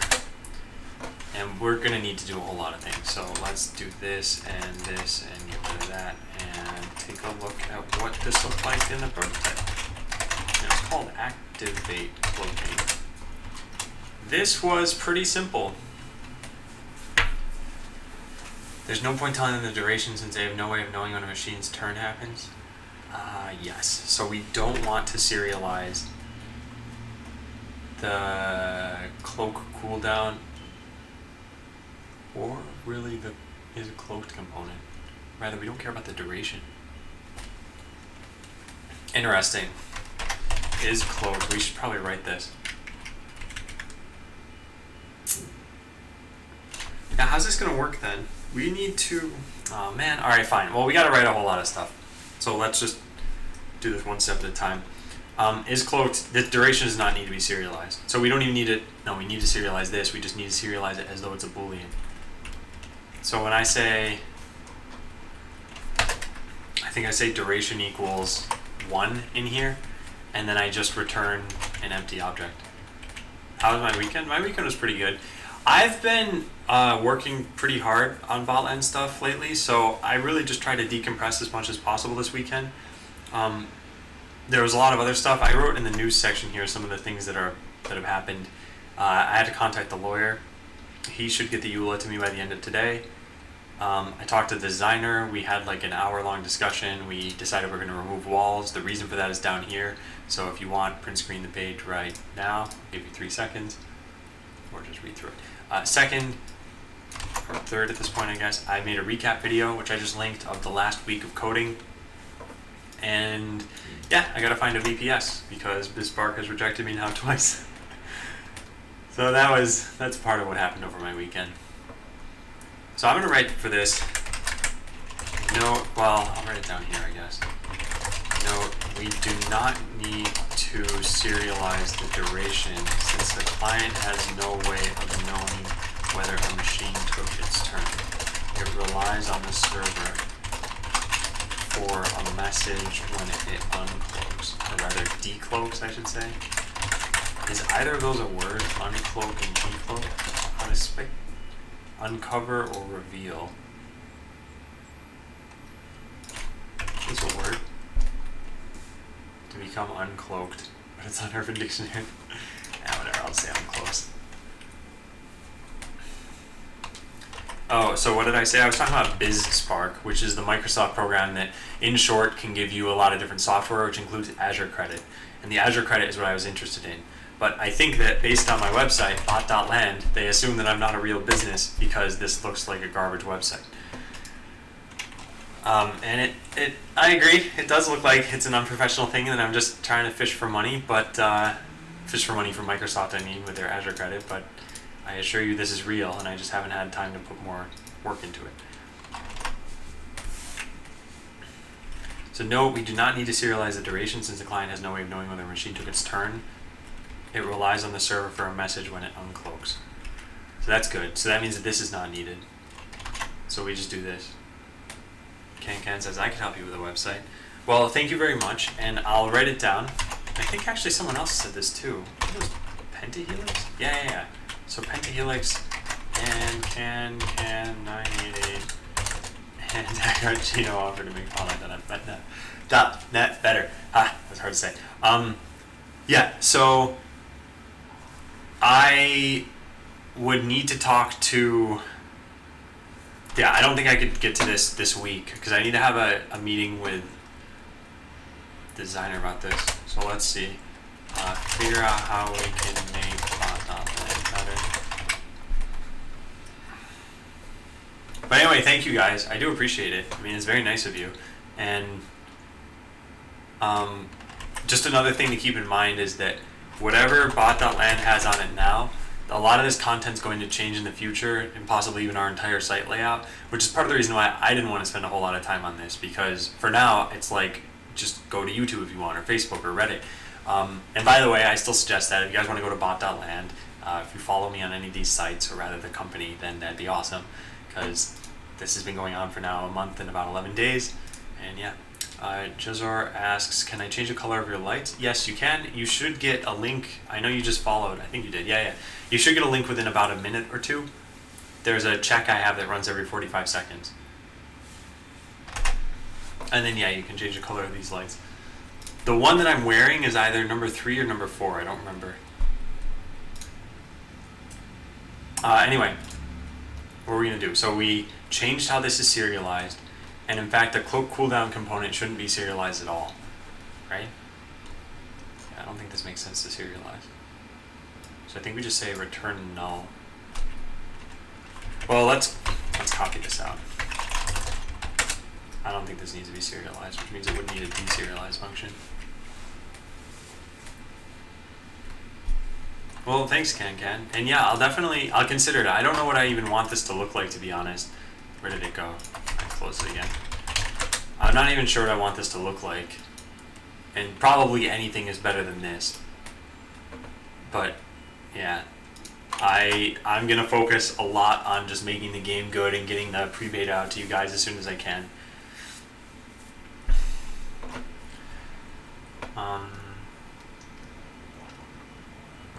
Okay, so we can set the alpha to normal again, or rather, what we could do is we could check to see.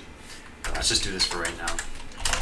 If, let's do get component is cloaked component. If it exists, then we'll say alpha equals 1, then alpha equals 0.5, and then sprite.alpha equals alpha. So this code is going to need to be changed a little bit, but I'm not going to do it right now, I think. And yeah, there's just content right now. Actually, I don't think you should start right now, but thank you. Yeah, because I don't know exactly what we're going to want yet, and I don't want you guys to just like go off in a random direction. Web contest. All right. So let's go into code execution component. So we have the cloak function now. We need to do a couple things. So first, when this machine is deployed, we need to add in the cloak component. So where do we say, okay, bot was deployed. Setup bot global code, setup active bot. So then we need another one, like set up some extra components. Yeah, this dot setup extra components. I don't know what we're gonna call that eventually, but that's all right. So get component. Oh, it's not even the active bot, so we can't do that yet, can we?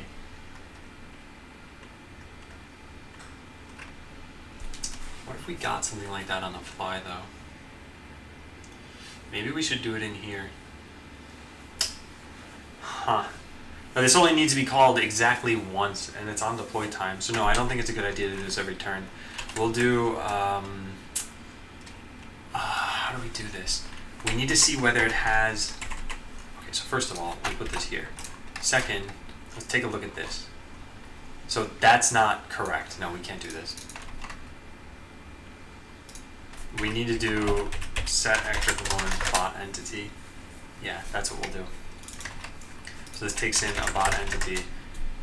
And we need to get, just like how we get laser hardware, we need to do something like this. Get hardware tier data. This is probably based on, yes, active bot hardware component. Man. Okay, we can't exactly do this. Let's do it in setup active bot then. Let's get rid of the setup extra components function. And in setup active bot, Let's get its hardware component. It needs to have both of these, so fine. Then let's check to see if it has cloaking. Now he has an LED necklace. Yeah, I used to wear this in the afternoon, but I stopped and I want to start wearing it again because I like these lights. They were a gift from my family. Get on ankle. Alright, cool. So let's do get component. No, that's not what I want. We want to go back to hardware equals, this. So we need to check to see if we have cloaking hardware. Cloaking hardware. Let me search for cloaking. And if we have it, we need to add a cloak, what did I call it? Cloak cooldown component. So add a cloak cooldown component if it doesn't exist. So we can say let cloak cooldown component, rather get component. Cloak cooldown. So if it doesn't exist, then we have to add it. So we do this dot active bot dot add component new cloak cooldown component, which means I need to get that. Import cloak cooldown component from really it's something like this string ECS / cloak cooldown component. Then we want to make this unexpected 1296. Yeah, it is. We want to make a new cloak cooldown component of, I guess, 0. You should be able to cloak right off the bat. In fact, I shouldn't even take in a parameter necessarily. Let's just say equals 0 up there. Okay. So now we have the cloak cooldown component. Next, in the cloak function, we need to check to see if you have this. So get component, cloak cooldown component, and again we need to put an underscore here. And then if it doesn't exist, then you can't cloak. So if it does exist, then check to see if, let's do this, let can cloak equals is ready. And then if this dot is simulating terminator, then return can cloak. Otherwise, we just cloak here, and then we call this dot ran terminator. So now cloak and send out a message.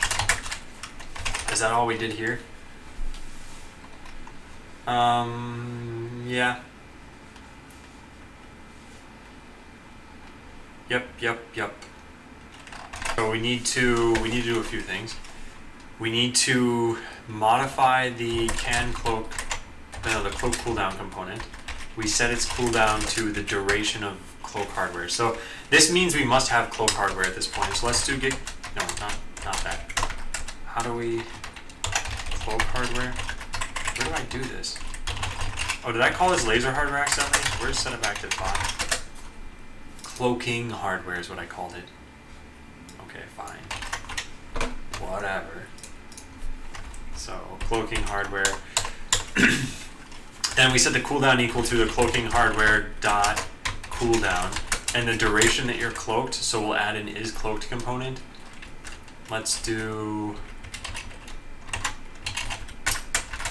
this dot active bot dot add component new is cloaked component cloaking hardware dot duration. We can say duration equals cloaking hardware dot duration, and same thing for cooldown, and then set these things here instead. I think that looks a little bit better. But then we don't have this component, so we need to import it. So we say the same thing over here that we said before, and then make use of it. So, alright, we've got our component. We just need to tell the client about it. So to do, send a message out about this bot. If I get you a Batman costume, would you wear it for Halloween? I don't know. Oh, you said be back in 4 minutes. That was 1 minute. So send a message out about this bot. Well, here is the perfect time for us to test that system that I changed the other day. if we go into constants and we get, let's do this, server cloak machine, cloak entity, I should say, sent by the server when an entity becomes cloaked. That becomes 44. Then we copy this and we search for that. And this should appear in, yeah, a few places, and we see it there. So we need this one too. Let's do, whoops. Is that a yes to the Batman costume? I don't know. I don't think it's a yes. Ken says, do you have a problem that I'm kind of addicted to your stream? Did I hurry up? Oh, the 4 minutes to 1 minute thing. I always have to remember what the context is for everything I say, what the people respond to. Build wall is going to turn into cloak entity. So now we need to look at router actions, and we should see build wall. Yeah, so let's turn this into cloak entity. And then build wall, we do the same thing for this. Server, no. This is a cloak entity. Turns into server cloak entity. Then we need a pub subtopic for this. So we do this, cloak entity. Okay, and then build wall changes into that. Looks good. Alright, I think we've connected everything. I think we just need to send out this message right now. So we should be able to do something along the lines of when we fire lasers.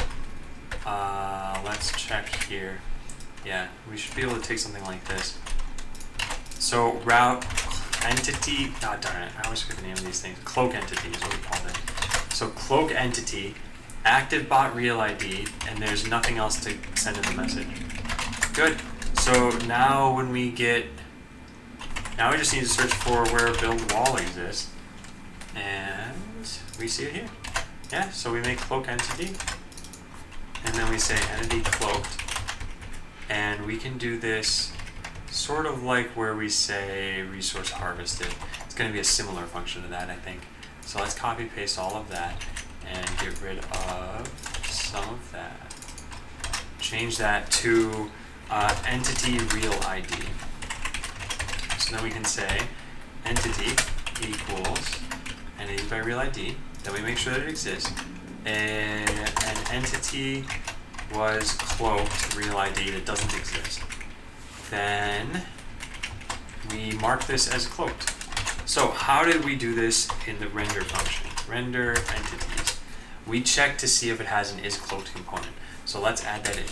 We'll do entity.addComponent, new isCloaked component. And that should be it. We just need to import this. And then I think we're done. Alright, so that was a barrage of coding. Let's see if that worked.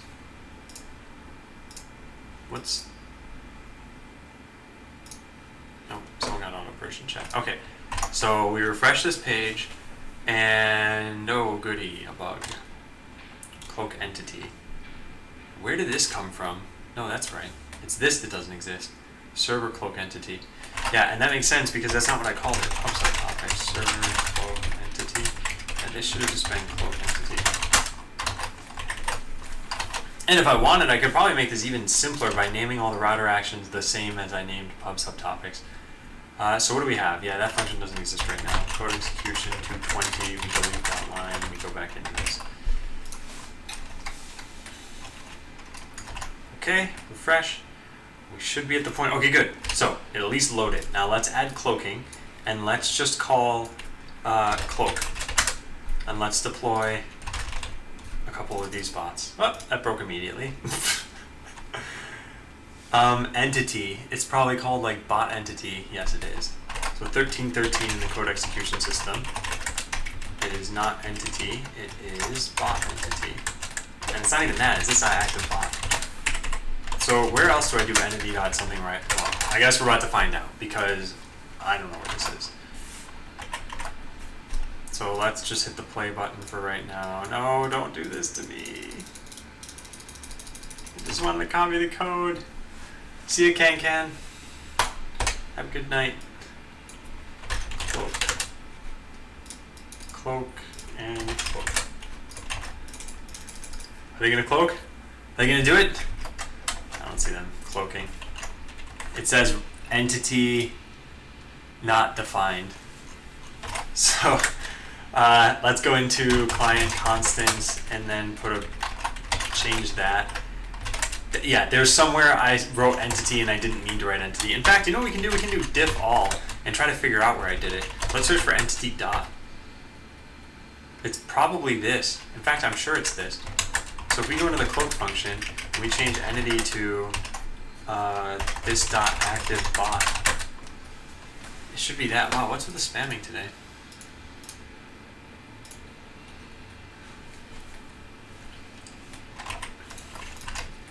Okay, let's try that again.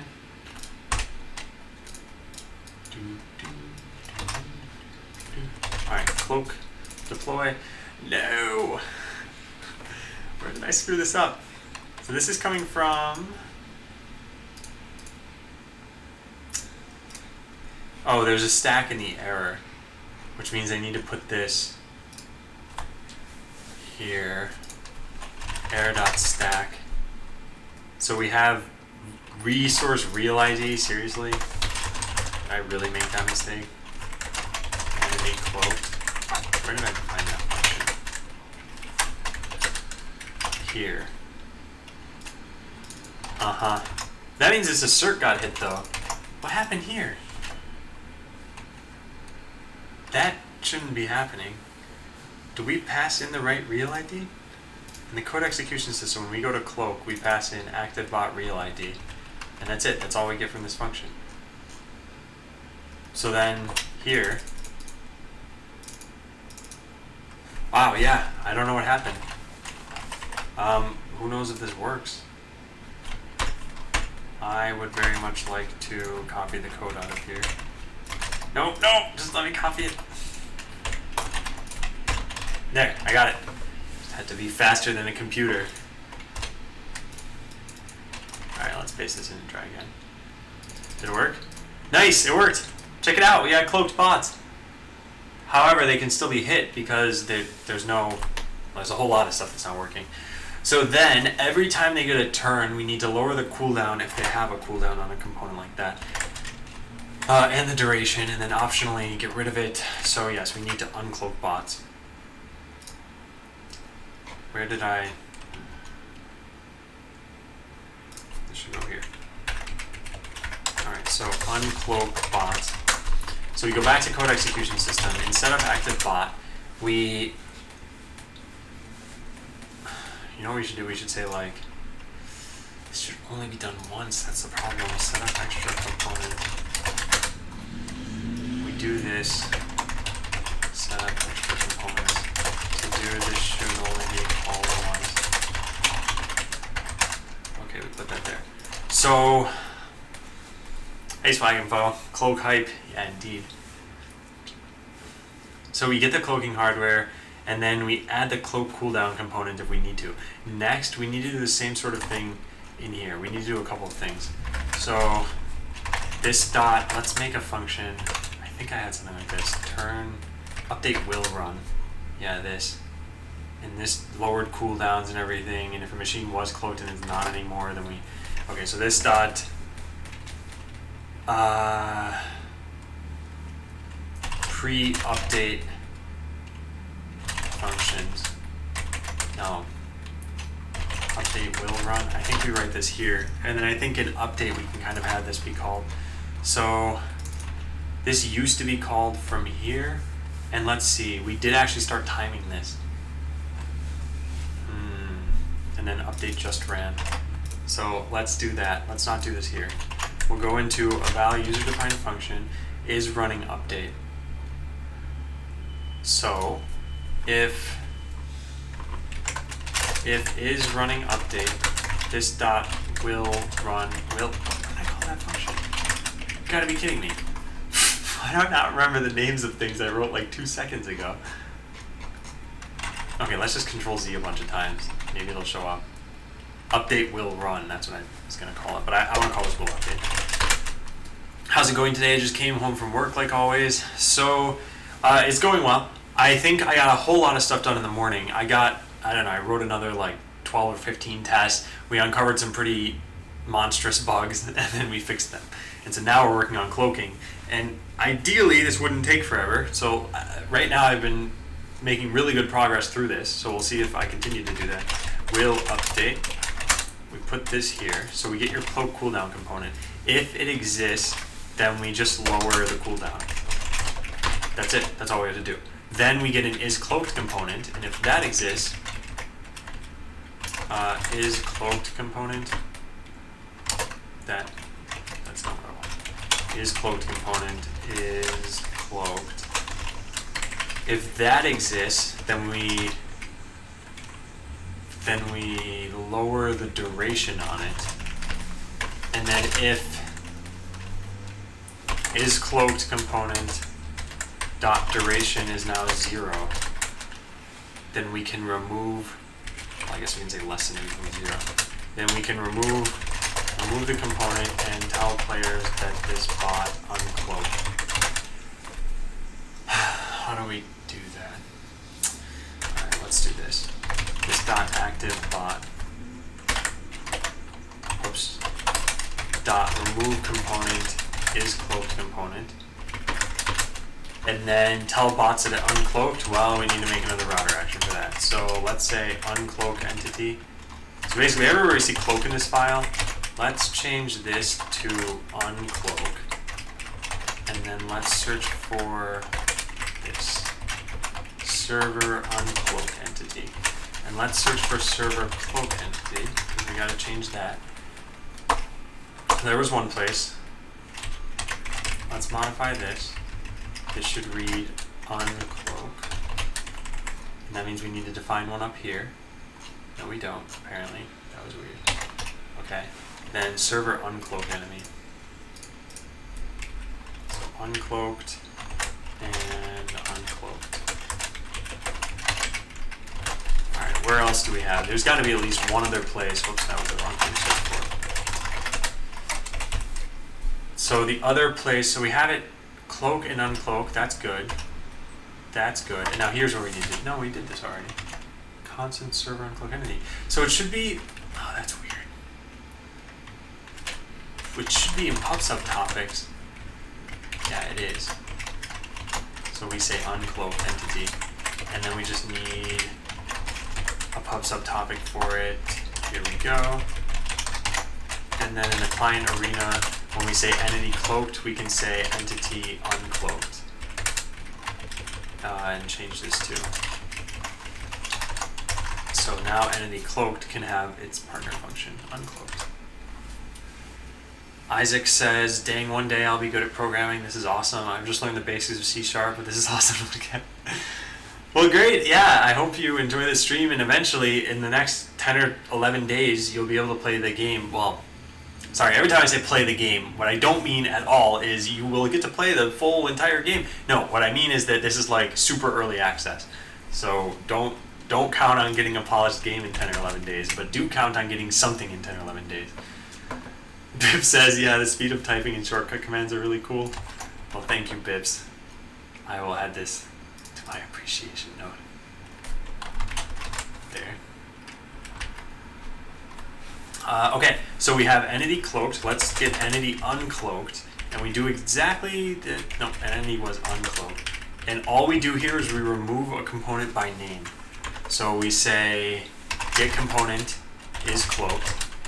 Then here we can say this.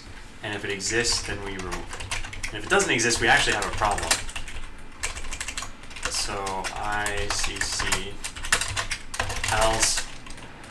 I don't know what to say here. I guess assert that it exists, maybe? When would you ever call... Oh, no. It's not guaranteed to exist. Yeah, because you... No, wait, is it? No, I think this has to exist. Okay, let's restructure this to read this way. We'll say assert util.exist is cloak component, and entity was uncloaked plus... Well, let's take this same thing, I guess. an entity was uncloaked, real ID equals that wasn't cloaked to begin with. And then we can remove it. Yeah, to make Addison. Okay, so now we have cloaking and we have uncloaking. I think it should just work. Let's try it out. Maybe, maybe not.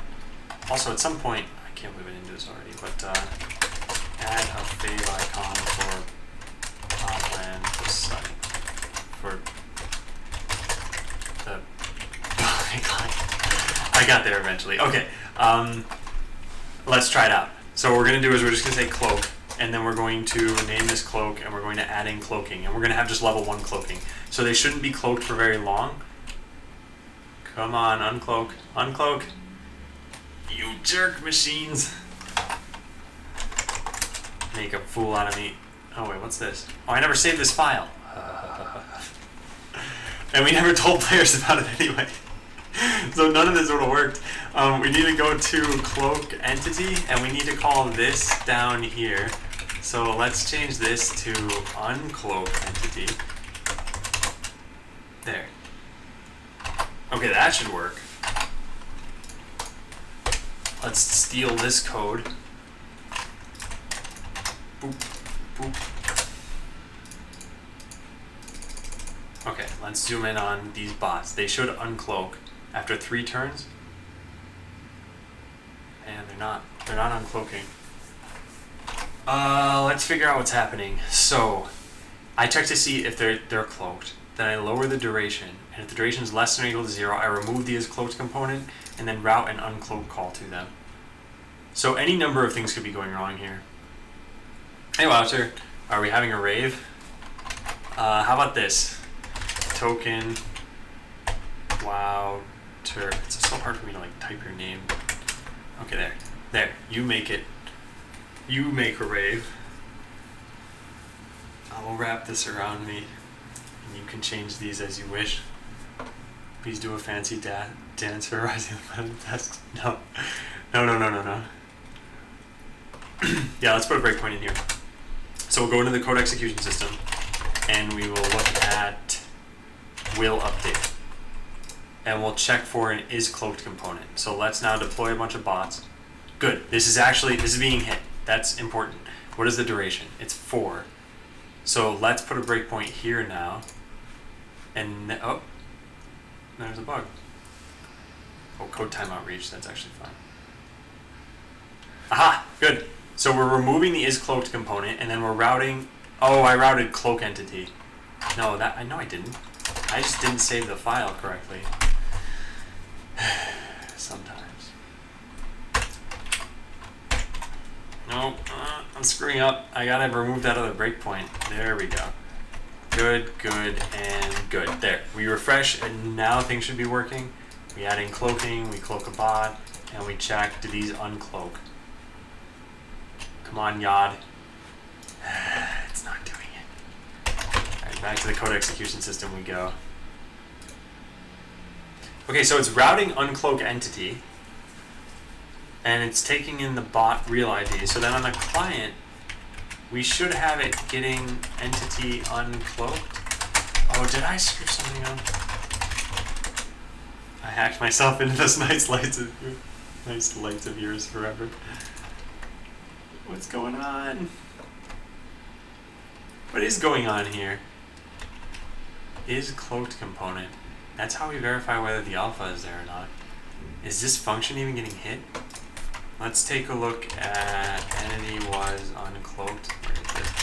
Client arena. JavaScript arena. This entity was uncloaked. Entity uncloaked. Okay, let's put a breakpoint in here. Let's see if that ever gets called. Oh, it does get called. Well, what's the problem here? So, does our entity have an isCloaked component? It does. And then we remove the component. Interesting. That's peculiar. So maybe we screwed up the alpha code. See if it has an isCloaked component. If it does, set the alpha to 0.5.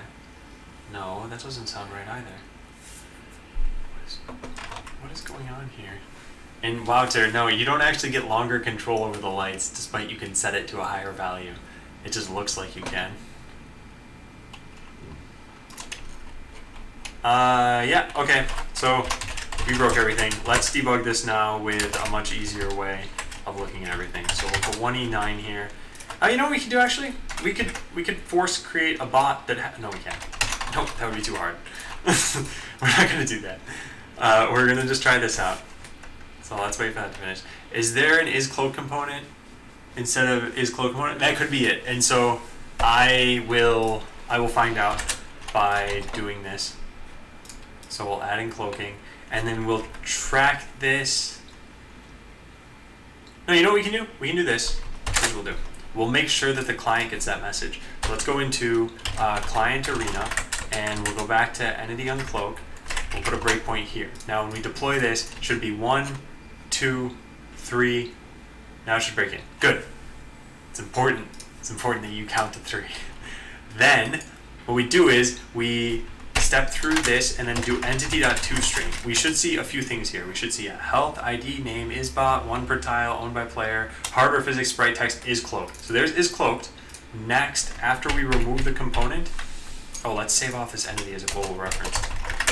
Okay, now e.toString should not have isCloaked. Wait, did that not work? What's going on here? Why can't I even go to the client? e.toString. It still has isCloaked. Wait, remove component didn't work then? Is that what I'm seeing?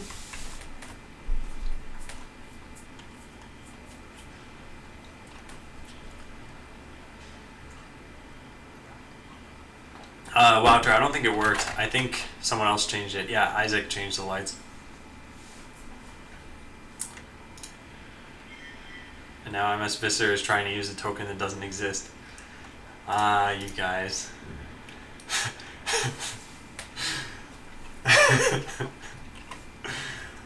Okay. Yeah, I got sidetracked a little bit there because I see you're trying to hack me.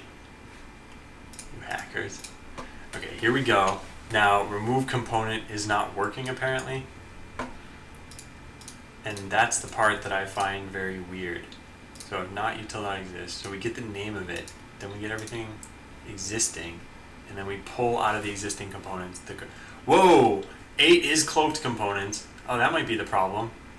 In fact, that's definitely the problem. Code execution system, cloak entity. When is this getting called?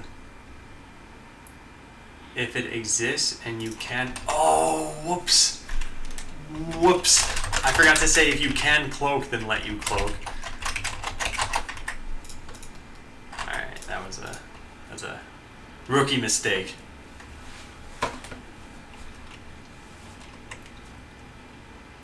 It doesn't work, Wouter. And also I want to purge that one message just because I don't want people to have, well, it doesn't really matter, I guess. I'm not going to purge your messages though. Okay, yeah, let's try this again. So here we go. Are you ready? We open this up, we give it cloaking, we call the cloak API, then we hit deploy. It cloaks and then it uncloaks. You ready? Entity uncloaked. Is it uncloaked? Yeah, I don't know if it worked. Oh, it uncloaked. Nice. Check it out. But it's.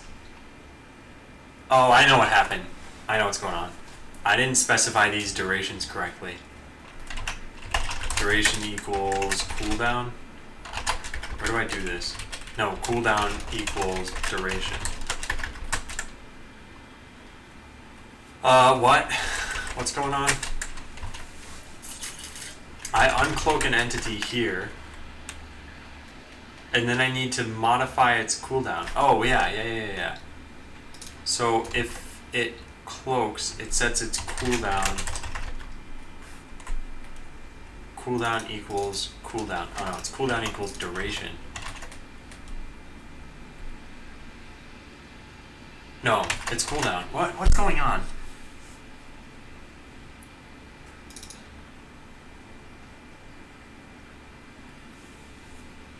Oh, I know what it is. This should have been cooldown plus duration. I do a very weird thing when it comes to this.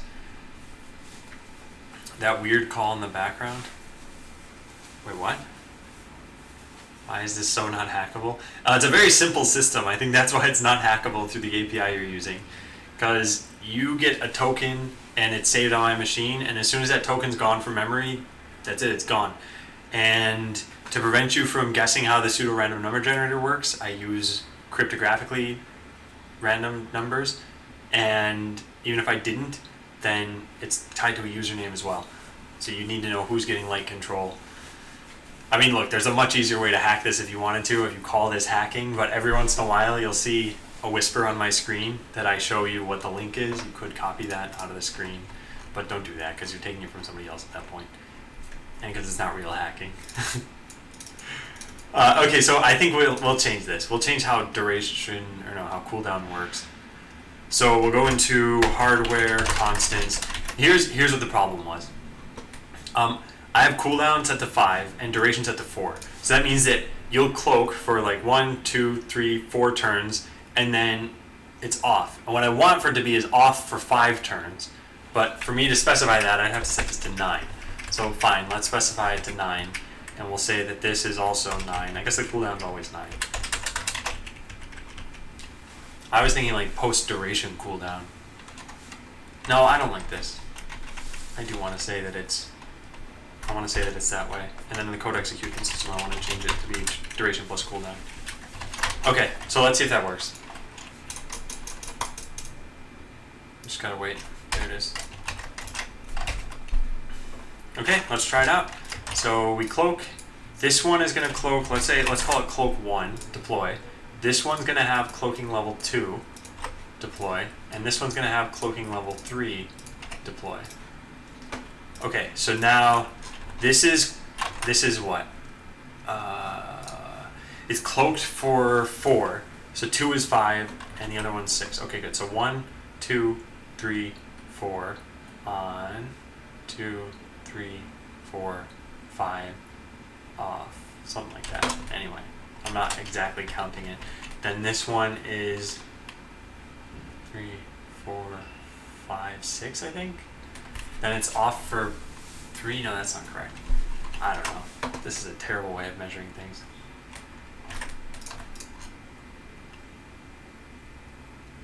But the cloak 3 one should be cloaked for the majority of the time. Yeah, I think that's correct. And we can test this out. We can make sure that it's exactly the number of turns. And we're going to have to write tests for this anyway. So write tests, make sure to measure cooldowns. Add cloaked AI bots. e.g. cloak with tier 2, then wait 5 turns, then ensure it's off. When you worked for Microsoft, did people use Apple laptops? So when I worked for Microsoft, we were making Windows, and no one in my general vicinity was using an Apple laptop. But the reason for that is because I happen to work on Windows. But there are people in the company who, there's Office for iOS, for example, and those people do use Apple computers. Maybe not laptops, but they may use their, what's it called? That cylindrical computer. What is it called? A Mac Pro? I don't know. Okay, so uncloak bots is done. Set text alpha lower. Let's do that really fast. So basically, if there's an isCloaked component, we can do this. We can do this at render time, or we can do this at sort of like network receive time. Also, I'm going to lower my desk again, so I will mute my mic for just a sec.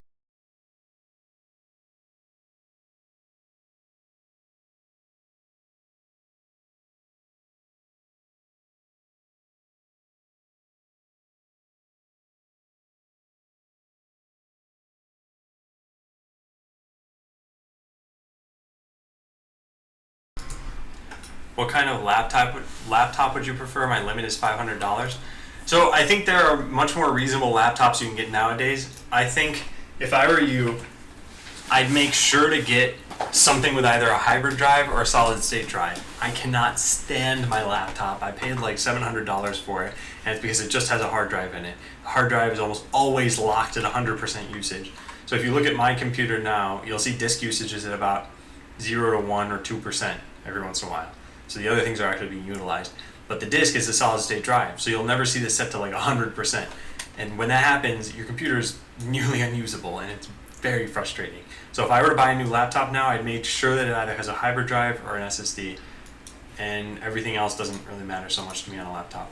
But it all depends on what you want to do with it. If you want to play games, then you need different specs than if you want to browse Facebook and send emails. I don't know. Okay, so where do we do this? Do we do this here, or do we do it when we get the isCloaked component? I think we'll do it here. And I think we'll just set the text alpha the same way. Does text even have an alpha on it? That is a good question. Text. Where is text? Pixie text alpha. Oh, nice. So we can just set the alpha of the text also. Let's do that. Pixie text dot alpha equals alpha. I don't use a laptop. No. This is definitely like, this is a beefy desktop machine. But when I have a laptop, and when I happen to use that laptop, I don't like it at all. Okay, so what we were doing here is we were going to check to see if we cloak, does it fade the text also? Also, what happens if we try cloaking without having the hardware? Okay, good, that works. So you need the hardware to cloak, and now it fades the text out too. That's pretty cool. We might not want the text to fade out as much as we want the bot to fade out, because it becomes harder to read the text. In fact, it becomes pretty hard. Yeah, I'll say math.min or math.max alpha comma, let's say 0.7, so like it can turn somewhat opaque. Agrogino says I'll buy it. I'm not willing to sell it right now because I'm gonna upgrade its hard drive at some point, and then it'll be faster. All right, let's try this out.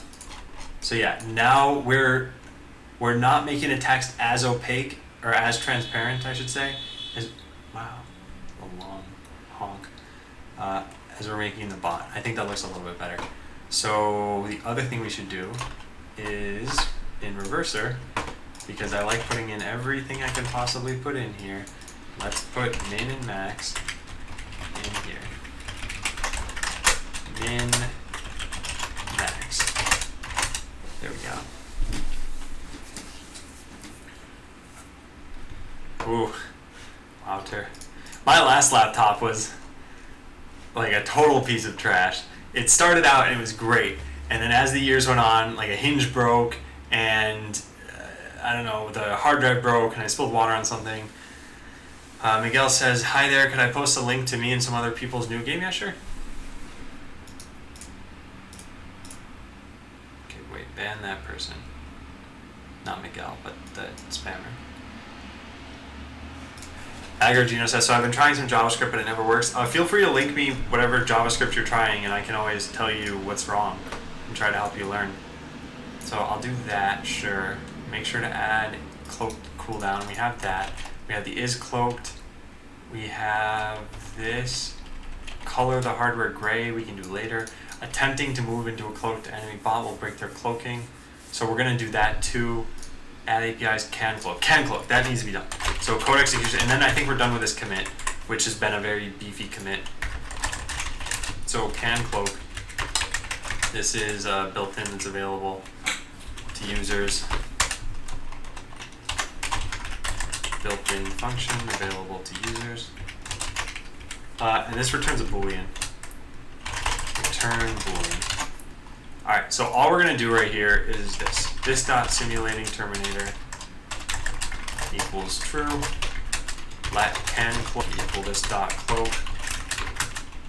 This dot simulating term. Oh, we can do it this way. There. And then return can cloak. Easy peasy.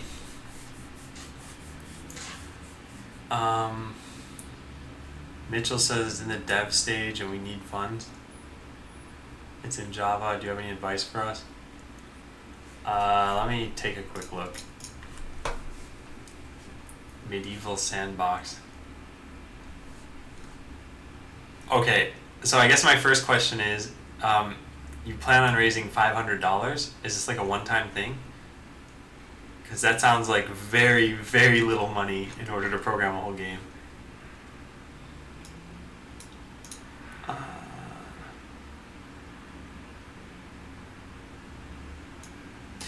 Yeah, I think putting up some concept art or any sort of work like that would be pretty helpful.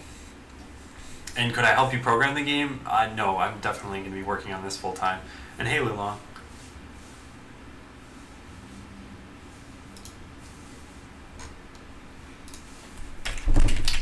Okay, so we have Can Cloak. Let's test this out. We're going to write a bot that's going to move around only when it can stealth. Oh, we need an is cloaked also.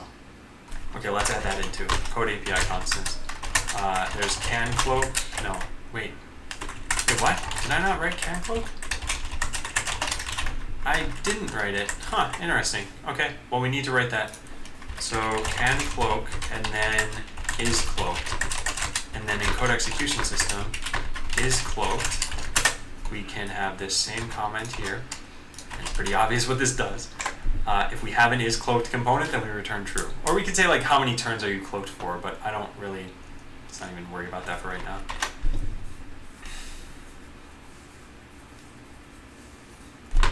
Okay, is cloaked component. There we go. Put this in here. If it exists, return true. Actually, we can just do this. Return exists. Yeah, so that's a super easy function. Okay, here's what we do now. We're going to write code that does this. If is cloaked, then let's just move randomly. We're not even going to do anything. If can cloak, then cloak. And that's it. So now this bot will move when it's cloaked. And we'll put, let's do this, let's do that. There we go. So there. Did that work? I don't think is cloaked is working correctly. Let's take a look at that function. Code execution system is cloaked. Oh, it thinks it's blank. Oh my goodness.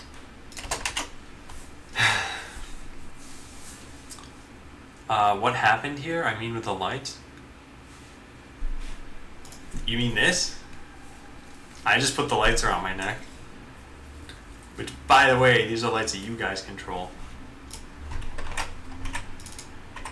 Wait, let's retry this. Deploy, deploy, deploy. Oops, these can't cloak. Deploy, deploy, deploy. Okay, now these should move, but only when they're cloaked. So cool. Then they all stop. And then they hopefully cloak again. Okay, good, they did. Yeah, so check it out. We've got cloaking in the game now. And it looks like everything's working fine there.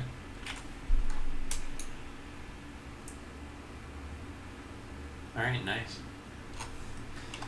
Yep, so we gotta check in all this stuff and then we gotta code the rest of this.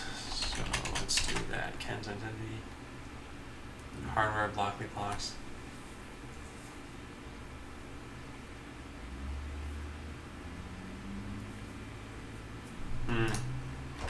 Okay, check in. We modified a whole bunch of files. So let's comment everything. Those are fine. These I'm gonna comment. That I've got to comment. Okay, yeah, let's go to the client now. Entity cloaked. So this is called when the server tells you that an entity cloaked. This is the entity's real ID and it doesn't return anything. And this is the exact same thing but with uncloaked. Done. Okay, next up. I think this makes sense the way that it is right now. I don't think there's anything to comment there. And I'll write just a tiny comment down here about the 0.7 and why I chose that. Make sure text can't get too transparent because, oh no, that's not actually a good idea. It's harder to read that way. I can see this being very frustrating at some point. Like, well, I'm not going to explain why, because I don't think this will ever happen. And if it does, we'll just fix it.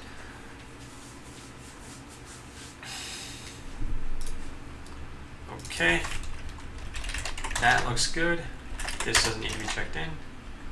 We added in the cloaking hardware. So I should really say this. So added cloaking hardware.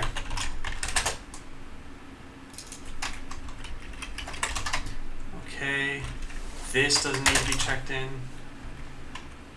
Added can cloak, is cloaked, and cloaked. Added user accessible APIs. Can cloak, is cloaked, and cloaked. What else did we do? And these are all pretty straightforward functions, so I don't really think there's too much comment inside of them. Set up extra components. Now that's a silly function name. Set up extra components. So some hardware like cloaking. I'll try this. Activated hardware. Add in cooldown components. This function handles. Yeah, this function will handle adding those as appropriate. And the whole this function should only be called once. We got to make sure that that's the case. So this should only be called once. I don't know how we do this though. I mean, ideally what we do is when this is deployed, which only happens once, that's when we take care of this. But we can't do it unless we want it to be timed, which I suppose we could just time it. It's fine. It is very fast. And it only happens once, and it will only affect your first update.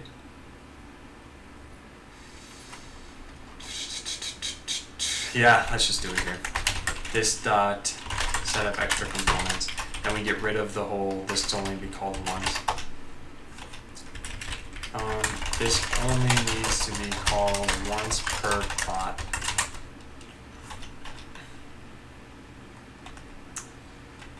Yeah. This needs to be called after setup active bot. Hey, Spurtman. Zython says, why the Java doc comments and not simple inlines? Is it about style? So I think part of it is that you can actually have some code validation tools go over this and check the types of things. I'm not using TypeScript, but you could also have had to do that if you wanted to put something like int or number here. So there's that. There's also that if I put them in line, I wouldn't have this nice separation of here's what the function does. I feel like inline comments should only be for here's the nitty gritty of the function. This is something that you could always export in a document if you wanted to, which I'm not making this API public, but yeah.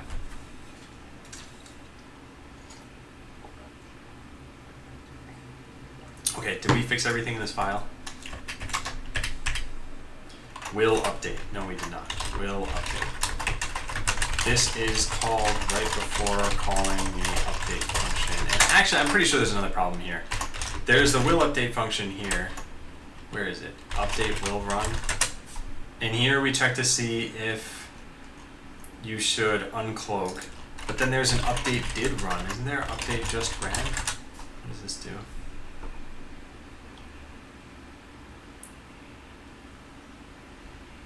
What was the point of this? Oh, printing code, that was it.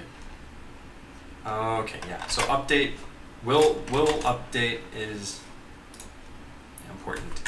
This handles any sort of duration or cooldown based components. All right. So we check out cloaking here. Oh, nice. I'm no longer being blinded by blue lights. Oh man, I should just turn them down myself. Okay. So we have the will update function. That looks good. If is running update, yeah, good. Okay, cool. So one more file down. That's done, that's done. See, these things are totally fine. Like, I just need to check very simple things. This should be commented back out. Let's make sure that that took effect. Good, it did. Hardware constants, we added in cloaking. We have the cloaking tier data now. We have the class for cloaking tier data. We have more constants that we needed, more constants that we needed. And then just 2 new files. Yeah, I think this is pretty much done. We got cloaking, we had the basics of cloaking done very quickly. So note, we do not need to serialize duration since the client has no way of knowing when the machine took its turn. It relies on the server for a message when it uncloaks. Yep, that sounds good. And what do we say here? Yeah, let's get rid of this. There's no need to serialize this function, this component. It should only exist on the server. Hey, you should look into Clover. It manages Windows Explorer windows into tabs like Chrome, etc. I have not heard of that. Clover Windows Explorer. I wonder if Windows 10 had something like that. You know what's interesting? I could already have this if I wanted to by using Conemu. Conemu can attach to other programs, but I'm not. I would never do that.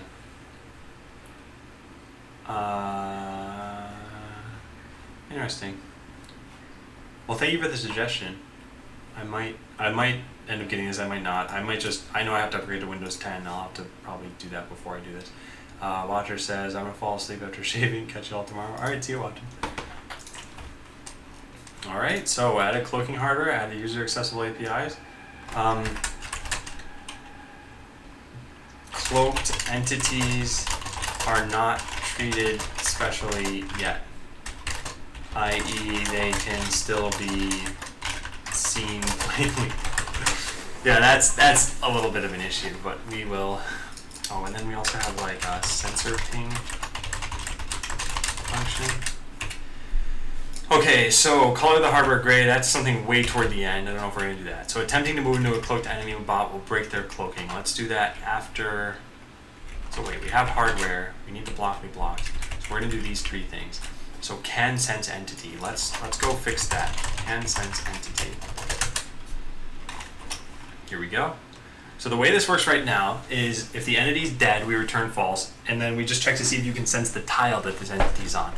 Well, we need to change that. So we need to also check in here if the entity is a cloaked enemy, then you can't sense them. Yeah, it's as simple as that. So now we just need to code that. So is there a way to check to see if they're allies? How do we do this in the serverina? There's a .fo that is not done here apparently. Maybe it's done here. Here it is. Are bots foes? How do we do this? We check to see if they're, yep, okay, that looks good. So we should call into that, are bots foes? If, where did that go? Here. So if this .arena.arebots foes, this .activeBot, and again, I don't know why that auto completes, and the entity. And if, let's do this, get component is cloaked component. Good. If that exists on the entity, then return false. Yep. Okay, cool. So now you can't sense cloaked enemies. It should be as simple as that. So let's try it out. Here's what we'll do. We will make, oh, you know, we can test two things at once here. Let's do this. Botland game server will watch this, and then Botland game server will run this here. And then we should also we should lint our code at some point. So let's put that here. Okay. All right, that'll take some time. So let's write out the code that we want. Update equals function. What we want to say is if will lasers hit fire lasers, and then if can cloak cloak. Miguel says, how do you download JavaScript? So I'm not sure exactly what you're saying, but if you go to any web page, you can just go to right click it, go to view page source, and then you should see any resources they have in here. The other thing is you can open up the developer tools and download it through there. If you want to give me a more specific question, I can totally answer it. Alright, so the bundle is done. Now this is gonna be one set of bots. We need to go into Botland app and modify what is it this time? Yeah, so this is gonna be one bot. Actually, let's just make all the bots look like this. Okay, then we'll refresh this page and we'll open up one more of this kind of page. Okay, let's put these side by side. So we'll connect over here and connect over here. I really need to make it so you can hide chat. That is super annoying. Okay, let's put cloaking and lasers over here. And same thing over here too, cloaking and lasers. And then we'll deploy some of these bots and we'll see what happens. Oh, they're not moving now. That was a mistake. Oh man, chat is so annoying. Alright, let's just delete this from the page entirely. There. Like I'm using JavaScript right now, how do I download it so I can start programming? Oh, I see what you're saying. Oh, you don't necessarily, so if you want, you can just open up developer tools in something like Chrome and start typing JavaScript in here. So if I want to type console.log hello, I can do that here. If you want to write it in a file on your machine, then you could do something like this. So let's say test HTML. So you could do something like this, and I can paste this to you if you want. You can make an HTML page that includes as source JavaScript. Actually, you could just write it in here. Here's the best way for you to do it, I think. I'll link you a site called JSFiddle. This is the easiest way for you to use it right off the bat. You can just start typing JavaScript in here, console.log hello, and then hit the run button. And that's probably the easiest way you can get up and running. And it says hello over here. Okay, so we need to make these bots a little bit smarter. Let's do that. Let's make it so that if they're cloaked, then they'll move. If is cloaked, move. Actually, let's make it even better than that. Closest enemy equals find closest enemy. What did I call it? Find closest enemy bot. If exists closest enemy, pursue closest enemy. Otherwise, move. Okay, yeah, let's do that. So we will give them this function. Okay, so let's see. Do they ever shoot cloaked bots?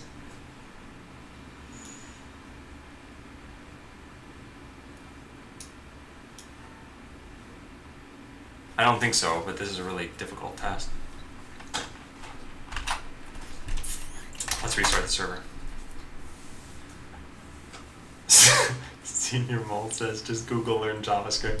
Yeah, that probably is the best way for you to get started, is by just Googling around for now. Alright, we're gonna do this a little bit differently. We're gonna make bots that cloak. So this, and they won't even have lasers. They'll just cloak and they'll move around. That's it, yeah. That's all they'll do. We'll call these cloaked. And we'll deploy a few of these, but I'll stagger them a bit so that they're on different cooldowns.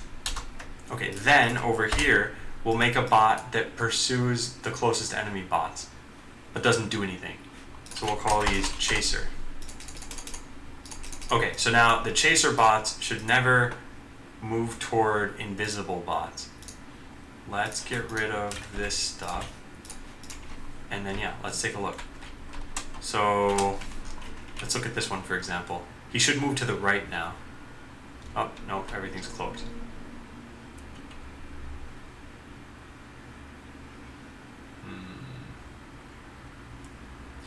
No, I think this is broken. I think I know what's happening. It's kind of hard to tell, though.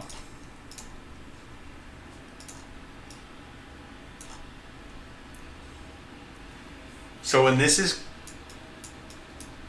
Wait, what's going on with my browser? Oh, it thinks the chat is still there. Yeah, delete that div.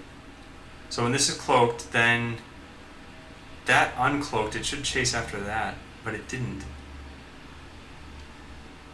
You should have the chasers fire at the cloaked. Yeah, I'm gonna do that in a sec. Well, that's what I tried to do originally, and then I thought, no, this is too hard because then the bots get deleted and I have to create more of them. I think what the problem is, in Serve Arena, when I say closest entity, where do I even do this? Shared Arena? Closest entity? Yeah, this. So if you're looking for a bot, oh, I'm not passing in is visible. You need to find visible bots. Okay, well I think we have that in our constants here. Is bot, yeah, there's visible. Which I really should write is visible probably, but there's visible. I'm just not passing it in. So then we say get entity matching flags on tile.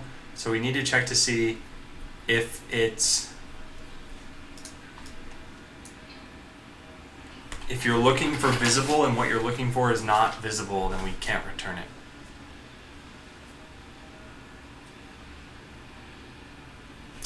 This if statement would get out of control if we kept modifying it. So let's do this a little bit differently, I think.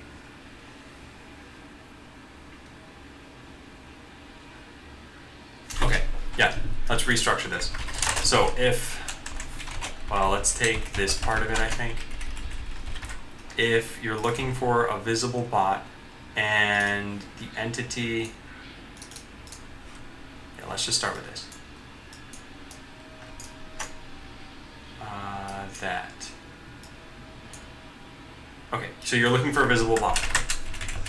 Let flags, or matched flags, equals false. So actually we'll set it to true by default. If you're looking for a visible bot, then if, let's do get component is cloaked is this. If it exists, then we say match flags equals false. So yeah, if you're looking for, oh wait, we can just say has component. I didn't think about that. Yeah, so if you're looking for this and entity.has component names dot is cloaked, then we say match flags equals false. Perfect, that looks much better. If you're looking for a visible entity, hey encrypted cow.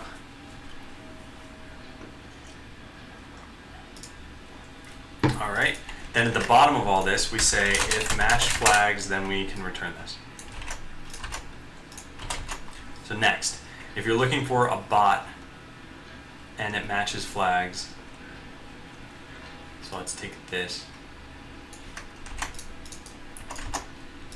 If, hey Panadol, if you're looking for a bot and it doesn't match flags, then match flags equals false. Okay, good. If you're looking for a resource, I'll probably leave this here. If this matches this, where did that come from? Oh, I know where. So if you're looking for a resource,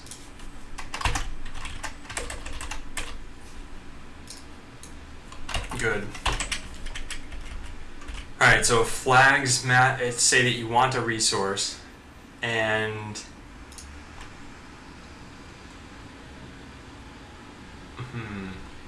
we don't ever want to return dead entities. So let's start with that. If flags and constant dot entity, no, that's not what we want. If entity dot has component names dot is dead, then matched flags equals false. Actually, none of this even needs to exist. These could just be continue statements. There we go. So then down here we can just return the entity. Yeah, this makes things much better. So don't ever allow dead entities. If you're looking for a visible entity, make sure that it's visible. If you're looking for a bot, make sure that matches your flags. If you're looking for a resource, so if flags and resource, let's do things this way. If not entity dot has component names dot is resource. No, I guess we can put that there.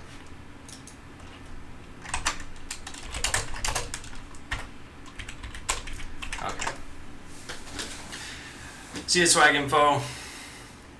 My internet's, oh, and MS Visser's leaving too. All right, catch you later. So if these two things are the case, then yeah, we can also continue here. And what else do we have? if you're looking for a wall, which you can't be looking for right now, but we might as well just still code this to work. So if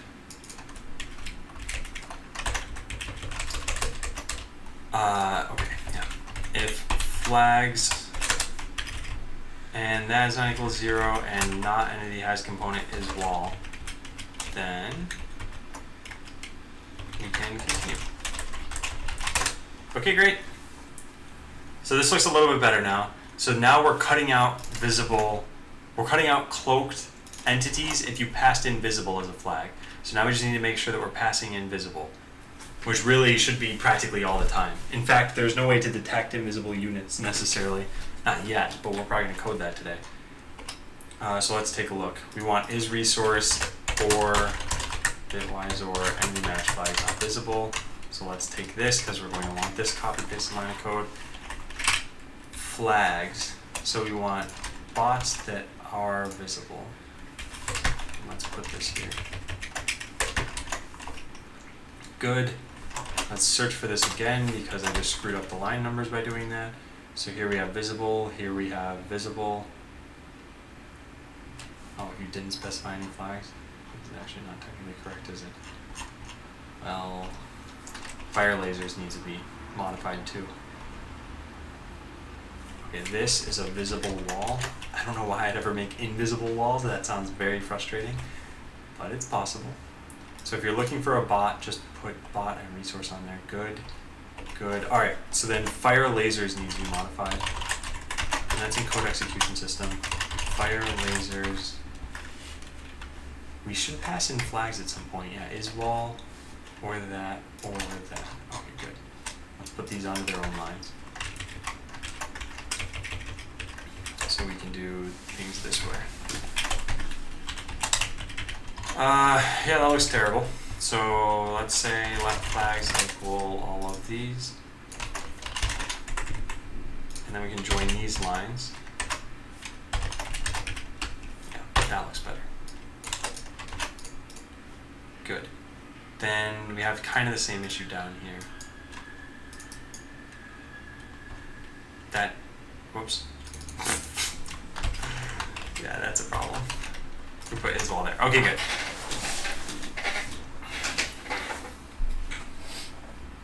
All right, so now we should only be searching for visible entities. In fact, everywhere where we have entity match flags, we should make sure that we called this correctly. So where did this search start? Here. So yeah, we have visible there, we have visible there, we have visible there, there. Wait, what's this? This should say visible also. Constant entity match flags not visible. Okay, good. Good. Find closest resource. This would never fail. Like, I don't know why I'd ever have invisible resources in the game. But who knows? You might have it, so let's just code for it. Does bot match flags? This is kind of a silly function. Okay, I think all this is good. And this is the whole reason we write tests, is because if any of these aren't good, then we hopefully catch them. So yeah, and just to make sure everything's saved correctly, let's, what was that file? What is this? Oh, the test main, because I was showing Miguel. I was like, I don't remember writing that code. So what are we going to test this time? I think the same script we had pretty much. This will be just some random mover bots. So we can put those there. And then over here we have this. Okay, let's try it out. So our random mover bots, we're going to go deploy. Oops, we had to restart the server. Oh, fine.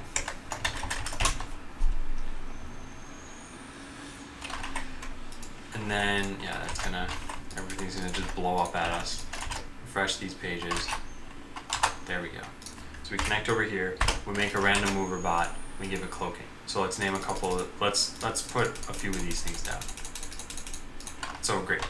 Next, we make our pursue bot. Oops. That probably didn't work. Oh, it did work. Ooh. Whoa.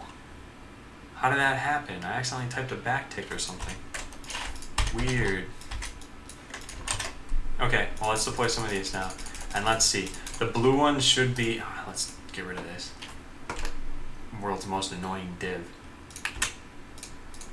There. Okay, so the blue one should always chase the closest visible bot. Or they move randomly. I should have made them stop moving randomly. Okay, I think this is working. Yeah, okay, this looks good. Because now you can see when they're invisible, these bots just... they just move randomly. Alright, nice. Yeah, pretty good. I kind of want to run this back and test it one more time without that random movement code. So let's try that out. Cut that out. So let's do that exact same thing we just did, but now we won't have the random movement code. So we put in some cloaking here. Click, click, click, click, click. Good, and then we get rid of that. And while we're doing that, we can come over here. Yeah, so delete that div. Then we can put this over to here. Okay, let's take a look. So now the blue bot should only move when they can see a pink bot that they can move to. So let's look at just this one over here. He's got a couple of these that are close to him. All right, now. Oh, nice. Except for it kind of looked for a second like it pathed around a bot that it didn't know existed, which definitely would have been a problem. But that's why we got to write tests. But I think this is working correctly. So let's, as I think of tests, I should start to write them down. So test, make sure firing lasers in a specific direction will hit a cloaked enemy. Test, make sure pathfinding around a cloaked enemy. No, make sure pathfinding with cloaked enemies as barriers acts as though you don't know where the barriers are. E.g. B, C, T, you should move right toward T. Alright. So we have can sense entity. So now if we did add in lasers bots, let's try to make them. In fact, here's what we'll do. We'll add in a third entity entirely, and we'll deploy some lasers bots. Boop, boop, boop, boop, boop. Okay, so the sort of grayish blue is only going to shoot bots it can see, which means the blue bot should die before the pink bots die. Yep, I think this is looking good. Yeah, so I never see a laser firing at... Yeah, cool. So see, it's like these bots don't even exist because they're cloaked. So once they all go into cloak mode, no lasers are even being fired. Pretty nice. Okay, cool. Cloaking's in the game. They're just doing this elaborate dance before they finally get finished off. Nice. Alright. So yeah, the rest of today is probably going to be just these to-do items. We might be able to make significant progress, but it's not... I don't think all this is going to get done. And if all this gets done... Oh, we're not going to start landmines today, but landmines would be what we do tomorrow, I think. And then after that, probably missiles. We're just going to work on as much hardware as possible this week. Alright. So yeah, let's get ready to check in. And let's link the code to botland client recommit. Alright. Check in. Alright, simulation server has garbage in it as usual. Code execution system. Oh, and one of the other nice things is you guys saw that I didn't run into any client server errors here. Like, I just want to point out how significant that is, because I added in cloaking and I never tested it in multiplayer, and then when I finally went on multiplayer, everything just worked totally fine. So that's awesome. And look, like all these bots are synced, all the resources are synced. If I join on a new client, So if I connect over here as player ID 4, is 4 not a valid thing? Hi. Okay, well, you can see that there actually is one problem. I'm not getting resources that already existed, so that's a bug. Wait, rip stream. I don't think so. It says I have 0 dropped frames. Can anyone hear me?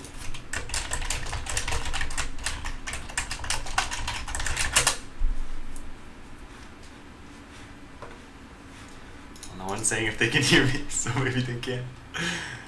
Bug. New players are not given resources, existing resources, sort of piles in the arena. Alright, what did our linting come up with? Illegal trailing white space, yes. Illegal trailing white space. Yeah, this stuff is bound to happen. Util is used, or declared but never used. Okay.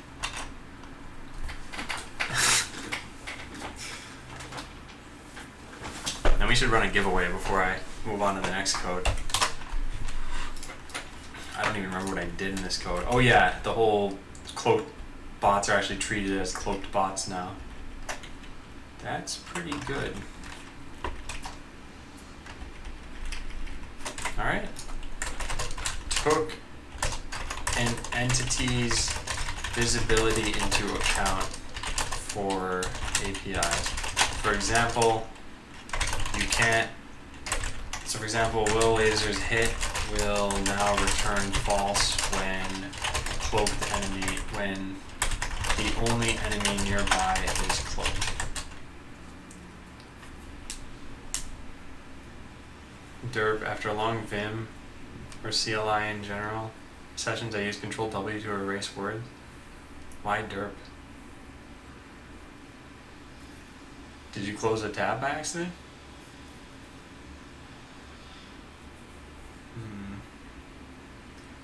Control W in Vim. I always did like DW. I didn't know about Control W. I guess they're the same number of keystrokes. Took an entity's visibility into account for APIs. For example, lasers will hit will now return false when the only enemy nearby is cloaked. Yeah, I see. Close the tab. Alright. That's good. Next, let's run a giveaway, I think. Yeah, let's do it. Giveaway. Giveaway. I have hacking skills. Wow. Rip Walter. Alright, let's rerun this. Let's get rid of that thing. Botland app. Let's get rid of false. Wait for that to finish building. We are donezo. Alright. Debug name.giveaway. There. None of you have cloaking though, because I didn't add that in for you guys. Not yet. So who's gonna win? Let's zoom in on some action over here. Marilar. Oh, never mind. You died.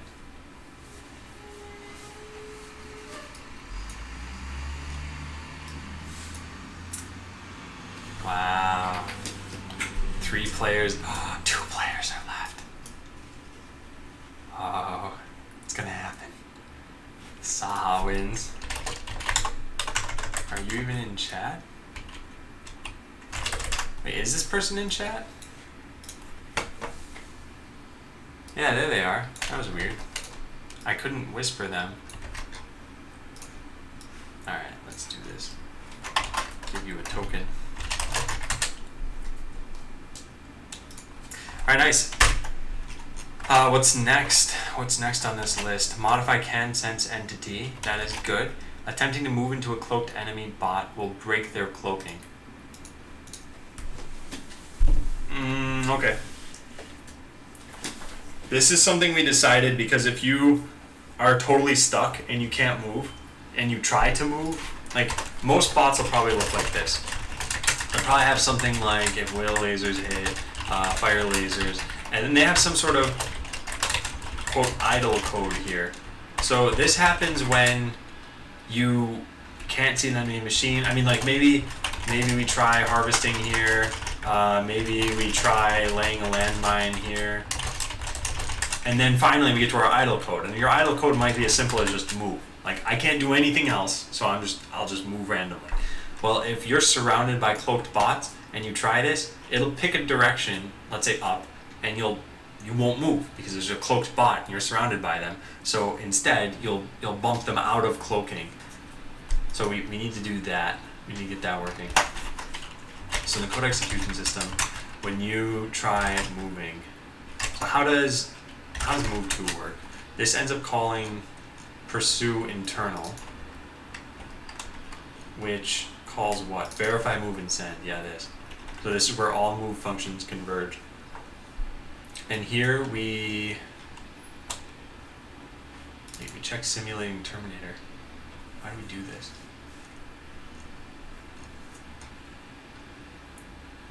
What is this for? Yeah, what is this? Where is occupied defined? Like, I understand what this code is for, I just want to know exactly what simulating terminator is used for here. We don't even make use of it. Okay. So we check to see... Wait, so what did we make use of this for in the prototype then? Serve arena is occupied? Oh, it didn't. It was never used. Why is it used here then? Oh, because of this code. So we actually need this code in here too. Okay. That's what we gotta do. In fact, I don't know how this code even worked, to be honest. Let's see what this used to be. So if your reference bot was defined,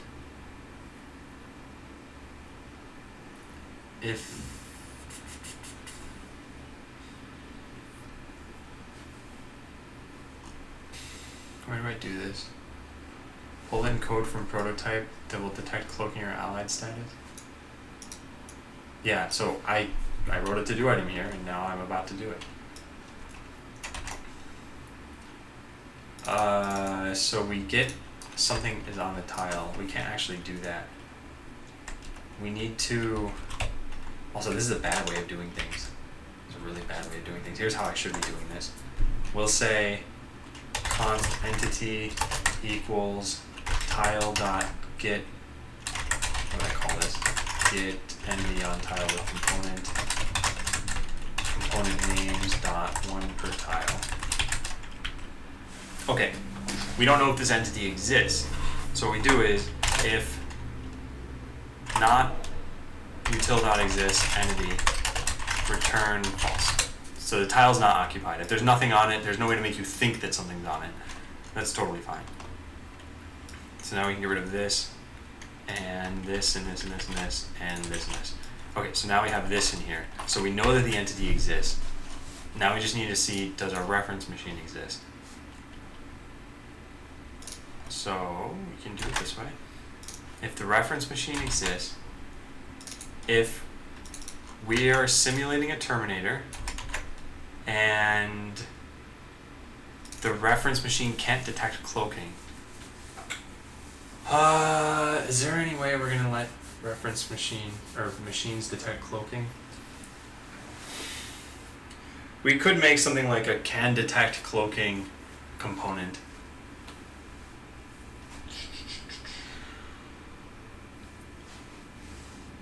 Okay, let me look at the design doc for a sec. I know I have something written in here. I just want to make sure. So, where did I write this? Harvest. Activate sensors. No, there isn't a way to detect cloaked machines. Okay. Well, if there's no way to do it, then we can just get rid of this line of code. And the machine at the tile is cloaked. So how we check for that is... Oh, and you're not friendly with them. So we could change this. We could change this to, if you're simulating a terminator and you can't sense the machine, then return false. The tile's not occupied. So how do we do that? This is the game server. So we can say code execution system dot can sense. Oh, this won't work. Can sense entity. Oh, maybe we can do this. Entity.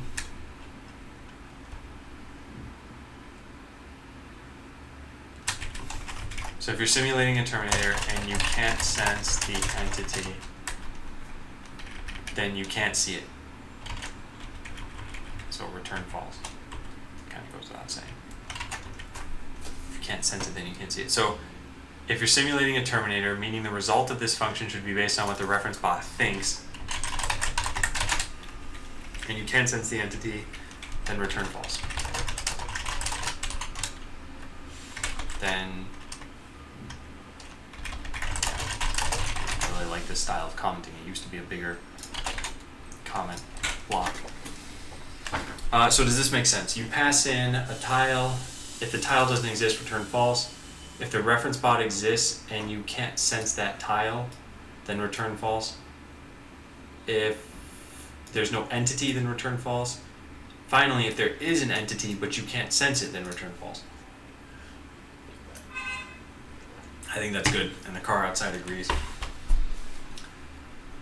Now, what was the point of all of this? We were going to do in verify, move, and send if, where was I confused? Verify, move, and send. Yeah, this part, check for obstacles. So that's only if we're simulating. If something is there, we can't just return false now, because we won't necessarily be simulating. Oh boy, how do we fix this? So we check to see, did we return the entity from this? We just return false or true. We've got to, okay, so what do we have to do? If we, let's do this. Let tile is occupied equals this whole blob of stuff. So if tile is occupied, so if you're not simulating and the tile is occupied by a cloaked machine, uncloak that machine. We still won't move anywhere, but we'll uncloak the machine. And that's the important part.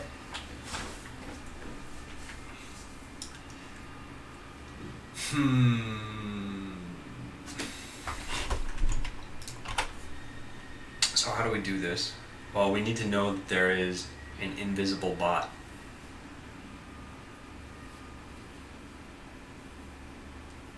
Which is, well, an invisible enemy bot, actually. So we're going to need a flag, instead of just visible, we're going to need one for invisible, or rather cloaked.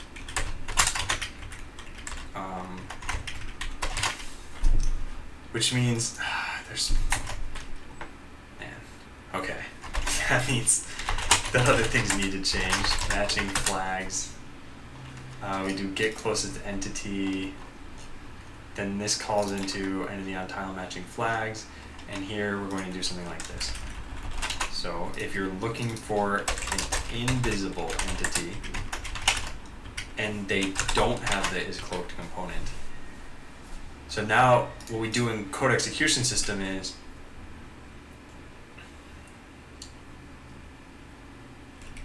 how do we do this?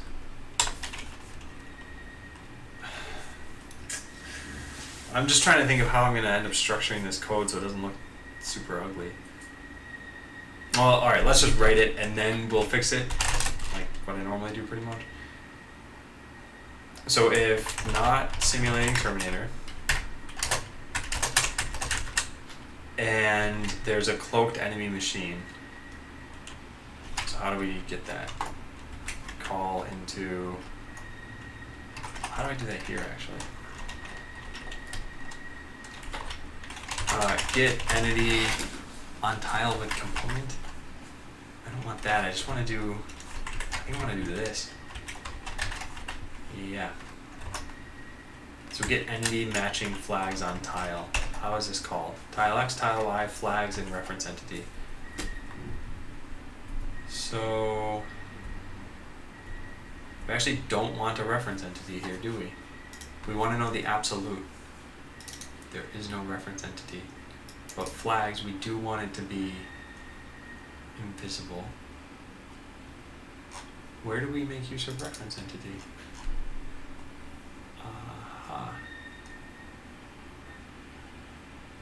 And this checks whether you can sense them, right?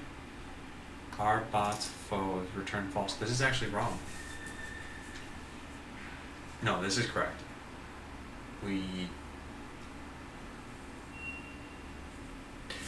No, something's wrong here. Get entity matching flags on tile. We don't ever check to see if you can sense that entity. Yeah, that's a problem. If it's not that you're looking for a visible entity, it's that you're looking for one that can be sensed. So either does bot match flags needs to do that, or this needs to do that, but I feel like this should do it. And does bot match flag makes no sense anyway. Why would this exist here? Is this used anywhere else? No, of course not. Okay. Yeah, I don't think this function makes sense to exist anymore. We check foes. Oh, that, yeah. Okay.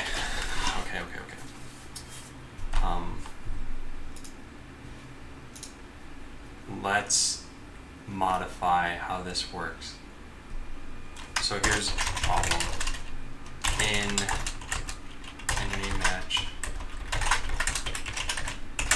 in this function, we don't ever check to see if you can sense the target entity. If we don't do that, then there's probably a bug right now, but I don't even know in what function. We still have to write the test for this stuff today.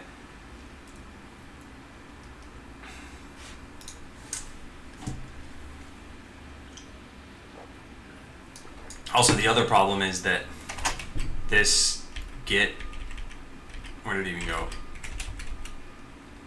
Does bot match flags? This doesn't even need to exist. So problem number 2, this shouldn't exist. Okay, so can we even code this right now? Get entity matching flags on tile. I think we can. We can say new tile X, new tile Y. Then the flags are going to be invisible, well, really any invisible entity. Any invisible one per tile entity. Which I suppose just means, no, it doesn't just mean one.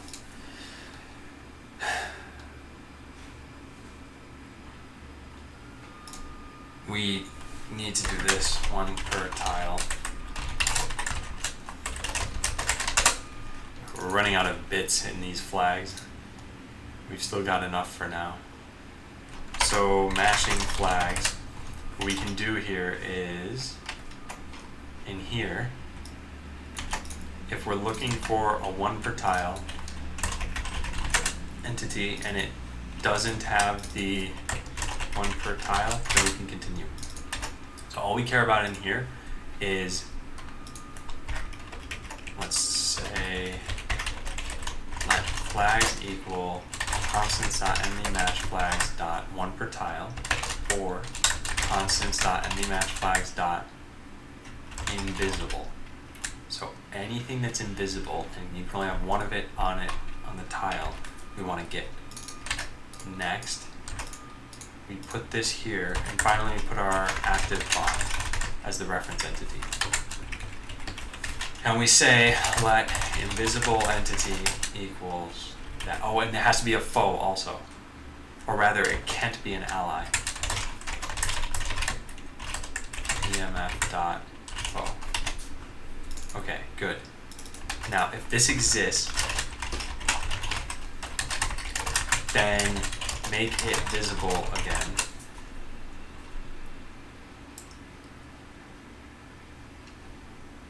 Actually, this is going to work out decently, I think. So make it visible again. We say get component is cloaked component, which we know it will have, and we set this to here. So if it exists, then we say invisible entity dot remove component is cloaked component, and finally we send a message out to people about it. Tell players about this.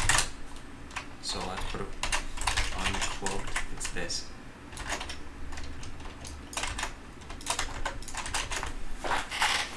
Oh, this is not what we have to do, is it? Every time we remove or add a component, we need to update the indexers. That's something I hadn't been doing. Okay. Make sure we're updating indexers where necessary. For example, I'm adding/removing components and not necessarily updating the indexer. Yeah, that'll need to be done. The thing is, we're not indexing based on these components, but we might in the future. So we should be clean with our code. So we kind of we're having a lot of these different sorts of little problems that we've got to fix.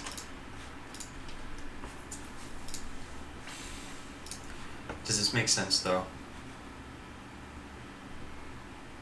Tell players about this. Alright, I think this will work. Now we never check to see if we can sense the entity, so I think we're okay on that. Okay. Alright, how do we test this? So we go onto the server and we make a cloaked bot and then we try moving into that bot. I think that's all we have to do. Let's go to Botland app and on 23 we can set this here. We wait for that to finish. Good, and then we rebuild, we rerun the server. Okay, then we connect.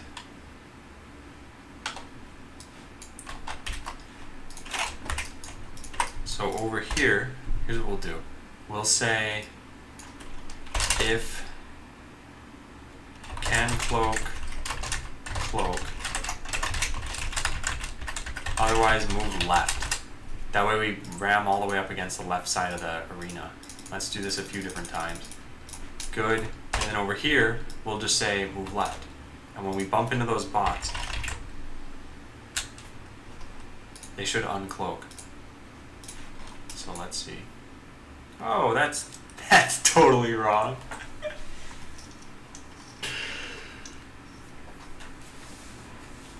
How did that even happen?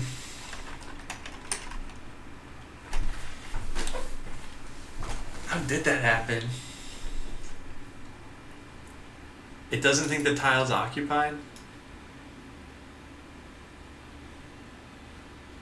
Is occupied. Oh man. Alright, let's look at is occupied. We got a lot to debug here, it looks like. We just checked to see if there is a 1 per tile component here. No, this is not right. It's here. So if we're simulating a Terminator and whoops, this should have been a not. If we're simulating a Terminator and we can't sense the entity, then return false. Otherwise return false down here. I think this should have been a true. Yeah, that's the issue. Okay, so we wait for that to finish building. Then we try this again. Now it's going to complain that the server shut down. Yeah. Guess who doesn't care?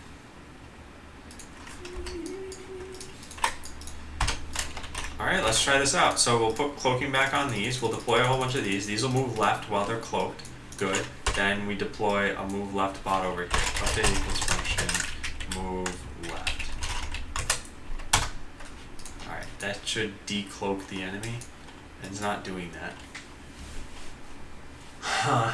So what's going on?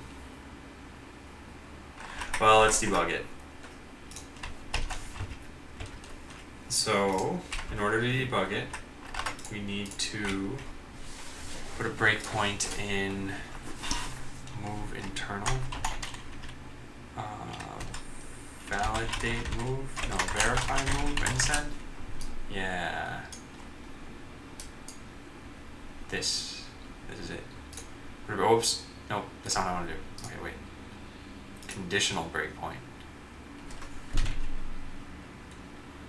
We need to make sure that we are the correct bot. Oh, I don't want that there.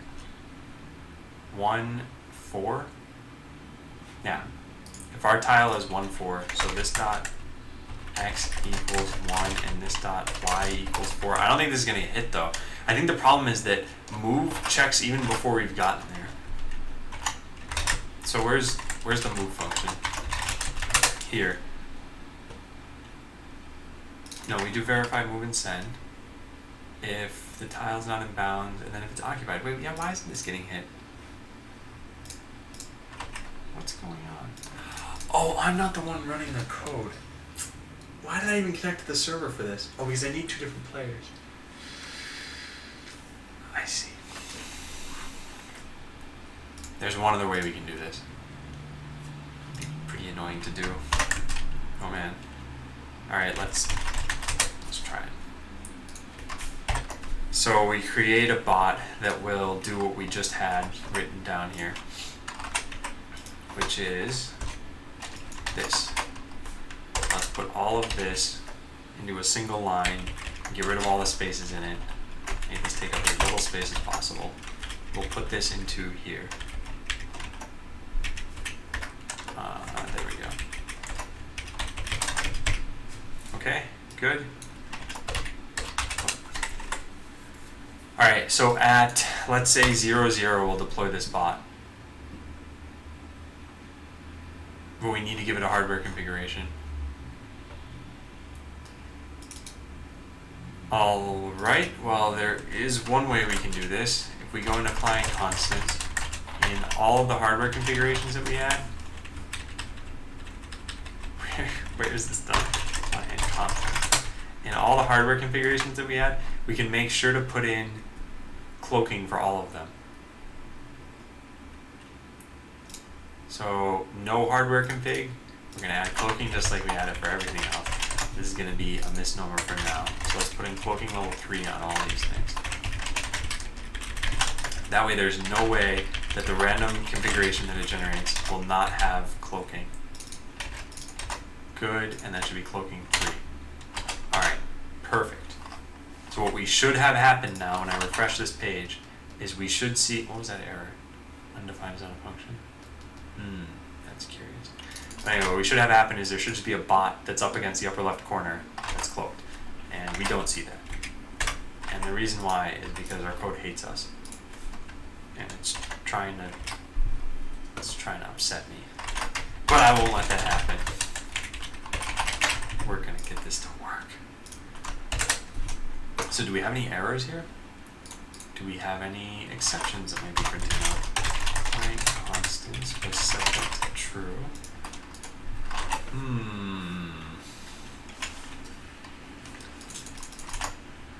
So there should be a bot that's cloaked. There's not. It didn't break in here. Are we having any exceptions show up? And we restart. There is nothing. So let's go into the simulation server and see exactly why this is failing. Oh, because it doesn't think it's commented in. Because I probably never hit the save button. You know, you hit save compulsively every 5 seconds, and then all of a sudden you forget at one point. There we go. So there's the cloaked bot. That looks great, and that's player 1. So now when we deploy a bot that moves left, we just need it to be in the first row. That way we can test this. There. Finally. Alright. So what we should see happen is when this moves over there, it'll uncloak. And no, there's a problem. Get component is not a function. So invisible entity doesn't exist. I could have sworn I checked for that. This invisible entity. Did I not type this correctly? What's going on here? Also, this is totally wrong. There has to be a real ID component. Get component, ID component. And this is on this entity. And we say ID component.id. Okay, but we still... Oh, hey, Mimran. I just woke up. I may not be seeing things right, but is there something on your neck? Yes, glowing tentacle. Spurman is correct. Man, it'd be sweet if this could be a scarf that wouldn't get me laughed off the streets. I'd probably be too embarrassed to wear this outside. Because this screams, I want attention, look at me. But on Twitch, it's just quietly saying, I want attention, look at me. So we do invisible entity. We know it exists at this point. So why does this fail? Let's copy this.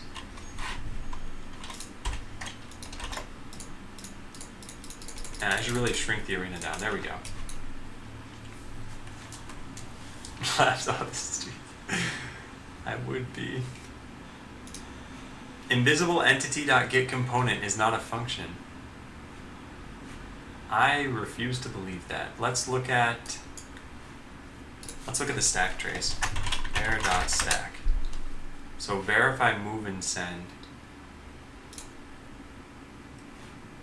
Here, invisible entity. Get component is not a function.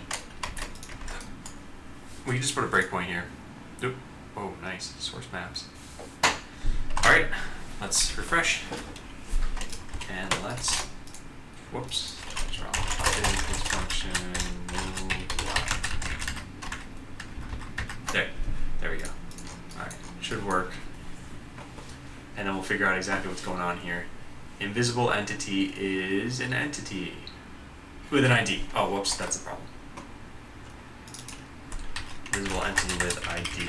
So const invisible entity equals in with ID dot entity. And is that correct? Yes, it is.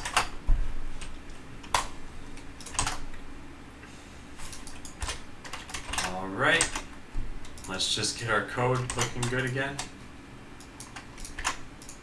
Move left. Oop. Cannot read property entity of null. Where's that coming from? Let's look at the stack trace of this. Oh, wait, whoops. Okay, there we go. That was just a silly mistake. So let's wait for that to finish. Good, it finished. And now we try again. There. 3 tries. Come on. You can do it. Okay, it might be working.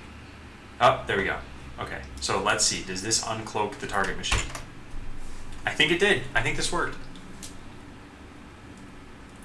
All right, let's wait for it to cloak again. Then we will immediately... Yeah, good. So I think this is uncloaking correctly.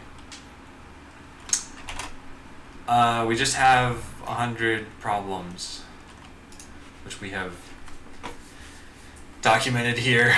So now we take care of the problems and then we start writing some tests. I've got about an hour and a half left to go today, guys. I think today has been a very, very productive day.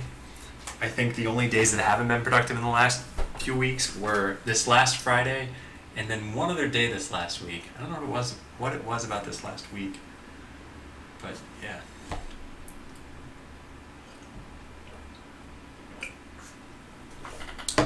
Let's get this ready for check-in. Well, we know that there are problems in the code, and we've got to write tests such that we actually get to these things. So this we're not going to check in, this we're not going to check in. This was a linting issue. Let's save that for later. This we're not going to check in. Is it possible to make a program in C# that does something in a browser? It depends on what it is you're talking about. I mean, yeah, what is it you're trying to do? Because everything is possible through UI automation, and C# can automate UI if you want. If you want to incorporate a web view into your app, you can do that, and then you sort of have a browser inside your code. If you, I don't know, yeah.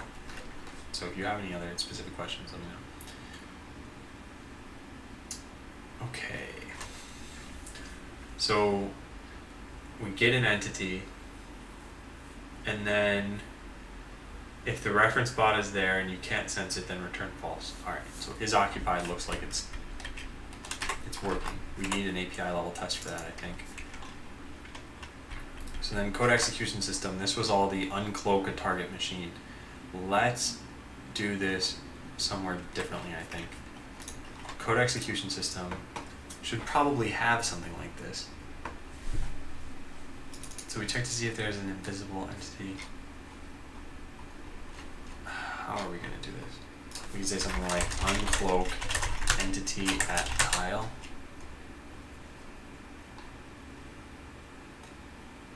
And then get rid of all of this stuff.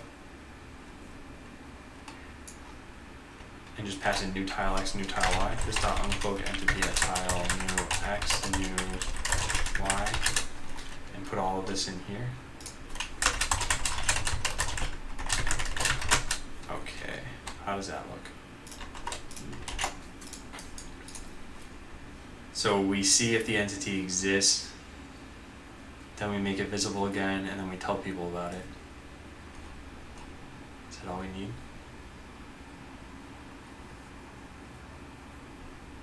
Okay. Yeah. Imran says, what should I learn in C++ or C#? Yeah, I totally agree with Spurtman. I'd go with C#, but yeah, learn whatever you feel like learning, and it all depends on what you want to do in the end. So if you want to use Unity, I would totally say C#. If you want to use Unreal Engine, I don't know if Unreal Engine even uses C++. Unreal Engine coding language. Programming guide. Oh, intro to C++. Nice! I pulled a random fact out of nowhere. Yeah, so it all depends on what you want to use. And even if you're not using a game engine, I mean, there are plenty of reasons to learn one language over another.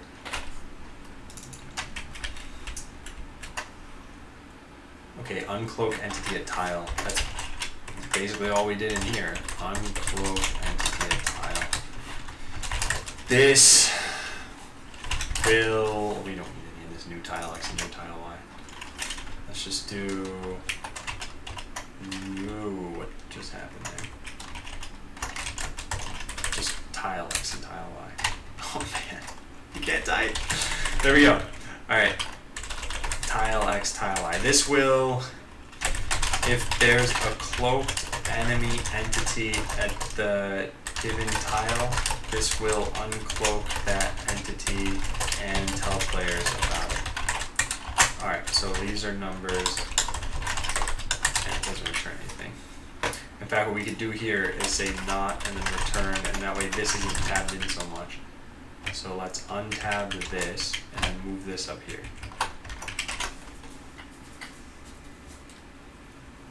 Right? Yeah. We can make this const also. Actually, pretty much all this stuff can be const. What's C++ used for or good at? So I think if you want like great performance, C++ is going to be good for you because you manage your own memory, you run it through compilers that are like incredibly good in generating native code. So C# is still compiled into like an intermediate language, some bytecode that runs on an interpreter. Used for everything, good for nothing.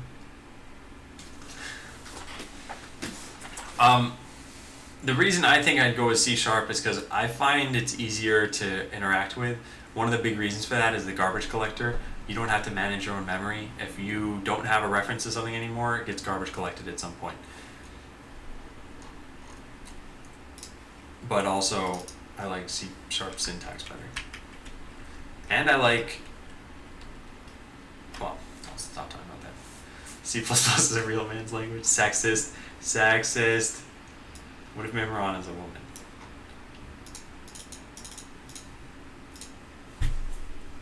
So tile is unoccupied. If it's occupied and you're not simulating, then uncloak an entity there. Okay, so I just have this comment in a very weird spot. If you're not simulating and the tile is occupied by a cloaked machine, uncloak that machine. Let's change this to entity, and then I'm happy with that comment. Okay, so that's good. This doesn't address the issues that we'd had with a couple of these classes.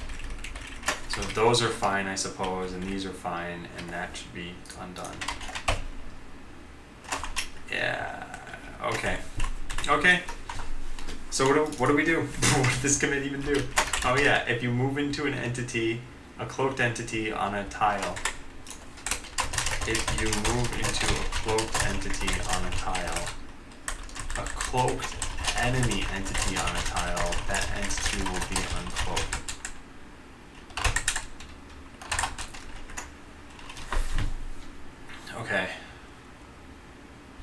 get entity matching flags on tile. Let's check this out. We don't ever check to see if you can sense the target entity. I don't even know if this is a problem. And that's an issue in itself. Like, I should be aware of what this is going to be done, what it's going to be doing, what it's used for. Let's see. So when we say attempt harvest, well, that's fine, I suppose. But then this, what is this? In fire lasers? Yeah, it is. And when we check to see if there's something there, we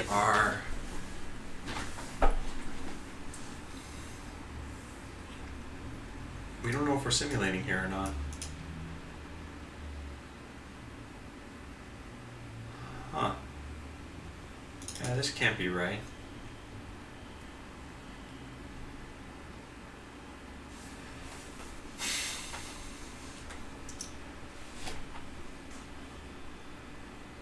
How would this work? Like, why? We saw earlier lasers were not being shot at cloaked bots. But why? We say get entity matching flags on tile. Oh, because we searched for visible bots. Oh, so this isn't really totally correct. The entity should be used to see if you can see that bot. That's what we care about more. So, in a function like fire lasers, we need to check if you can sense the entity that is returned. What we could do is we could have this be an absolute function and then we check to see its results. That might make more sense.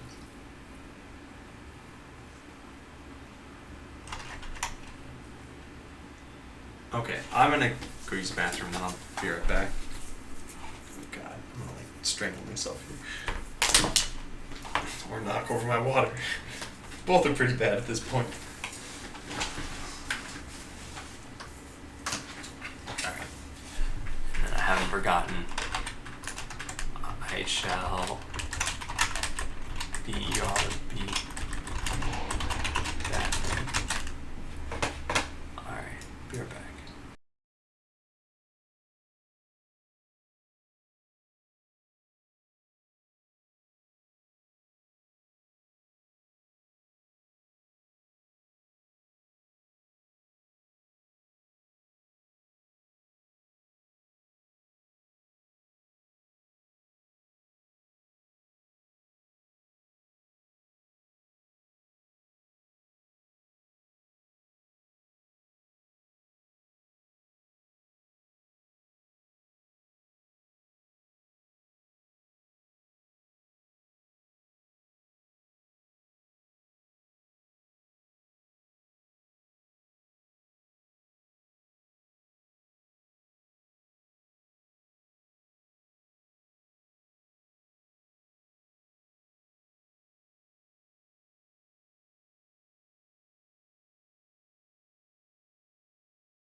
Okay. Why do I feel like something's wrong? I guess my elbows aren't at right angles. Yeah, that's probably pretty good. Alright, Agrigino, send it over.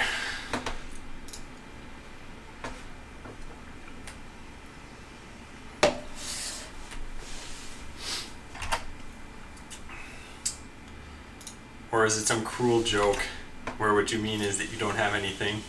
You're just taunting me. So we need to check if you can sense the entity that's returned. That's totally true. What else? Where do we do this? Well, we do the exact same thing down here too. That's pretty much the same call. Is wall at uncloak entity, so we get the one matching the flags that we pass in. We don't actually care if you can sense it or not here. Maybe we shouldn't take in a reference entity for that. No, but we need it so that you can tell if you're friends or foes with an enemy. Okay, so we definitely need a reference entity passed in. So we might as well do something like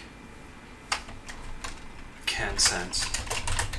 We definitely need to pass in a reference entity so that we can tell if the target is an ally or foe. So maybe we should pass in a flag like can sense. Yeah, because we don't care about visible or invisible necessarily. What we care about is can you sense them? Because you can sense ally invisible bots, and you still don't want to move into them.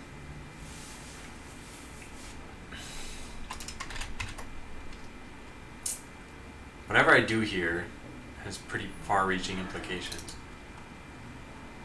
What else do we have? What other places do we call these? That's pretty much it.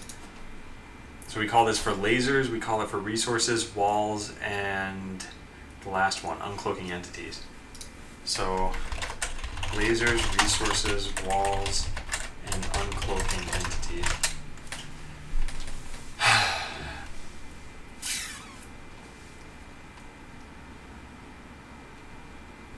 Okay.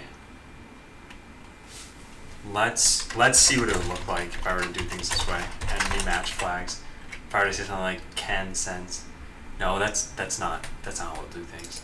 We know we could make this more generic. We could just say that it's no, let's put can sense. I think this makes the most sense. Ha ha ha.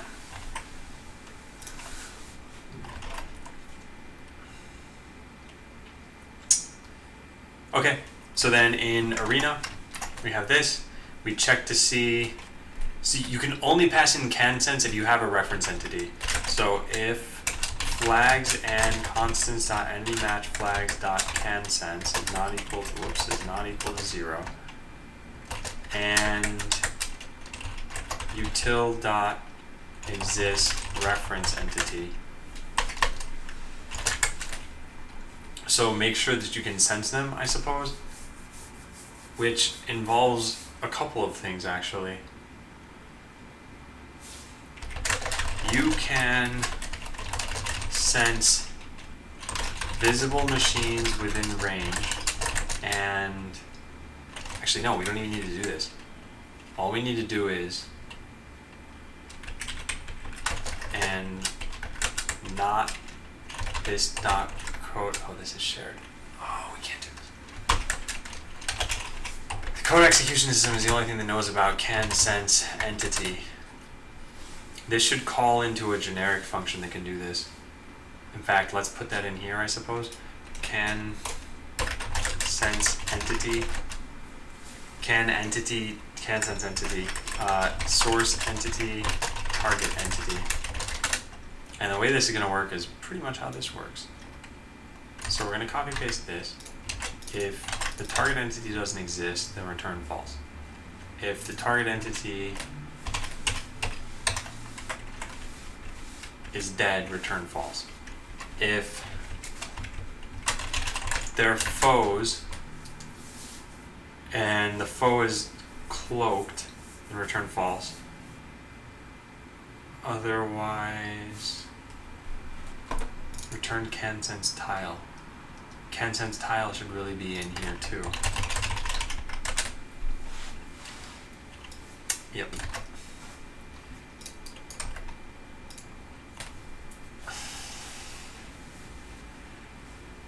I just don't totally know how I feel about this, but I think this makes sense. We take in a reference entity and a target X and a target Y. So we can say this dot get sensor range reference entity. Then these things are the physics component of it. So get component physics. If it doesn't have a physics component, what do? I guess we just return false. Well, no, what we should do is assert that it has one. An entity must have a physics component in order to sense tiles. I don't know, that's pretty silly, but great. So then instead of active physics component, we take that, and everything else here looks fine. In fact, we don't even need to define more variables. We could just put these here.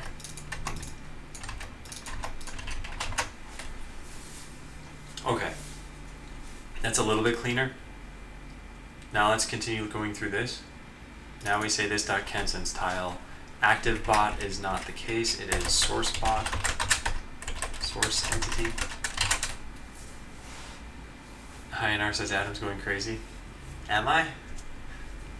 What makes you say that? Also, I'm gonna grab some water.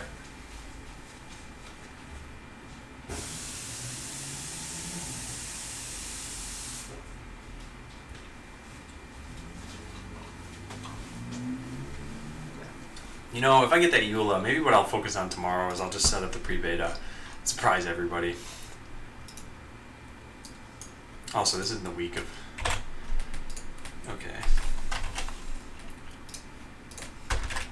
Tuesday, maybe finish setting up the pre-beta. Yeah. Because I feel like that would be the best, the most interactive thing. And I do want to get this into your guys' hands as fast as possible.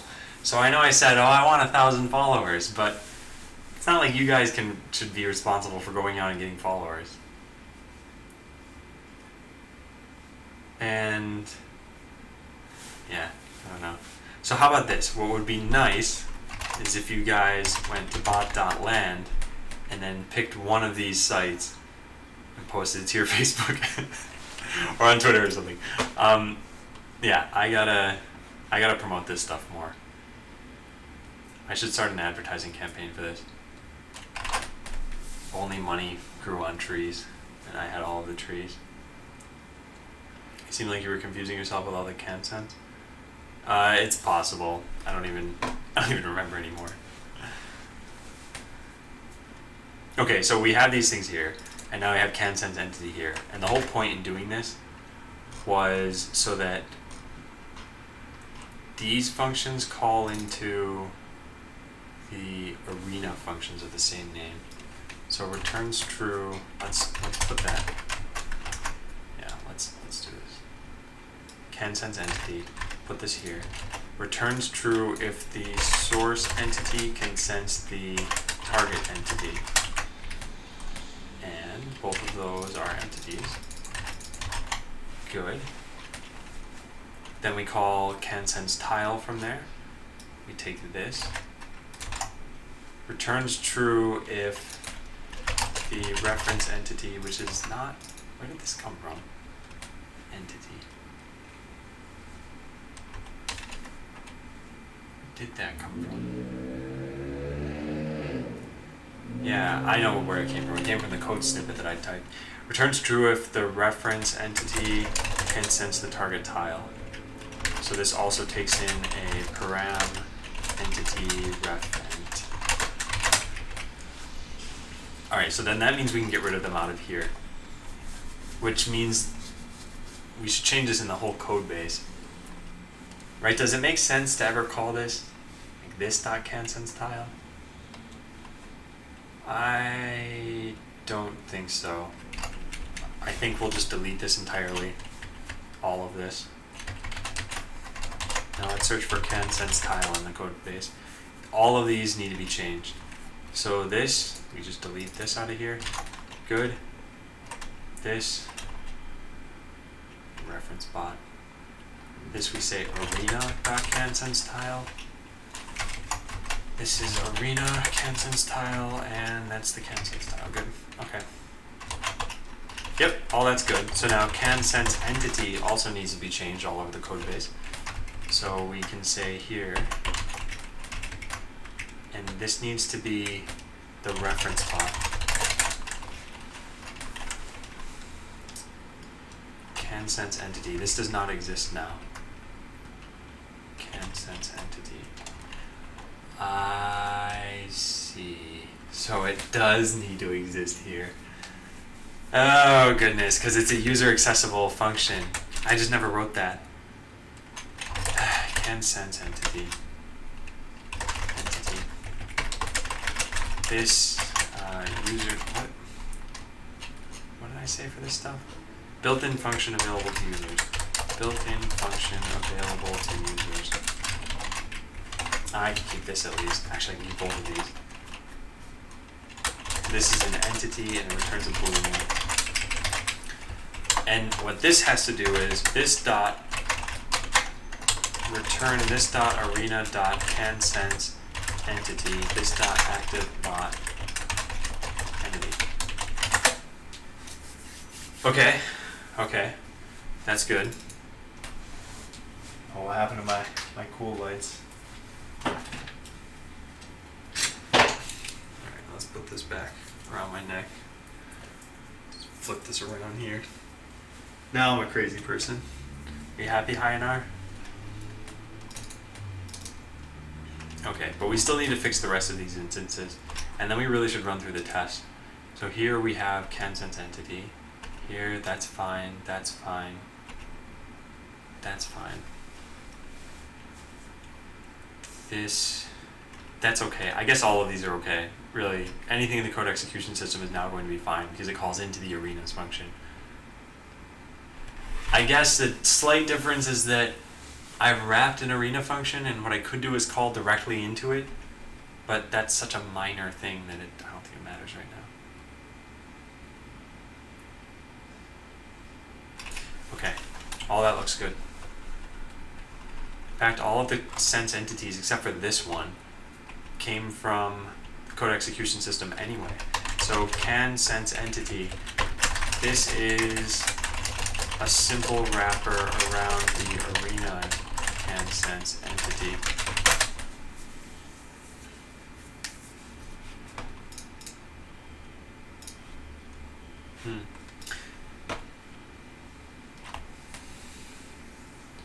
Alright, so what's next in here? Now we have CanSense entity. The conclusion I had come to earlier is that this should be there in here. I think I'd started to write it. Yeah, it was here that I ran into this problem. So this dot CanSense entity, and we take in the reference entity, and we take in the target entity. Then we return false. All right. Next, everywhere we pass in visible or invisible, what we probably mean to say is CanSense. So let's search for this. So yep, we want to say CanSense there. So we don't care if it's invisible or visible. We just want to know if we can sense it. Same thing here. First, try to hit a bot that you can sense. And same thing here. Yeah, so all these need to be changed. We never care about visibility. Interesting. Yeah, so that's it. And then invisible, flags.invisible. Let's take a look at that. We're only specifying it in one place, and we actually do care about this particular thing in that one place. We don't care if you can sense it or not. No, we explicitly do not care whether you can sense the invisible machine, the invisible entity or not. Hey Norm. Norm, you left in such a hurry earlier. I wanted to ask, do you want me to save your BRB lunch for tomorrow? Well, anyway, I ended up saving it, so now I'm gonna have to change Monday to Tuesday in here. And how's cloaking going?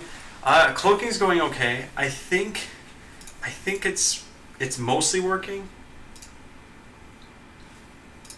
but I'm fixing up a couple of things right now. So yeah, I don't care about this breakpoint that I had set. So what else we want to do is get rid of, where is the function? Does bot match flags? Okay, yeah. This is only called from one place, exactly one place. I don't think this needs to exist at all. So all this function did was check to see, is something a bot? So we need to say, if you're looking for a bot and it's not a bot, we can return null. Because we already have a faux check up here, don't we? No, we don't, but we need to check that too. Okay, so let's do that. Does bot match flags? So no, let's do it this way. Entity.hasComponent component names dot is bot. Okay. It needs to exist. Good. It can't be dead. We already checked that. And then we need to check here too. So if you said that you wanted a faux, the only thing we can do right now is our bots foes. Why though? That's not true. It's really our entities foes.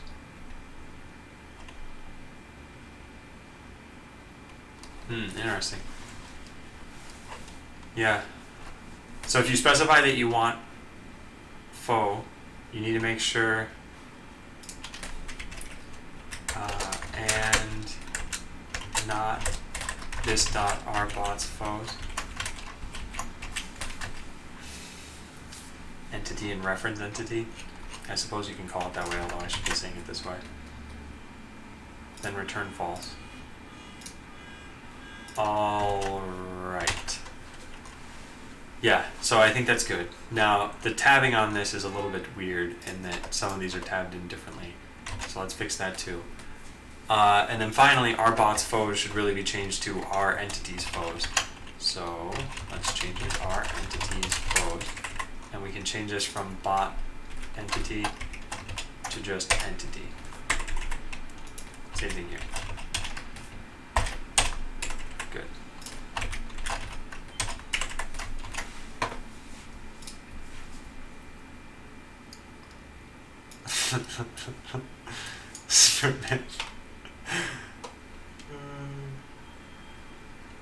I can simplify this to one line of code if you want.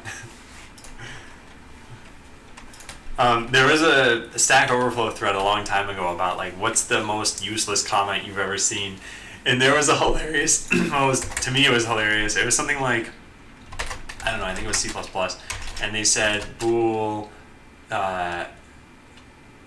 like is working or something like that, and they had some like really long comment up here where the what it ended up saying was something like this: always returns true.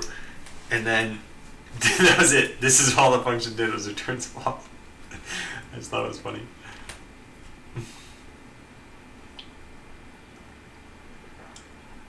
Spurtman, alternatively, I can help you increase it to 8 lines. So in order for this to work, we need owned by player components to exist on both of these things. So what we really should do is assert that these things exist. Assert util.exist owned by player component entity 1 does not have an owner. I can just do this, and then this can change to 2. There. That way we know for sure that we're not going to do anything stupid in there. Next, we need to search for our bots foes because we might be calling this from outside that class. We're not. Okay.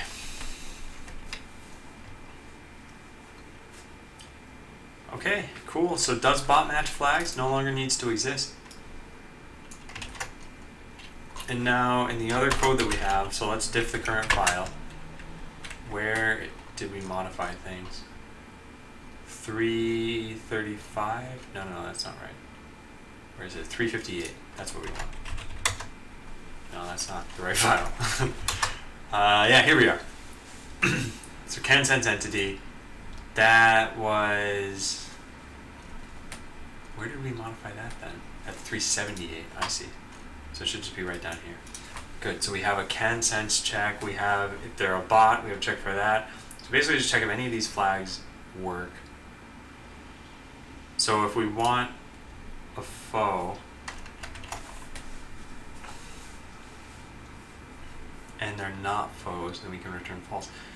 Yeah, so I think this is correct. The only thing that we're not checking then is ally. Let's just put that check in here. If they are foes and you wanted them to be allies, then return false. And that should really be the only place that that's used, flags.ally. Let me search the correct way, flags.ally. Yep, but we coded it, it's there, it's done. Okay. Did we solve all the problems we had? So this, we don't ever check to see if we can sense the target entity. So that's technically done. Now we never use the visible flag. So I think we'll get rid of it because we have no need for it. Yeah, let's get rid of it. There's no point in artificially inflating this. So then we'll put CAN-sense. Let's do this because I don't want to move where these things are in code. No, let's just put CAN-sense as 2. That's fine. Right? 0, 1, 2, 3, 4, 5, 6, 7. I can count to 7. Okay, problem number 2, this shouldn't exist. Let's make sure it does not exist any longer. Good. And then make sure we're updating indexers where necessary. Now, before we can move on, we need to do some things. We need to do this. We need to cut out the server. That's obnoxious. And then botland test run. If none of the tests are failing, then we're in pretty good shape. Illegal trailing white space. So that's pretty good. Next. I use the Python interpreter to count past 7.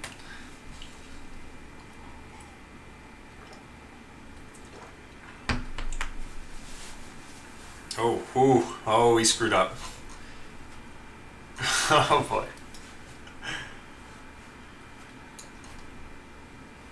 Should return false from can move to. So what is this? CAN-sense entity. So I screwed up CAN-sense entity. What did I screw up? Target entity and source entity. If that doesn't exist, return false. If it has, is dead, return false. Do I have component names in here? I do. If the entity is a cloaked entity, then you can't sense them. Oh, this dot arena, whoops. That was the problem. At least I think. We'll find out now. How many tests actually passed, even when we screwed up? Does it say somewhere? Probably says above all of the failed tests. Yeah, so 31 of them failed. Let's see how many passed this time around. Okay, that's not so bad. 5 failed. Well, at least our tests are finding something. So, should harvest a resource beneath your bot. False equals true.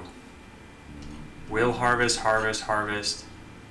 resource. So all of this is in resource code. So let's go search for, I don't know, harvest, I guess. In here, harvest. This calls into, I don't know what I just did. Attempt harvest and send message. Good. This calls into get entity matching flags on tile. So we have is resource and can sense. I know what's going on. Can sense only. Wait, no.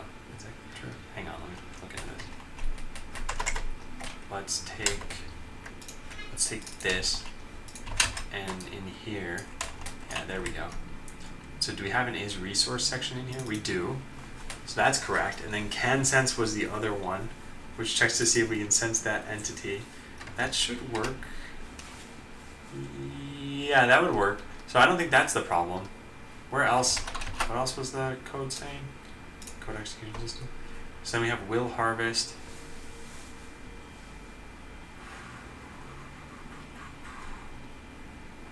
I bet this is failing in some like really obvious place. So let's just put a breakpoint there. Let's just say harvest. Attempted to harvest, but there's nothing there. Alright, let's call will harvest.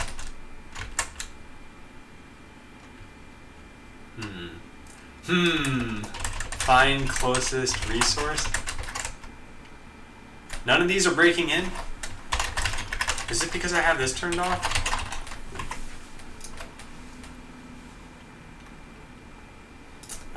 Where's the client? Yeah, here we go. Let's try that again. CR equals find closest resource. If exists CR, pursue CR. If will harvest, harvest. This needs to go up here.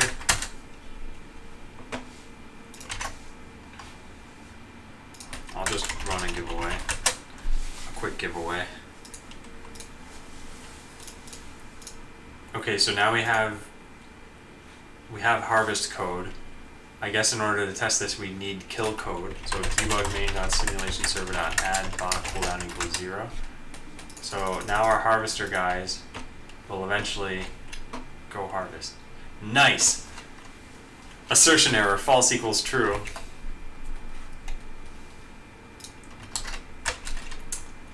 Let's take a look at the stack. Our entities foes. Why would this even be called?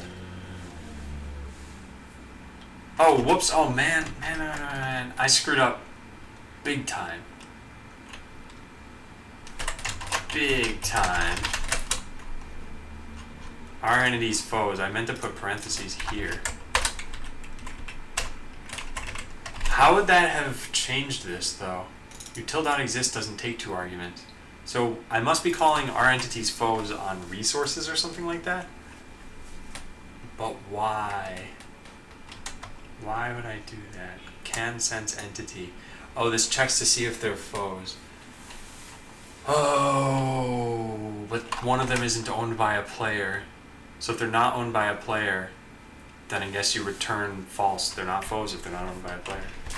Okay, so fine, we don't need to check this exists. If not util.exist owned by player 1 or not util.exist owned by player 2, then return false. If one of the entities, if at least one entity isn't owned, then they can't be foes since they have no team, no owner. I don't think that's necessary to say. Oxycodone, thanks for following.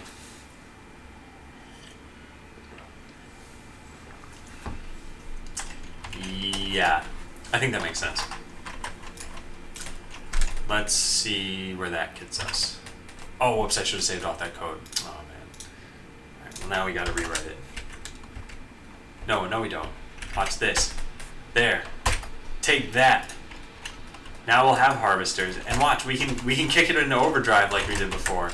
Arena.codeexecutionsystem.ticktime equals 1. Blam! And do we have harvesting? Yes, we do. Nice. Oxycodone says, hello, it's me, Mimiron. Why did you make a new name?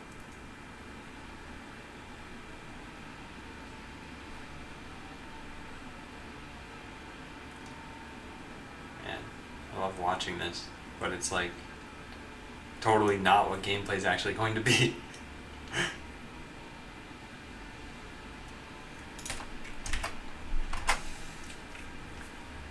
Oh, you just like this name better? Okay.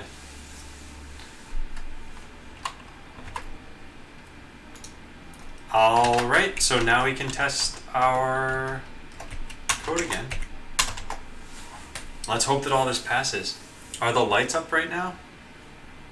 Ooh, what do you mean? The lights should be up. I'm wearing them.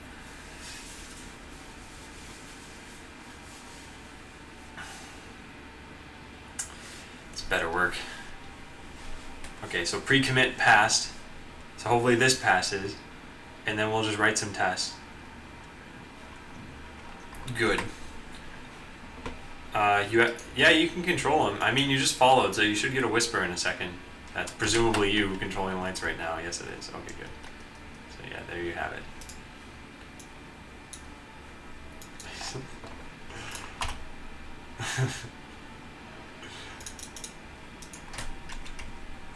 They look cool when they change back and forth so fast. Alright, so we don't need that. We don't need that. We don't need this yet. We could include it, but let's not for right now. Simulation server, I don't think we need that either. Why do we have so many of these things that we don't need to check in? Yeah, I guess so. I guess they're valid. Next, we have a whole bunch of changes to this stuff. So I'm gonna write refactored CANsense tile and CANsense entity so that they're in the arena. It didn't make sense to rely on the active bot when we were in the code execution system. Okay, then we fixed a problem.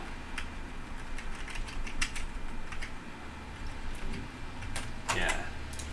So removed entity match flags.visible since it was never what we wanted semantically.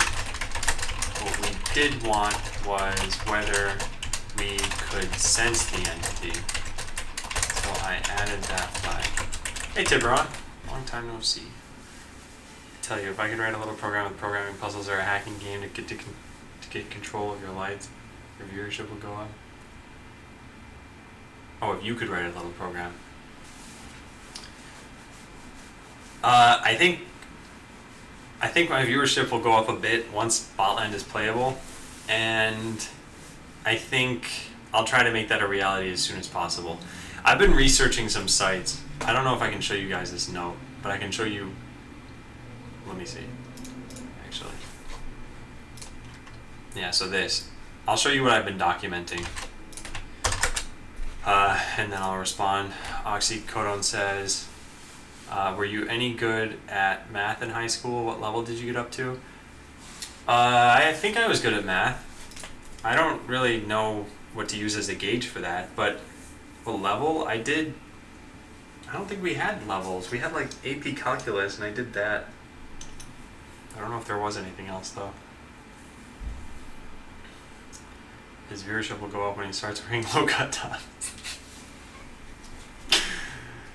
Where were you guys all day? I needed comic relief, but I didn't have it. Anyway, here's the research that I'm doing. So I'm doing research on VPSs, and I think I'm going to go with Vultr. They've got an $8 a month one that sounds pretty reasonable. I actually measured the amount of RAM that Botland takes right now. It's not more than 100 megabytes. So I don't know if they count the operating system and the RAM that you get. I imagine they do, which seems kind of unfair. But wait, do they? Do you guys know how VPS sites do these things? Hey Spurtman, when they say you get a gigabyte of RAM, is that a gigabyte of RAM minus the operating system? I would imagine it is, because I don't know how else they measure that. They need some layer in your operating system, and then you could, I don't know. Oh yeah, algebra, advanced algebra. Yeah, I think I did all of those. But I don't know. I don't remember that stuff. And by that stuff, I mean I don't remember what we called the classes or anything.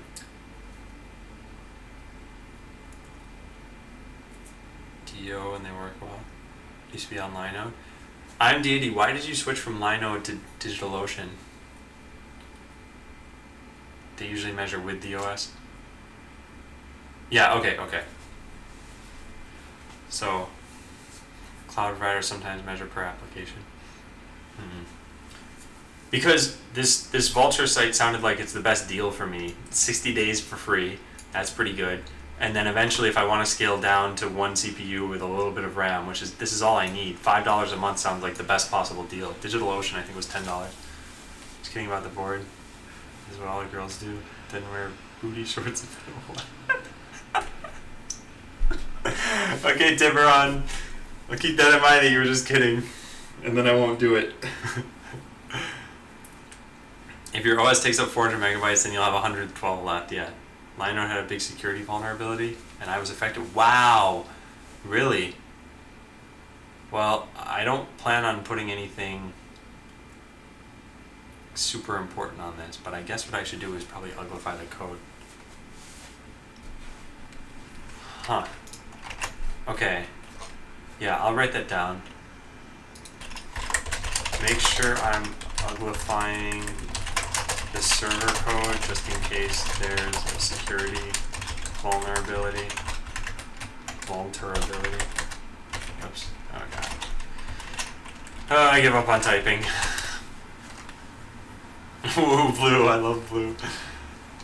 Linode's up their specs to compete. Yeah, and I think this will happen more and more. Like, the VPS sites are, in some sense, competing with the big ecosystem sites like Azure and AWS and Google Cloud. What was I even coding? I don't remember what I was doing. Removed entity match flags not visible since it was never what we wanted. Yeah. We need to uncomment.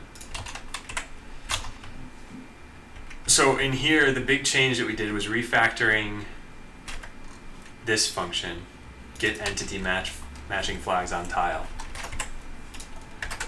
Refactored a bit so that it compares all possible flags. Yeah, I think that's what we're gonna do.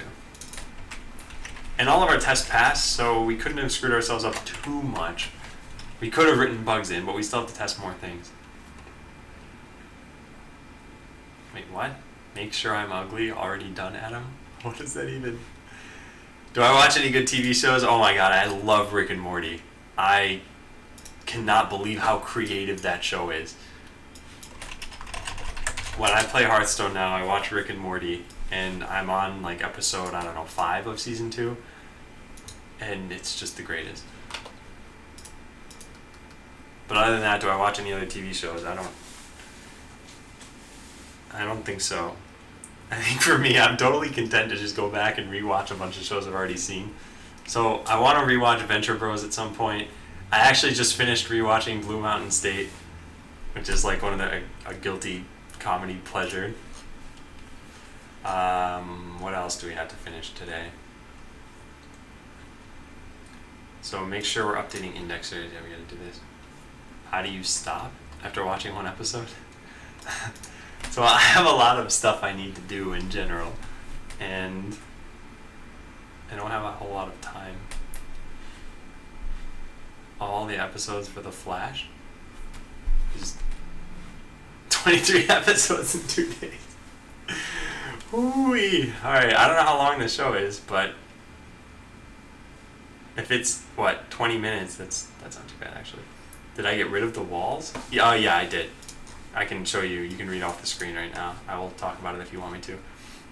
Yeah, Blue Mountain State, Thad Castle. That show is right up my alley. Very goofy humor.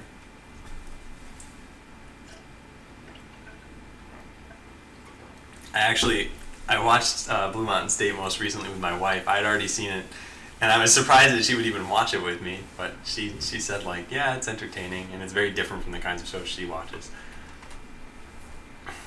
Alright, so make sure we're updating indexers where necessary. Yeah, this is something I've just changed. Everywhere I modified the cloaking components and all that stuff needs to be updated. And the only way to call update is if you have the entity ID. So, for example, in here, where I say add component, I can't just do add component. I need to make sure to update the relative indexer, which I never even do in here, which is a problem. Watch Archer. Oh, I've seen Archer before. I think I've seen only 1 or 2 seasons, though. I thought it was pretty good. But yeah, I almost exclusively watch comedies. I've seen some other shows, too. I really like Breaking Bad. That was a well-done show. Bryan Cranston is an incredible actor. I was always blown away. We'll eventually get to coding what I wanted to code. I'm a wee bit tired today. I will probably be tired tomorrow too. So the entity indexers, let's take a look at the arena. And anytime I say add component, what we should see is this. Yes, and we do. And so if I want to make use of this too, see, the thing is we don't have any indexers for these components that I'm adding or removing. It's still good. It's good practice to do this though. Everywhere that I say add component or remove component in here, yeah, I need to update these things. The only way to do this though is to have entity IDs. Spurman says, I'm addicted to Let's Plays. I used to watch so many speedruns and Let's Plays. There's so much of that.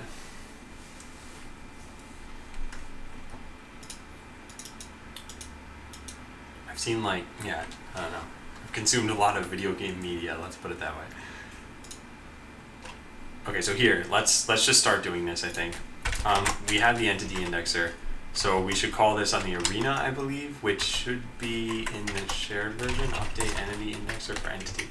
Yep, all right, let's do it. Arena.update, and we'll say invisible entity with ID dot entity ID. Neighbors must think you're having a silent rave or something. So before, I used to live in my old apartment. I used to live on the ground floor, and so people walking by could probably see my lights. But here, we're not on the ground floor anymore, and I don't know who can even see the lights. Plus, it's like, watch this. I'll move like 3 of these little window slats over and see how much my face lights up. It's pretty bright out, so I don't think people can even tell these are on. Okay, so we've done that.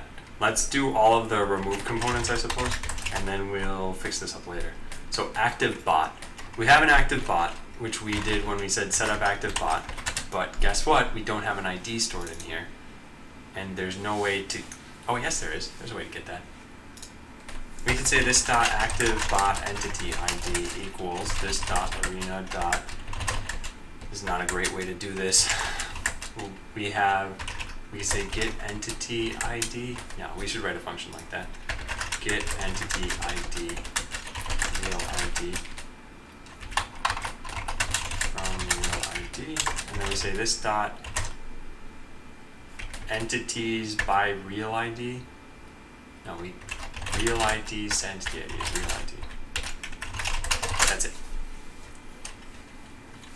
Why is it so bright? Do you live in the center of Vegas? I don't actually think it's like too bright outside. I just think it's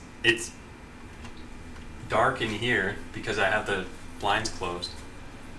But if I were to just turn up these lights, you'd see it's not that much of a difference in the daylight on my face. Okay, yeah, we're gonna call into this. So we're gonna say this dot arena dot get entity from real ID, this dot active bot real ID.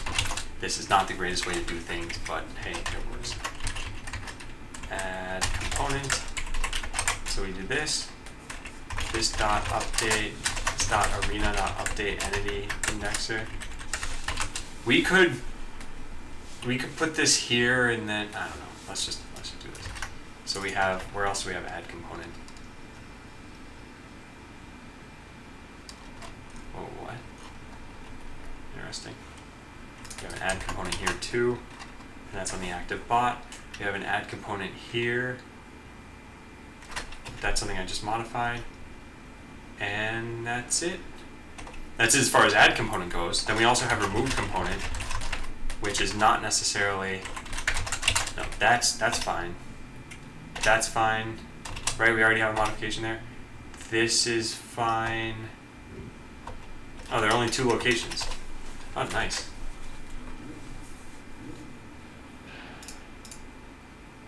There's so many spammers. This is it, sunlight. Tiburon, do you think any of my code looks ugly at all? Like, do you think I could refactor some of this stuff, or? I'm trying to keep it relatively clean. Now, we also made some changes in here. We should really just make sure that this, that's it. And that's it. Okay, good. So then where do we have, add component is here. but we never update the entity. Oh, and add entity we do it. The indexer will get updated when we call add entity.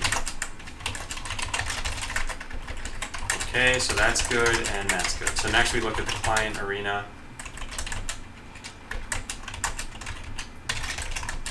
A line number in 1500s and it made me worried. Yeah, the code execution system I think is going to get pretty large. And part of the reason is that this is the API that all of your bots have access to. And then some. There's like a little bit more than that. And I don't know, like I do think this is all related code. But this is kind of a weird thing about a programming game. Like the user has access to things like move, fire lasers, will lasers hit. Should I separate this into classes or files like, you know, laser functions? And then in this class there would be something like fire lasers and will lasers hit. It would just, I think it'd get messy pretty quickly. So I don't know how I could do this better, but I also don't think necessarily line number is an indication of that there's something wrong. Alright, so here we definitely, no, this is fine. And that's fine. And what is this? Bot entity? Yeah. So it's really just, where do we, here. Here is where we do this. So we need to update the entity indexers when we do this. Indexer. Update item entity ID. Yeah, here we go. Yep, so we just gotta do this. Code can always be improved. The question is it worth it? You spend all day in your code, so it probably seems clear as day to you. I only see it an hour or so at a time, so sometimes it takes me a bit to figure out where you're going with some code. Yeah, and the other thing too is I don't plan on sharing the code out for development, just for people to start using. Oxycodone says, Adam, do you think there will be anything in the future that will be a huge roadblock in making this game? I can foresee a couple of things. One is sort of the art and UI work is done by only a couple people, and at some point we'll need to integrate, so I'll get to the point where it's like I want art for this thing, but I just don't have it yet. So I think there's that. Then the other thing is testing scalability and security, and once I've gotten the deployment system set up, that'll probably be more like 6 months from now, I think. What's the ultimate difference between a user-facing API and your own inner API? You organize one with tidy ECS and another is just sitting in a huge pile. No, I guess what I'm saying is, how would, I don't know, I feel like you have certain requirements from the user-defined code. So user-defined code needs to access your current entity and then the arena a lot of the time.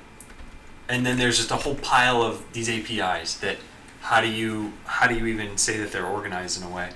So you have anything from fire missiles to get distance to entity to, I don't know, cloak to find closest resource. Like all of these functions, user accessible functions, all these need to be defined somewhere, and they need to be defined in such a way that they have access to this stuff. The current entity, the arena, and yeah, I'm not sure where I could do that better. And hey Mason, release the source code. No, I don't think I'm going to be doing that for quite some time. I think the game was like unsuccessful and it was out for a year or two and just never going anywhere. Then yeah, maybe I release the source code. Okay, so updating the indexers, we still need to do here. Everywhere that we add or remove a component. So entity cloaked, we need this here. In fact, what we could do is update. Yeah, that's what we're going to do. We're just going to say update by real ID, but we can only do that when we know for sure that we have. So update indexer for entity by real ID. We can say, oops, we're going to say this.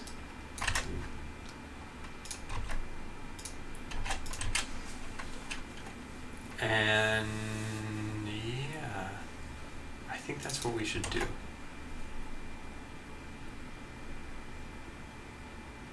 Yep. And then we just need to assert that this exists.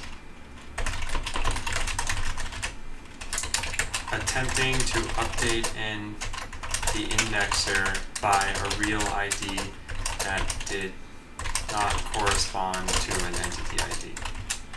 Okay, and we got to make this be the correct casing on this real ID.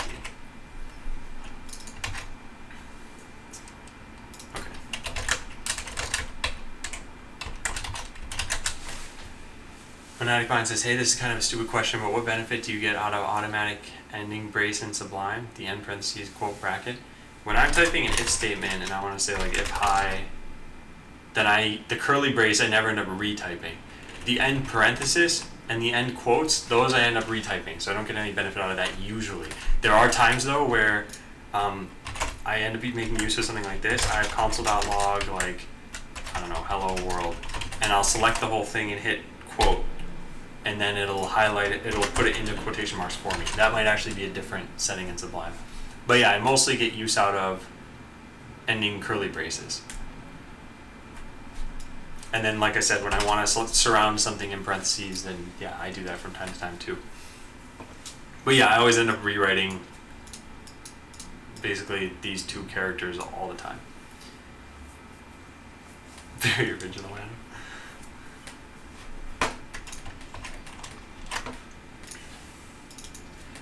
We gotta call this function now. So here, we'll say this dot update by real ID. It's not even called that, entity real ID. Okay, good. And good. And what else do we want to do? Mark entity dead, I think already takes care of that stuff for us. Let's look through the rest of these. Add component. So we're going to go from top to bottom here. This thing is killing blow component. Like, do we need to do this? Projectile doesn't even have a way to do this.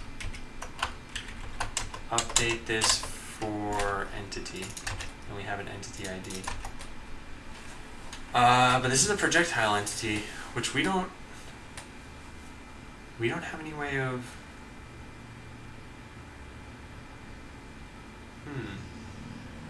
We don't have any way of handling this. Projectile dealt damage. Oh, this is before you even added it. This isn't an issue.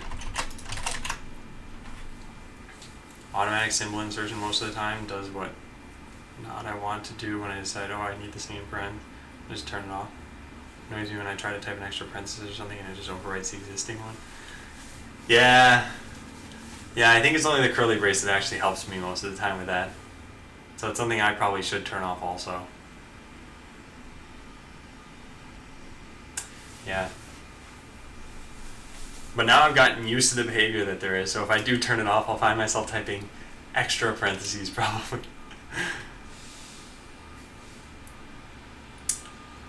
Huh. But I should consider that. Okay, so there's an add component. Whoops. We gotta search for this. Okay, so anytime we call this before add entity, then we're totally fine. And here, for example, we want to say, why do we capitalize real ID? We should really lowercase that. Real ID, good. And then this should be the function that we have over here. This dot, and then we pass in real ID. Good. And this just helps to encapsulate things a little bit better. Let's search through this some more. Add entity, that's fine. Add component, that's fine. And now we're back at 118. Good, so that's all done. Now where do we call remove component? Good and good, good. Yeah, there are only two places. So I think all that looks good. And we haven't had a problem with indexers anyway. This is mostly just defensive coding. Then there's one other thing I wanted to check, and that's where we call this explicitly, because I don't think that needs to be called. I think it can be used as the wrapper function in most places. Oh, we're not calling it too much to begin with, actually. That's pretty nice. Alright, that is okay to do. I'm fine with that. This is okay, this is okay. This will remove the entity now that it no longer exists. So what we should do, we could say, well, I don't think it matters. Yeah, that's everything too. So I think that's fine. Why did this just break in all of a sudden? Code timeout reached. What? I didn't even know this was running. What happened here? Error.stack. Code timeout reached. How long did this take though? And why did this happen all of a sudden?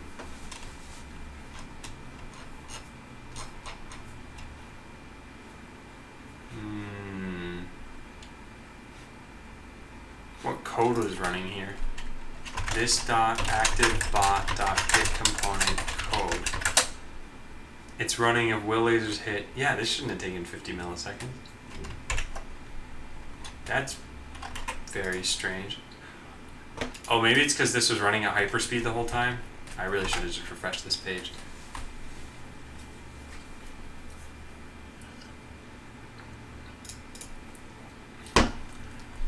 Every language has curly braces. Otherwise, how could you tell? How could you do a stylish "Hello World"? Anyway, sure, man. I know what you're saying.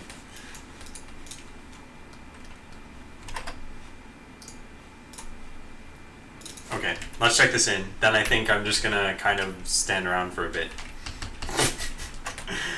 Mostly because we're pretty much finished for the day, and I don't want to start something new, and I'm relatively tired. Oh, we should run the test again. Yeah, good. So that all looks fine. We should refresh this and just test it out quickly too. We can close out of that stuff. Oh, that was a linting error that was fixed. I guess I'd say rerun linter. Yeah. That's fine. This is fine. Entity ID.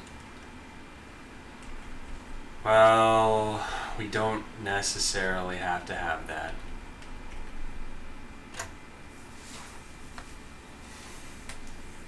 Yeah, we don't need the entity ID most places. So the code execution system, active bot entity ID, let's not ever look this up. Let's instead make use of the real ID function. What is it? Get update entity indexer by real ID. Here we go. Let's call this instead. Let's call it with active real ID. Everywhere we see that, let's get rid of it. Active real ID. So the entity ID we want to get rid of. Active bot ID. Okay, and here's the last one. Yeah, so that should look much better. We can rerun the test one more time. And then we just need to comment these two functions. Get entity ID from real ID and update entity indexer by real ID. So shared arena, get entity ID from real ID, returns the real ID based on the entity ID. And we can say that this is a number, and it returns a number. And then the other one was, what was the function called? Update entity indexer. And it's that one. Same as update entity indexer for entity, but based on the real ID, not the entity ID. It's a number, and it's a return thing. It's maybe stupid, but couldn't you create an index with an absolute ID instead of going back and forth between ID types? Maybe I'm missing something.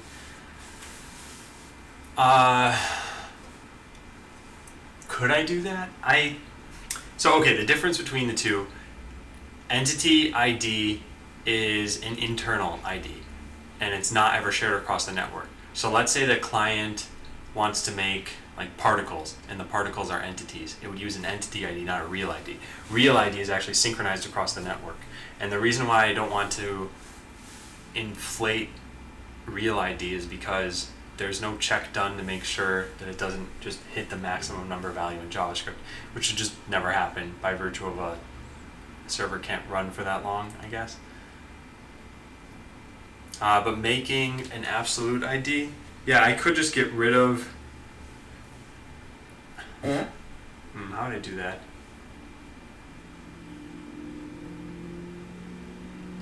Yeah, so one way I thought about doing this is what if I started IDs at 0 and then entity IDs were everything less than 0 and real IDs were everything greater than 0. If it's not shared across the network, why don't you just pass a reference to an object around? No, so I do that in cases where I can. Yeah. And by the way, I guess I don't see this as an issue the way that it is right now, that there's two different kinds of IDs for something. Because I think all the different systems I've coded so far, yeah, there were some snags with it, but I think what this will do is it'll keep real ID low on the server. But I don't know, maybe this was just a poor decision. And if this ever gets to be like a huge game that people want to mod, they say, I just hate this entity ID system. And then it'd be really tough to fix then. I definitely understand that. Okay, we commented those functions, we ran the test passed. So we want to check this in, and this, and this, and this. Made sure to update entity indexers when adding or removing components. Refactored a bit of code to do that had to do with the above. Yeah. Okay. Let's check that in. Then, yeah, we're almost done. I just want to run pre-commit, and then, as far as I'm concerned, that's kind of it for today. I'll probably just stand around and talk to you guys for I have like 10 minutes left, so it's not like I'm being lazy. Yeah, so that's fixed, and then it's okay. So fixed a linking issue. Birdman says, when I see the code with IDs without serialization involved in dynamic languages, I personally see a useless level of interaction without much benefit to it, unless really needed for something. Oh, I know. So, okay, first of all, I appreciate your comments, guys. Like, I can see where you're coming from with this. And Spurman says, any of these IDs, if I'm not going to end up sending this across a network or into a database, that there's no reason to have an ID for it. I think, is there ever a case where I actually need to use entity ID? Yeah, so I need the IDs because, okay, here's why. Spurtman, so the object reference is not an ID in JavaScript, and that's the difference. In ECMAScript 5, if you have an object, like A is hi world, something like that, and then you make another object, you can say B5 equals some string. And then now B is totally fine, it's indexed by 5. But you can't say BA equals some other string, because now B contains object in it. So that's the difference. JavaScript doesn't let you use objects as an ID, because it stringifies everything. So that's probably the answer to this question of why I need entity IDs still. And Oxycodone, good luck on the test.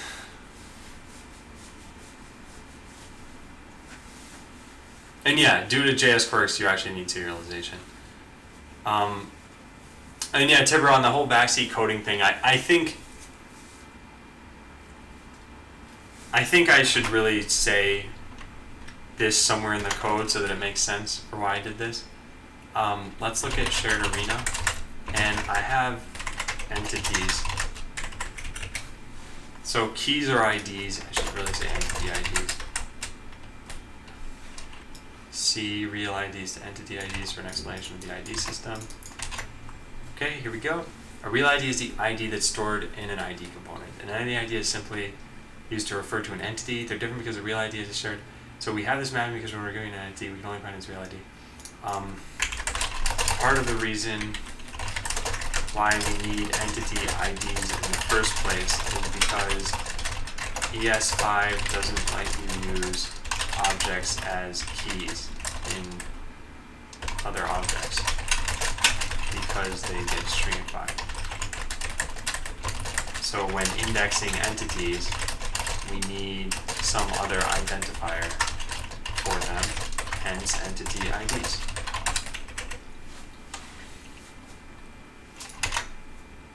Yeah, okay.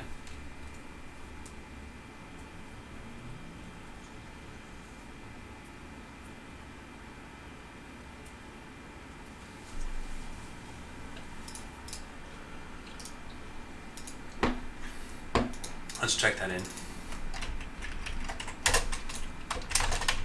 Clarify why entity IDs are needed in a comment line. Alright. Yeah, so I think today went pretty well. We got cloaking. We never actually tested our code again, so I don't know if it's working. Let's try it out now. So we'll go into the simulation server and this. There, okay, let's see. So yeah, we can see, and by the way, target will eventually die. There's no way it'll just live forever here. It's uncloaked for only 3 turns at a time, but at some point, just probability will have it that something will spawn there and shoot a laser at it. Yeah, it looks like our code's working. Yeah, didn't test it. Do a giveaway.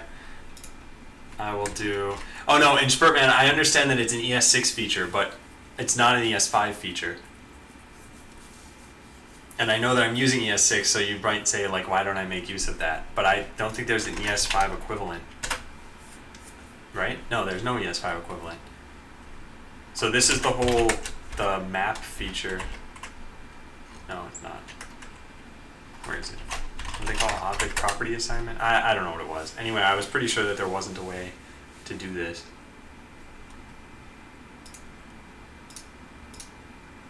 Yeah, this.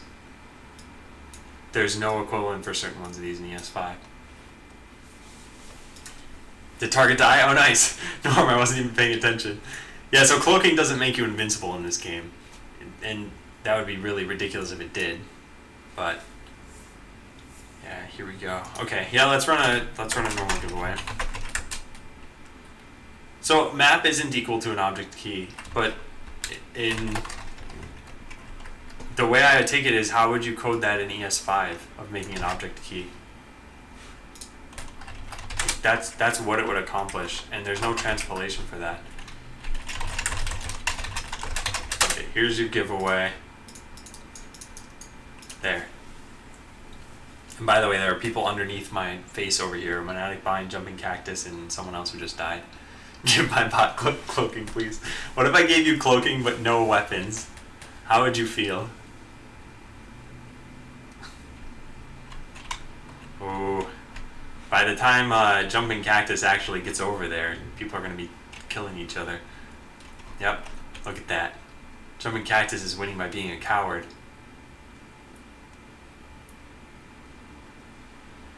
Okay, now we just wait. They'll hunt each other down. Their vision range is 10, so 1, 2, 3, 4, 5, 6, 7, 8, 9, 10. I probably should have set it to higher than 10. We can speed this up.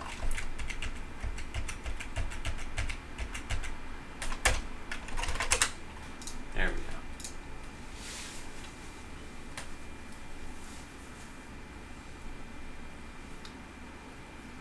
An ES5 compatible implementation exists? Interesting. Yeah, I'd have to look into that. Although I still don't think I would change what I'm doing now. I think the system works pretty well, and given that you can't just like natively use it, you need to use some special indexing layer on top of it. I feel like it's good to have what I have. Is it possible for 2 bots to shoot and kill each other at the same time? No, it's not. One will always win. But eventually, there's going to be like way more ways for you to destroy enemy bots. So imagine if they shot at 2 different times, but there was sort of like a poison or something like that, where slash light lens. Okay, where they both did kill each other, just not at exactly the same time. Slash light. Map were created because the objects are mess to be used in ES of any version. Yeah, they're not. Yeah, I agree. They're not great. Good job, Slash Live. Now let's do what Norm wanted. Cloaking lasers. If can cloak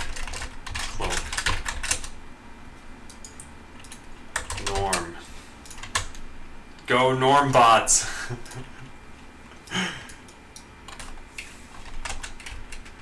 They're gonna kill everything. Everything. And this is deadly. These other bots don't really even stand a chance. I mean, they'll eventually kill all the norm bots. Well, no, maybe they won't. Because there are new norm bots being created, or at least new norm allies.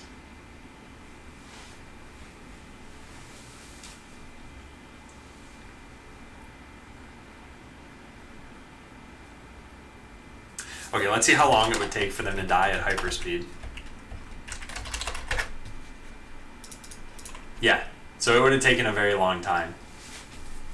Because you can see that they're like wiping out anything new that comes into the arena. And it looks like the arena's filling up with more green bots. That might not be the case. I can't actually totally tell.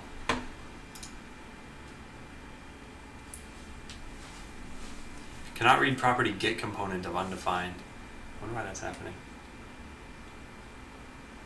But yeah, it doesn't look like these things have gone away. Why is that get component of undefined being called?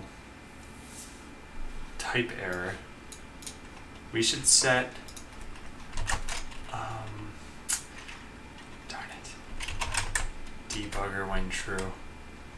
So if we go into util.js and we say put a breakpoint here and we say oh, that's actually fine. That's what we wanted to do. So this is coming from the can't read property whatever of undefined. Here dot stack. Uncloak entity at tile. I guess because it died already? What is that? That even makes sense. Get component. Can I call it get component of undefined? How can this even be possible? If the entity with ID doesn't exist, then you... Yeah, what? Oh, am I accidentally... Okay, I know what might be happening here. We're returning null. We're returning false right here. That was incredibly stupid. In fact, all of these things are stupid. These should all just be continues. Yeah, okay, so just fixed a bunch of bugs. Okay, well, that was an issue. So here's what was happening, I bet. I checked to see if this exists, which just means, I mean, I think false is considered to be existing. False not equal to null. Yeah. So, yeah, false exists. So we were trying to call something on false. Well, it says of undefined. Oh, yeah, because I'm trying to call it on the dot entity. So what I do is I do false dot entity, which is actually valid JavaScript, believe it or not. I don't think I knew that this was valid JavaScript. But yeah, that was the problem. So now if I have the same code here, it should hopefully, yeah, let's cut out this breakpoint. I'll just mute them for now. Yeah, let's refresh and put this code back in, and it should be totally fine. Let's name it norm, just to be nice to norm. We'll put lasers and everything here. Okay, there we go. So we just deployed a whole bunch of norm bots. And now we can do the same thing that we had before. Pick time is 1, and let's put a breakpoint here. Yeah, then they're fine. Okay, so fix the stupid bug that should have never existed. Are these shooting lasers? I don't even see lasers coming out. Oh, because there are no new bots being created. That's what you get. Okay, good. Yeah, and we don't have any sort of like undefined problems here. One thing I've noticed that we do differently is I always create a debug section of my UI where I can put commonly used functions, etc. For example, changing speed. Oh yeah, I haven't done that in here, and I did that in... Did I even do that in the other one? No, maybe I didn't. Yeah, I probably should do something like that. I'll write it down on my list of things to consider. Consider putting in debug UI for increasing speed, giveaways, etc. Do I have delayed destruction? Yeah, I do. Giveaways are like running a unit test. They kind of are. Like integration test. ES6 has new .target syntax. What is that? Do you mind linking? The Norm bots aren't ever dying. It's just like real life. Norm keeps coming back to my channel. I just don't want him here. It's not that the Norm bots aren't dying. It's that they're such effective killers. I'm sure at least one of them has died. This would be terrifying. You never know if Norm's right around the corner, waiting to kill.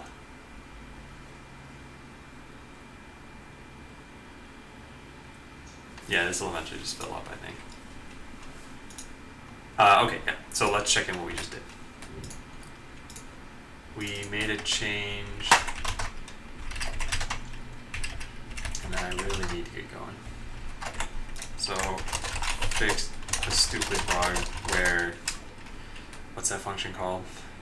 I almost didn't even check anything in. Where it was returning false when it should only ever return an entity. That's something TypeScript probably would have found. But alas, I am not using TypeScript. Alright, everyone, thank you for joining me today. I would urge you again to go to bot.land and tell a friend about something on here. Maybe the G in blog. Say, yeah, it's a really nice G. Just tell your friend about it. Yeah, I'll be on tomorrow in the usual, whatever it is, 16 hours from now, right? 12 plus 4, yeah. Yep. So I'll see you guys tomorrow. Have a good night.